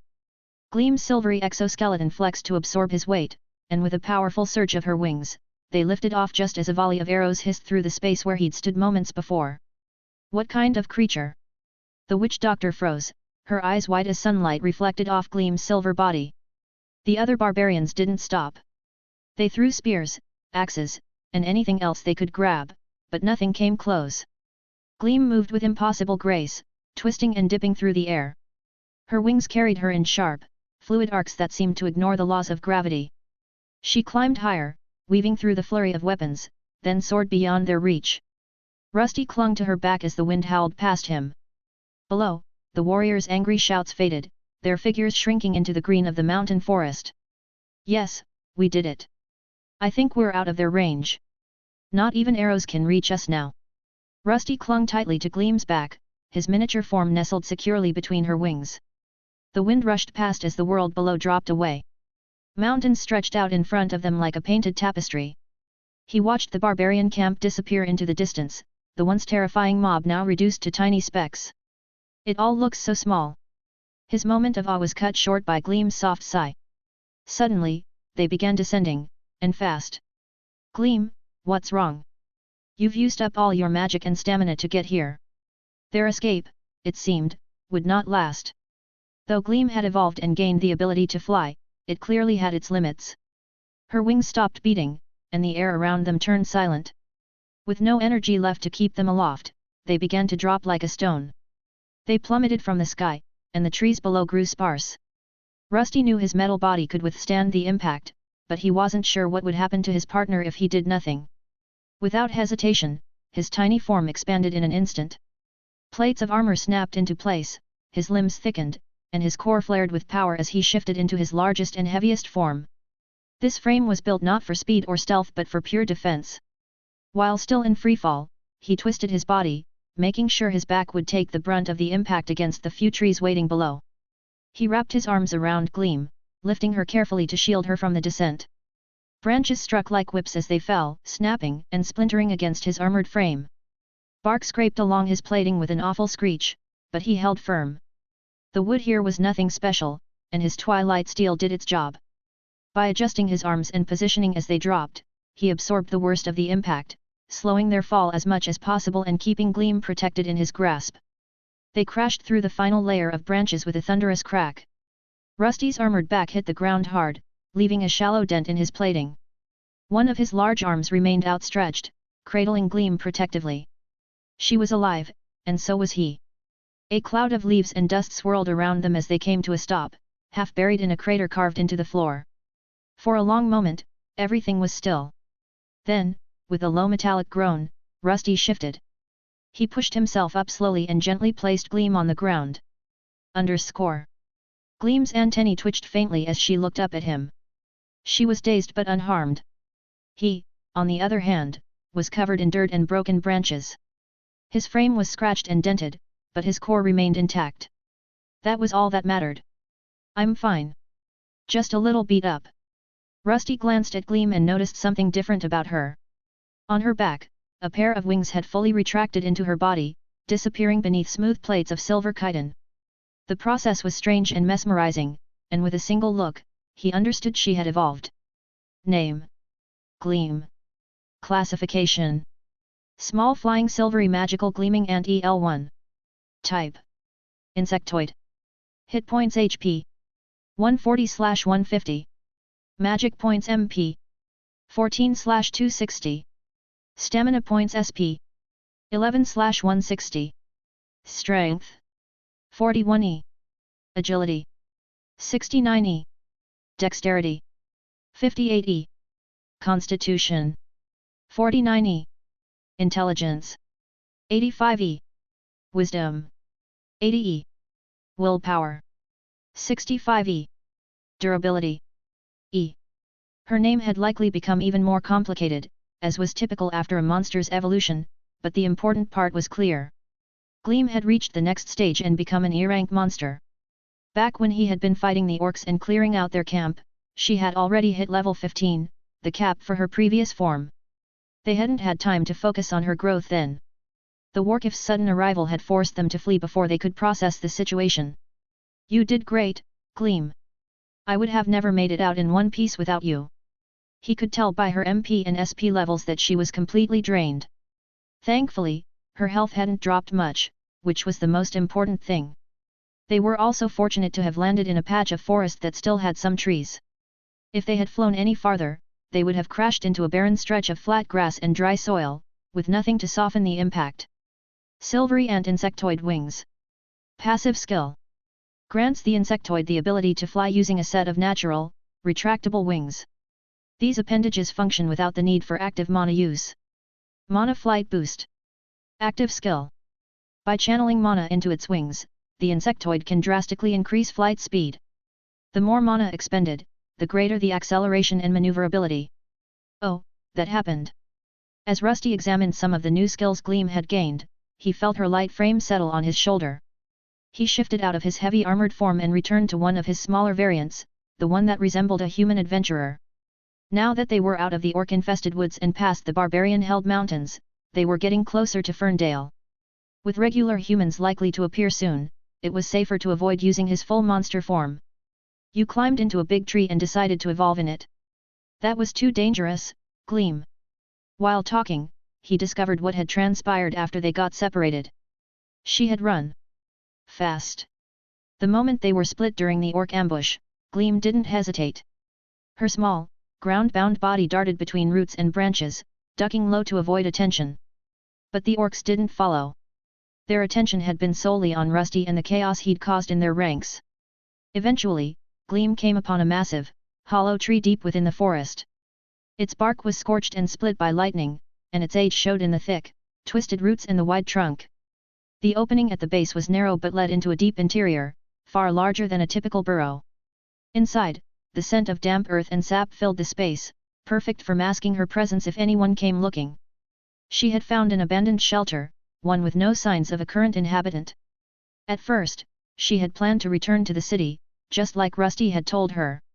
But she had seen the path of his elemental jump. He had flown in a completely different direction, far too distant for her to follow. While she did panic, a realization arrived. Her level had increased. If she could not reach him directly, the next best thing was to grow stronger. That way, she could be of use when it mattered most. And that's how you got your wings. Sometimes a monster's evolution is influenced by emotion. A burden said, appearing with a shimmer of black light as Rusty summoned both of his guides. It seems that Gleam wanted to reach you so badly, her body responded by giving her the power of flight. Monsters are truly fascinating, aren't they? The peculiar issue here is how she managed to evolve without your permission. Quite fascinating, perhaps it was due to the distance and strong emotions. It was quite the question, but he didn't really care how it happened. If Rusty had a face, he would be smiling. His friend was back on his shoulder, and though her wings were now hidden, she radiated a new kind of strength. He could have spent more time reviewing her skills, but curiosity pulled his attention elsewhere. He checked his own progress and was surprised by what he saw. Just one more level to go. Not even a full level, said Alexander, who appeared to interrupt a burden as he was about to talk again. Might as well hunt a few stray monsters on the way back to that city, we should see how those kids are doing. Ah yes, those 4 brats. Are we really going to keep feeding them? Rusty didn't respond to a burden. Instead, he set out toward the city, choosing a more scenic route through the forest. Along the way, he encountered small groups of monsters and the occasional stray orc. He took his time, picking his battles carefully. He wanted to reach the level cap before returning. Once he was back in the city, he would finally be eligible to advance comfortably to D rank. It was now midday, and the chaos of last night's battle, along with his frantic escape that morning, felt strangely distant. Rusty had gained more than just experience from this adventure. He had learned much about the political undercurrents in the region. The barbarians were not the simple villains everyone made them out to be, and there was something deeper at play. One of the nobles inside the city appeared to have a connection to his guide, Alexander, something Rusty wasn't sure if he should ignore. Nevertheless, Rusty knew he needed to become stronger before taking on someone as influential as a city lord.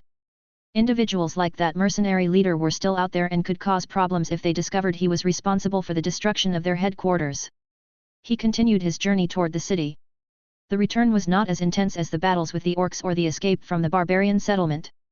Along the way, he encountered a few monsters, packs of wolves, a cave with goblins, and other creatures that had no idea how to deal with the combination of an armored warrior and an insect companion. By the end of the day, the city finally came into view. His level had reached 15, and he was now ready to move forward and claim the title of D-rank adventurer. Who goes there? Just as he approached the gate, he was halted by the voice that he recalled. Oh! It's that, mister. He was alive. To his surprise, it wasn't a city guard waiting for him, but the young adventurers he had fought alongside during the battle. They were out in the field, repairing the wooden palisade that had done little to stop the charging orcs. The city guards, meanwhile, stood safely atop the walls. The gates were shut, and no other residents were coming or going. You're alive, everyone thought an orc took you away. Oliver was the first to reach him. The young man, who had looked terrified during the battle, now seemed a little more composed. His friends, Rika and Tally, followed close behind. There was a strange look in their eyes, which Alexander quickly explained. They're probably grateful you saved them. I saved them. Rusty didn't remember helping anyone.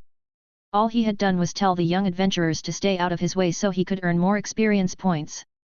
But to this trio, his actions must have seemed noble, perhaps even life-saving. Ah, yes. One of them yanked me away, but I managed to get free. Not wanting to raise suspicion, Rusty decided to lie to Oliver. It was better if these humanoids didn't know he had gone after the monsters alone once the battle had ended. Rusty brushed the dust from his shoulder and offered the group a small nod, doing his best to mimic the casual confidence he had seen in human adventurers. Glad to see you all made it. Mr. Edmund. Now it was one of the girls, Tally. Somehow, they knew his name, or at least the name of the identity he was using as an adventurer. He wanted to ask how they'd found out, but before he could say anything, a shout rang out from the distance.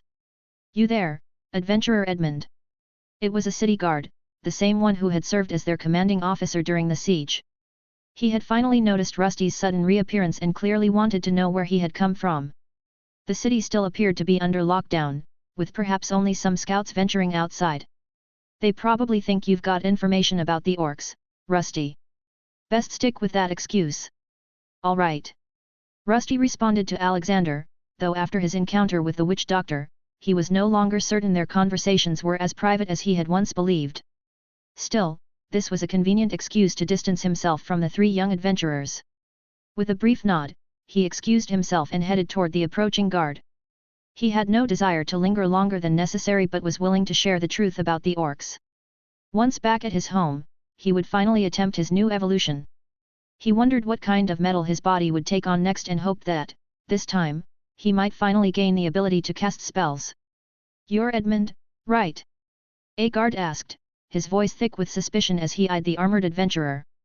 Where have you been? You were listed as missing after the battle. We thought the orcs got you. The guard's eyes narrowed as Rusty approached. His armor was still scratched and stained with dirt from the forest. Gleam sat motionless on his shoulder, her metallic body catching the sunlight. For a brief moment, the reflection blinded the guard. I went after one of the orc survivors but ended up getting lost in the forest. To the others, Rusty had disappeared for an entire day before suddenly returning as if nothing had happened.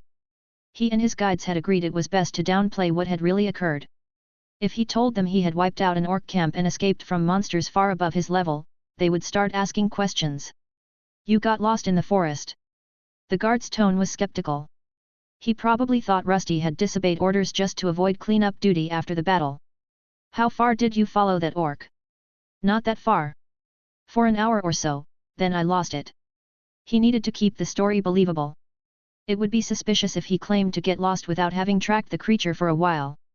The guard crossed his arms and tilted his head, clearly unconvinced. You're saying you chased an orc into the woods, lost it, and then what? Slept under a bush until now. Rusty let out a tired sigh, trying to mimic human frustration, then repeated exactly what Alexander had told him to say. I didn't exactly sleep. I had to keep moving.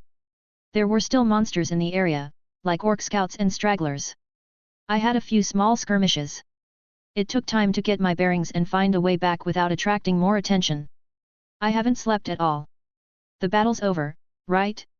And I still haven't been paid. The guard looked ready to press him further, but when Rusty mentioned money, his expression soured. You adventurers and your money. No sense of order or duty. Just coin and credit. Bah! The guard spat to the side, then gave Rusty a long, hard look. After a tense pause, he jerked his head toward the inner wall. Fine. But you're not off the hook yet. Commander Elin will want to hear this herself. If what you say about orc scouts is true, someone needs to know which direction they disappeared to. Follow me. Rusty nodded and followed, still wondering why the man had reacted so strangely. He had seen plenty of gate guards taking bribes, yet this one acted as if he were above such things. There seemed to be a great deal of hypocrisy in this settlement, but Rusty chose not to comment. For now, the goal was to get through this and return to his lair in one piece. He cast a brief glance over his shoulder at the young adventurers. Oliver, Rika, and Tally had paused their work to watch him go. Gleam shifted slightly on his shoulder, her antennae flicking in their direction as if to mark them. A moment later she returned to stillness. They did not interact with him often, but they seemed different from the other humans. Not yet worn down or corrupted by the cruelty of this world. The city gate creaked open just enough to let them through. Rusty's boots struck the cobbled path inside Ferndale with a metallic echo. Gleam remained still, though she seemed curious about what was happening beyond the gate. They have everyone already working so soon after a monster siege. Alexander was the first to speak. The streets were crowded with activity. The remains of the monsters that had managed to scale the walls were being dragged away by adventurers and townsfolk. Some women scrubbed blood from the stone, while others tried to patch the damage caused by crude weapons. Why wouldn't they be working? What else is there to do for those peasants? A burden answered with disdain. To the Demon King, these citizens were nothing more than laborers to be ruled and directed by their superiors. For someone who commanded without concern for the well-being of others, this attitude was no surprise. Alexander and Rusty exchanged no words in response. There was no point in arguing with him. Keep moving, we don't have all day. The guard said nothing else, just gestured sharply for Rusty to keep pace. Rusty followed, glancing occasionally at Gleam. She had evolved on her own, without needing his input. He wondered if that would become a problem in the future. Still, perhaps it was better this way. If she was choosing her own path, he should respect it. Her evolutions belonged to her alone, just as his did to him. He had reached level 15 and now stood at the peak of E rank. Name: Rusty. Classification: Twilight Steel Armor E++ L15. Type: Magical/Inorganic. Hit points HP: 410/417. Magic points MP: 300/321. Special points SP: 70/70ths. Strength: 150 E+++ 55. Agility: 150 E+++ 12. Dexterity: 150 E+++ 5. Constitution: 150 E+++ 67. Intelligence: 150 E+++ 20. Wisdom: 150 E+++ 21. Willpower: 150 E+++ 19. Durability: D. All of his attributes had surpassed 150. He had even fought and defeated a D-rank monster, an orc warrior. Though his strength was diminished without his active skills, he still managed to win despite using a large portion of his mana. If his guides were correct, every one of these stat points would carry over into his next form. That meant his evolution would be even stronger than expected. The desire to shove the guard aside and rush home surged inside him. He wanted nothing more than to begin his transformation. But now was not the time. He needed to ensure his safety first. The last time he evolved, the process had taken an entire day. Gleam's recent evolution had been much faster, but he doubted he would be so lucky. At least I got a new skill, I wonder how I should use it in the future. Just like in every previous evolution, reaching the final level unlocked a new ability. In the past, these skills had always been linked to his dual nature, light and dark. This time, however, the pattern had changed. What he received was something entirely different. Puppet Armor L1. Active Skill. This skill allows the user to turn a full suit of armor into a controllable minion, operating it as a magical puppet. The number of armor puppets that can be controlled depends on the skill level and the grade of the armor being used. It was an interesting skill, and one that felt tailor-made for him. Thanks to his storage system, he had plenty of spare parts, both replacements for himself and older components he no longer used. If the skill functioned as described, it might allow him to become a commander-like entity, capable of summoning other animated suits of armor to serve his will. He already understood that many battles were won through numbers, not just strength. With this ability, he could become even more self-reliant and dangerous, no longer needing to rely on others to hold the line. The walk continued, and Rusty took a moment to observe the damage inflicted on the other sides of the city. The gate they had defended had suffered the least, barely touched during the siege. In contrast, the main gate had borne the brunt of the assault. He saw the bodies of orcs and fallen soldiers being loaded onto carts and taken away. The monsters had lost far more in numbers, but the settlement had not escaped without cost. Eventually, they arrived at the outer barracks, one of the few buildings left untouched by the siege. Built from stone and sturdier than most of the structures around it, the barracks stood firm. Guards stationed outside appeared far more capable than the ones Rusty had seen at the city gate. The man escorting him exchanged a few quiet words with the sentries, then gestured toward the entrance. So these are the outer barracks. I wonder what the inner ones in that noble district look like. To him, the place was impressive. Soldiers moved about with some degree of purpose, and armor lined the halls and racks. But his two guides remained unimpressed, their silence suggesting this was nothing special to them. Gleam and he had to part ways for the time being, as she was not permitted to enter the barracks. Instead, Rusty instructed her to return to his lair and check if everything was in order. Wait here. Guard Commander Elin will see you shortly. Just go in when you are called.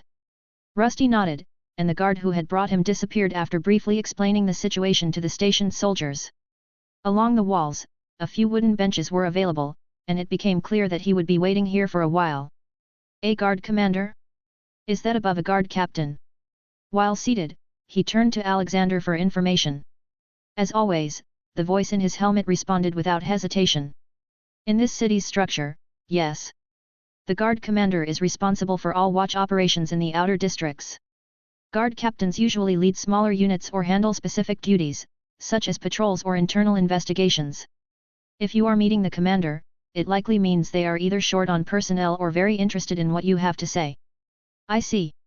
From what he understood, captains were assigned to various guard towers, each overseeing a few guard squads under their command. The commander, on the other hand, was in charge of the entire operation. Whoever he was about to meet held real authority, and this meeting might not be just a formality. Time passed slowly. Seconds stretched into minutes, and those minutes eventually became nearly 2 hours. Only then did someone finally approach him. The commander will see you now. Be respectful if you know what's good for you. The speaker wore a full suit of armor, his face hidden behind a helmet. The equipment looked superior to standard guard gear, though still not quite as refined as what Rusty had seen on the noble knights or members of the city's official army. Rusty gave a simple nod in response and followed the man inside. The door was opened for him, and as he stepped in, he was met with an unexpected sight. This is the guard commander. The woman before him wore a dark, close-fitting uniform that emphasized her muscular frame. The polished silver insignia on her collar gleamed faintly in the candlelight. Her skin was a deep brown, and her mere presence brought the room to silence. The guards nearby stood straighter in her presence, their eyes avoiding hers. Rusty and his guides had expected a grizzled man weighed down with too many medals, or perhaps some self-important officer with polished boots and little field experience. Instead, she looked like an adventurer. A claw-shaped bruise marked her cheek, proof that she had faced monsters before. Wait, isn't that? As he stepped inside, he immediately noticed an old acquaintance standing in the room. A man was speaking to the guard commander, dressed in a dark coat marked with the insignia of a black hound. That will be all, Varkas. If your men behave like that again, I'll deduct it from your pay. The man in the dark coat turned as the door opened, and Rusty recognized him at once. He was the leader of the mercenaries responsible for kidnapping the orphans. For some reason, he was here with the guard commander, and they seemed to be on a first-name basis. As always, a pleasure doing business with you, Miss Arlen. That's commander to you. Rusty didn't understand the gesture, but it looked as though the man intended to take the woman's hand. Her expression, however, showed only disgust. After Varkas gave her a mocking smirk, he turned and walked away. Rusty knew the man was dangerous, so he quietly stepped aside to avoid drawing attention in such a delicate moment. However, just as the man was about to walk past, he paused. His amber eyes swept over Rusty, and for a moment, it seemed as though he truly recognized him. Back then, Rusty had used a different body, but the metal remained the same. If this man had some ability to identify him by his physical structure, then everything could fall apart. You there? The man stepped forward, reaching into his coat as if to retrieve something. Yes. Varkas held Rusty's gaze for a long moment, his eyes narrowing with curiosity. Then, slowly, he pulled out a small black card edged with the insignia of a black hound. He offered it between two fingers, casual in his manner, though Rusty wasn't sure how to respond. You're Edmund, right? His tone was calm, almost friendly, but Rusty knew what this man was capable of. One wrong move, and he could be reduced to metal scraps in seconds. For now, it was safer to play along. Yes, that's my name. Varkas grinned like a fox. I heard about your performance during the orc raid. We could use someone like you in the Black Hounds. The pay's a lot better than the kind of coin you get chasing after adventure. As the man spoke, Rusty began to relax. It was becoming clear he wasn't in danger. Varkas had simply heard about his exploits during the siege and saw him as a potential recruit. Luckily, before he needed to answer, someone slammed her fist against a desk to help him out. This isn't a place for you to gather new recruits, get out. Varkas let out a low chuckle, holding both hands up in mock surrender as he backed away. Of course, Commander. Just offering a good man a better opportunity. No harm in that. He tossed the card at Rusty, who caught it reflexively.